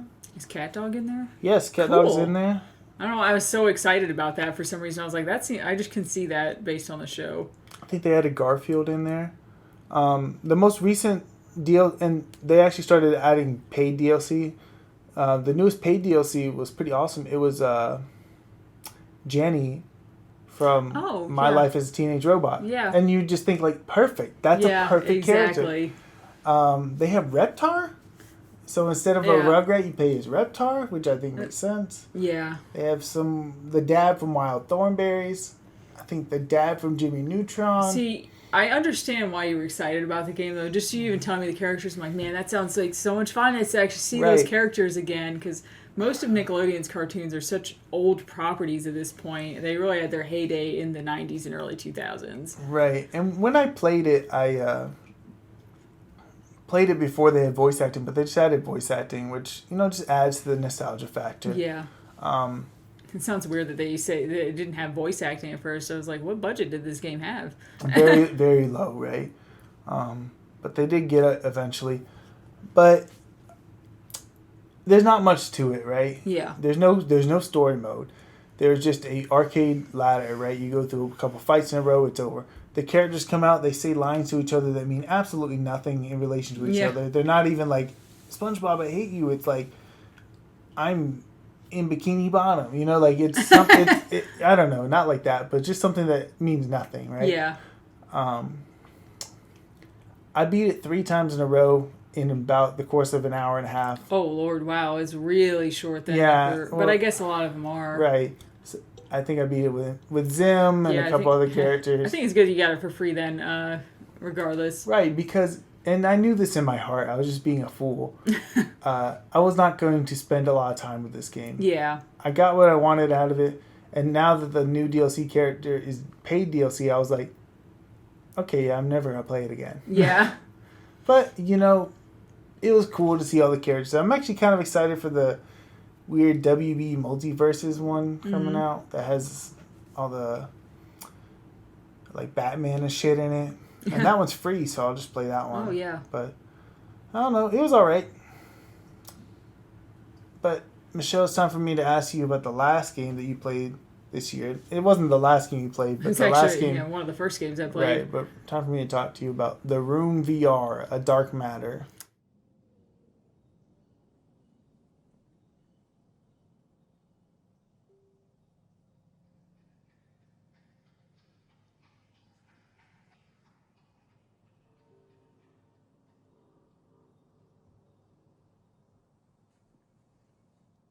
So last year we went through all the Room games, both of us did, because I played them all, and then I played the first 3, and then I bought you the first game, and then you just kept buying the games, and then I ended up having to get the 4th game just so that we could discuss it, because I hadn't bought it yet because it was more expensive. And this is the only game that I hadn't played. I thought it was kind of cool that they came out with a VR game, and it's not like... It's a whole separate game. It came out between the 3rd and 4th games in the series. And it seemed perfect for VR. One, it looks amazing to be in there. It's really cool. However, it goes back to the style of the 2nd game, which is interesting, of being separate areas, like themed rooms, basically. Which I was immediately kind of like... I was actually confused about when this came out. When I looked it up, I was very confused. I was like, you put this between the 2 best games. Like, you already had the formula down. I don't know why you went back to the other thing. Yeah, but it seems like a downgrade. Yeah, and I want to say it felt that way, too, because in the grand scheme of things, it is. But it's in VR, which automatically makes it a lot more fun to play. Most of the time. Most of the time. Exploring around the rooms is really fun, and being able to actually interact with the puzzle stuff, because it's such a good game to do hands-on stuff with. Because, let's be honest, a lot of the stuff that you're doing in the games is like opening little things and finding little hidden compartments in places and pulling switches and that kind of stuff. So it works perfect for that. It's slightly longer. I want to say it's at least 5 hours. Which for me, for VR, that's kind of like long at this point, because all the other games I played have been like maybe 2 hours at the most.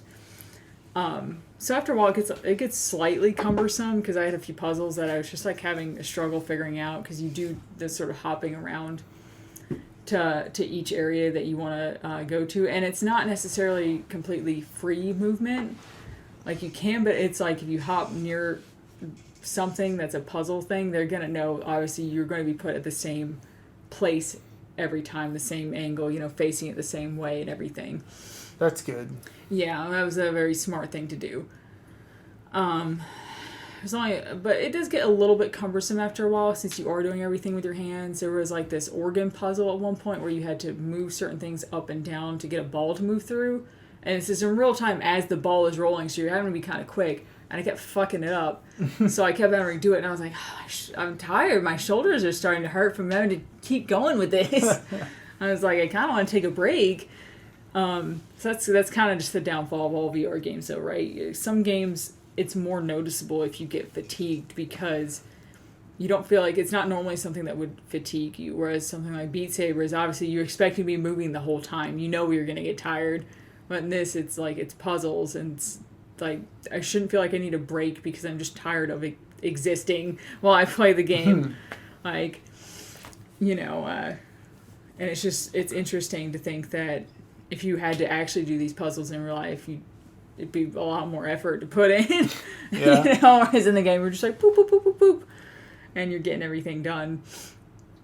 Story-wise, I'm not gonna lie, I don't remember the story a whole lot, as with most of the games. It's definitely, it's Lovecrafty and stuff. It's a little bit different than the normal stuff. I remember there being, like, some ghosties and stuff in here, so it was kind of cool, and I think some of the end sequence was cooler than some of the other games, in terms of, like, how it looked in the cutscenes and stuff.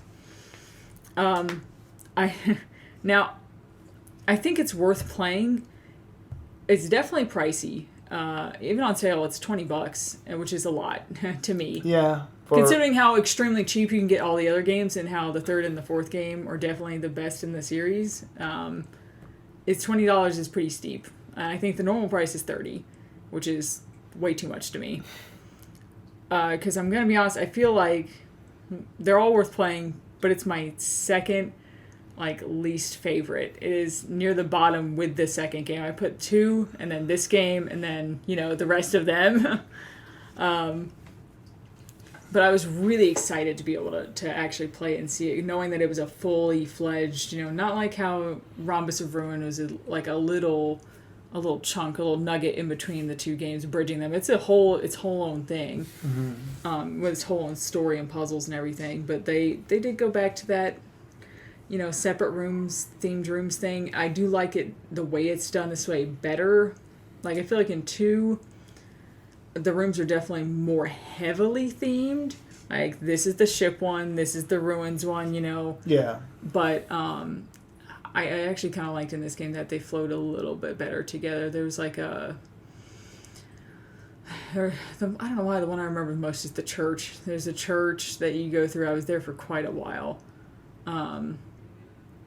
What are the other areas now? It's okay, because I'm going to play it, right? Yeah. So let's not spoil them all. But it's a good game. It's worth playing. I think you'll feel somewhat similar to me. I feel like if I had played this... We've been pretty similar in our thinking for all of them. I think we have the same top, I feel like if I had played it around the second game or right after it, I would have definitely felt like it was still a step up from that for me. But the third and the fourth game were just they're so good, Yeah, I was about to say, I think it's 3, 4, 1, 2. When I looked up when this game came out, I was like, how long was this in development? Because I feel like it really came out at the wrong time, comparatively. Like, this should not have come out between these two games. So what were you guys doing? Trying to make a VR game, right? I guess. I don't know how hard it is to make stuff for VR, so...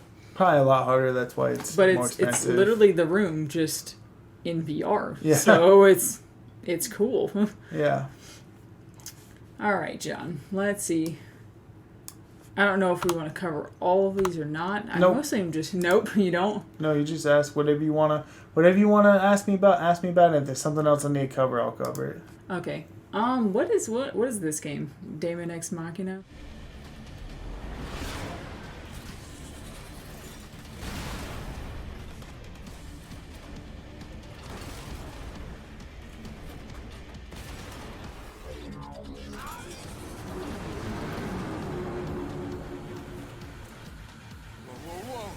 What is that? Do you want to hear about Daemon Ex Machina? I kind of want to know just what it is because I don't remember at all. Okay.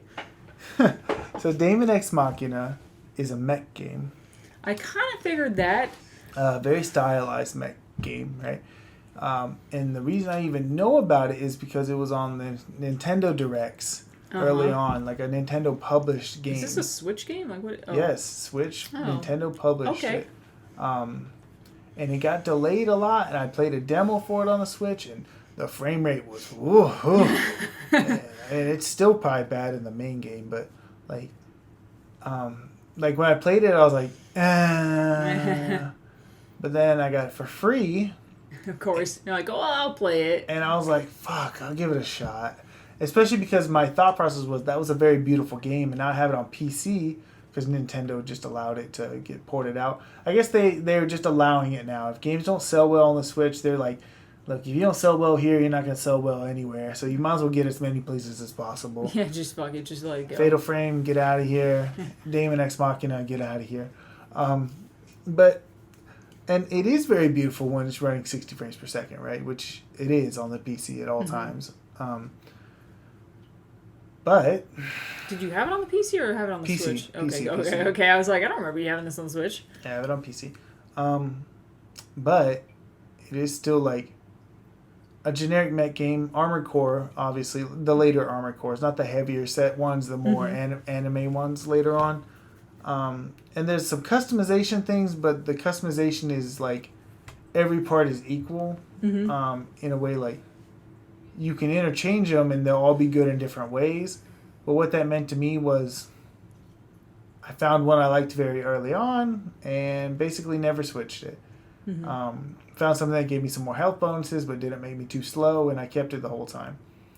And the story is honestly very confusing because it goes pretty deep in anime stuff, and there's some like big plot revelations that I don't feel like they fleshed out. Like there's some people that reveal like at some point that they're immortals basically, because And you're like, what the fuck? because you murder them in your mech battle And they don't die? and they came back, and then they had this big spiel about how this tower was helping them stay immortal, and it's like, wow, this is a great plot, and they never bring it up again. Oh, wow, really? And just like it's just gone, and it's just like It's a super weird thing to just throw away. Like, that seemed like a pretty big deal. yeah. The final boss was extremely hard, but eventually I got him. It's all about like it's got a Guiji mechanic. It's got a goo mechanic where you can make like a shadow form of yourself. So you kind of got to set that guy up to take all the hits real quick. But overall, I rate it. Not really. I just pass in general. Not even like I'll check it out. Just move on. Yeah. Don't look back. Is Samus Returns a new game or an older game? New game. Okay, I thought so. Tell me a little bit about Samus Returns.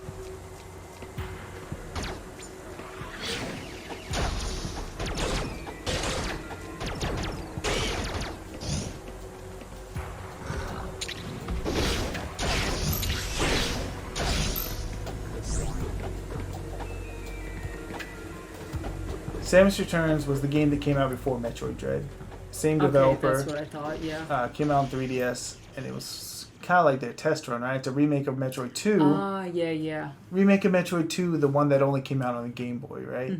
But oddly enough, is the most plot critical one in the entire series, right? It's like that Kingdom Hearts game that's on Game Boy Advance that somehow introduces the main villains for the whole series, right? Yeah. But this one is like, this is where she meets the baby Metroid that becomes like the most important part of the series and why she has the development she has. But this game is interesting because it's very, very linear. I mean, it's still like not, but you go to an area and it's like exploring these 5 directions, defeat the Metroids, come back to the main area, and then go down another level. Very different sounding from actual Metroidvania. When you're playing it, it still kind of has those vibes, but you don't. You can tell you're like, yeah, I'm being funneled very hard. Yeah. So you reach a new area and something will be there's this little statue that says, "Hey, kill 10 Metroids." So you go find the Metroids, and it's actually kind of nice if you kill one and you turn it back into the statue. It'll sort of tell you where another one is. So if you can't figure it out, that can be nice. I had to do it a few times, but that's the game. Killing Metroids. I think there's 40 or 50 of them in the whole Sounds game. a little bit boring. Right. So it is a little bit boring. There are some, and there's basically 3 or 4 boss fights, and they just regurgitate them. And the first 2 they regurgitate more times than the other ones, the more interesting ones later on. And once you've kind of figured them out, you figured them out. And the second form of the Metroid is also just very annoying because he also moves to other rooms. So like you fight him a bit, and then he'll just run off to another room. You're like, oh god, now I gotta go find him. Right. It's just like, stop, just die. Some of the bosses are extremely difficult. People said Metroid Dread was really hard. Metroid Dread's final boss was pretty hard, and the rest of it's not too bad. This game is very fucking hard. Enemies do so much damage to your health, and the counter move is basically a requirement. In Metroid Dread, it's optional, it's nice, but in this one, like, if you don't counter, you're not going to kill them before they hit you a couple times. So, like, you might as well just wait, counter, and then you'll kill them in one shot. And that applies to some bosses, too. Also, there was some weird, speedrunner tech where they do cool things that you're not supposed to do. I guess they just thought I would know how to do some of that stuff. And to be fair, the game, like, tried to teach it to me, but I was just too dumb to figure it out. Like, you got this thing called a spider ball, right? And you can climb on the walls with it. It's real slow and boring. Yeah. But if you're on the wall and you use a power bomb, which is, like, the late level bombs, it'll shoot you like a rocket. Yeah. Okay, you're saying yeah, but I was saying no, I don't understand. Like, I could understand from what you're telling me based on the fact that you could go into, like, a little ball on the ground and you could, bomb yourself up to places in some of the other games. So I can see them doing that, but unless they told you that you could do that, like... Yeah, and I'm sure it's just me. Maybe I didn't understand it, but there was a boss much later on that... Oh, they wanted you to use it. I don't know if I would have gotten that in a boss fight. Like, maybe you could have dodged their attacks real well, but it was clear like they wanted you to get to the wall, wait, and then use the power bomb and shoot back into him and hit him. Yeah. And that was very cool, but it was very hard at the same time. So, and also, this game gets even lower points now in my heart because I believe it is responsible for breaking my analog on my 3DS. Oh, It really? is the game I played before Luigi's Mansion. And this game hurt my hand so much playing it. Really? And, like, I would have to take breaks because my 3DS would just be covered in sweat because it's hard. And it requires you to, like... And Metroid Dread does this too, but it's a little bit easier on the Switch unless you're playing handheld mode. But, God, it probably kills you. But... Like, it's just like, hold down the triggers and press this button and this button. And it's like, oh my god. And I feel like the harder of a time you're having, the worse you tend to grip things, yes. too. Like, when I was playing Mega Man Legends the other day with you, at one point I started getting sweaty trying to strafe around that freaking, what was it, that electric, like, Bulbmon-looking guy. Oh, yeah. I was just like, and you start, like, having this claw grip on the controller because you're just pressing so hard. Right, so imagine that, but you're pressing on the circle pad. Yeah, on this little 3DS. Right, so the circle pad, I'm almost certain that is what broke it. Yeah. Because before that, I really hadn't played the 3DS in a long time, so my analog was feeling a little stiff. So I was like, okay, it'll work its way out, though. There's dirt and stuff in it. And, and then it started feeling real loose. It's like the Mario Party of the 3DS, huh? I don't know. What was the N64 game that people like burned? Mario Party, yeah. Yeah, it was Mario Party, okay. Yeah, but there's also a Mario Party on the 3DS, so I don't know. But yeah, it was... So Samus Returns is like, man, I don't want to say it's the worst Metroid game I ever played, but it is. So that basically is what I'm saying. It's not like I had a bad time with it, but coming off of Dread, which was near perfect. And then breaking your analog stick. And breaking my analog stick. Basically just dropped it down to 3 stars immediately, so. It might have even dropped it worse for me. I mean, honestly, When I break my 3DS. When I rated it 3 stars, I didn't know I had broke it yet. So. Oh, gotcha. You're like, it's 2.5 now. It snuck by, yeah. Oh, man. Is there anything particularly interesting about the last couple of games you have? Because I'm kind of interested, but if you're like... Because I'm not sure I know 100% what Westerado even is.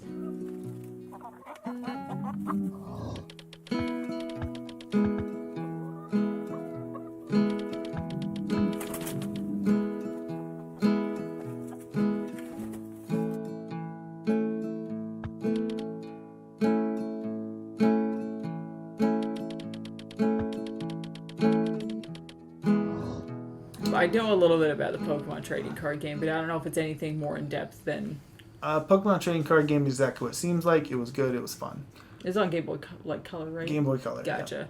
Yeah. Westerado was like you're like a cowboy. Someone murdered your family, and it's all like pixel, like Atari-ish graphics, right?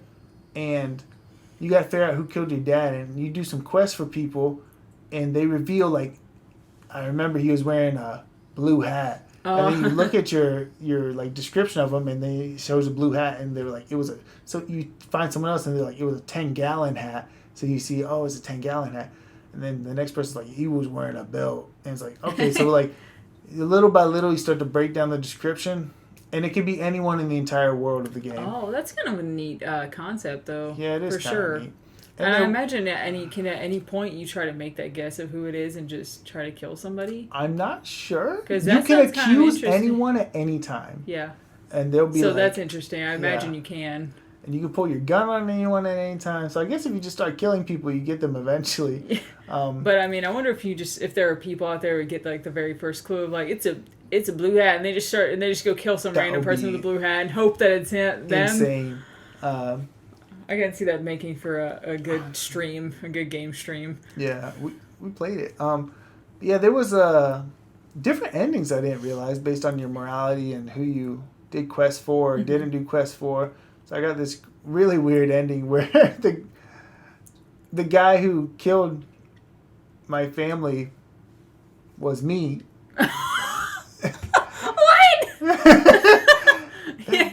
So like at that point while people are shouting, I don't know, it kind of looked like you actually, and you're like, oh fuck. And he was always like, you're gonna let me go because you're me and I'm you, and if you don't let me go, then you're dead too. That's like the weirdest shit. And I said, click, you're talking to the wrong guy.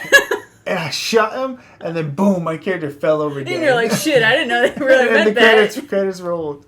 So it was pretty cool. It was pretty funny. I feel like I want to play now. It was great. It's worth it, and that's one of many endings. Plus, there's 3 different characters. So, like, I think the next time you can play as, like, the brother, like in this alternate scenario where you died instead of him. Yeah. And then the last one you can play as the sister who was, like, out of town or something. I didn't mess with any of that. But yeah. It was a cool idea, and there was definitely quests I did not do, and some of them are, like, you can mess them up, so they'd be ruined forever, but it was cool. Yeah, and I think that's pretty much everything I wanted to ask you about. A couple things I just like took out. That's okay. That's the important stuff hit. The reason I brought my backlog up again is because I know we were going to talk about what our current top 5s are out of what we played. The revolving top 5. And I immediately forgot because I deleted it off the file we were looking at. So I was like, crap, I need to pull it back up. What do you got, Michelle? If you were to start at 5. I'm going to say, let's see. Maybe actually Digimon? You're just trying to trigger me right now? You know what's funny though? You've played so few games, right? So anything has a chance. Some bad games might be in the top 5. Right now I think maybe I'll start off 5 with another Code R, maybe. Maybe 4 for the Room VR. Not necessarily in any particular order, because we only got 5 games here. I know what the number 1 is right now, because it's probably going to be obvious to anybody, really. Yeah, we just mentioned it. Yeah. I'd probably put, 3, maybe Haven Park in here, because I actually liked it quite a bit. And then, number 2. Maybe Metal Gear. It's either be Metal Gear or like Down the Rabbit Hole. But honestly, if I put Metal Gear on here, I'm going to tell you right now, it's probably going to get kicked off at some point later on in the year. There's like no way. And number 1 right now is sitting at Stardew Valley. Of course. For very obvious reasons. Of course. Even though I don't know if I play enough other good games by the end of the year, I may just take it off anyway, even though it's fantastic. It's probably in my top 5 or 10 of all time. Really, but just because I felt like I had already played most of the game before, like I already knew I really liked it, and it's kind of cheating. Yeah, it kind of just feels wrong. So I think right now that's where we're at, because the other games I played were just decent at best. There's not a lot of 5 stars here. As a matter of fact, I think Stardew Valley might be the only 5-star on here so far for the year, which is sad. It's hard to get a 5-star. Though it really is. It is, and I'm pretty gracious, honestly, with my ratings on stuff. I realized if I just enjoyed it, then I enjoyed it. Like the Short Hike, I gave 5 stars last year because I was just like, I want to play it again, and I did everything. So, where are you at right now with your games and thinking of what your top 5 is currently? All right. Because you played a lot of good stuff this year so far. I did, but I also played a lot of mediocre stuff. So yeah, I feel like I know what a few of them probably are. Man,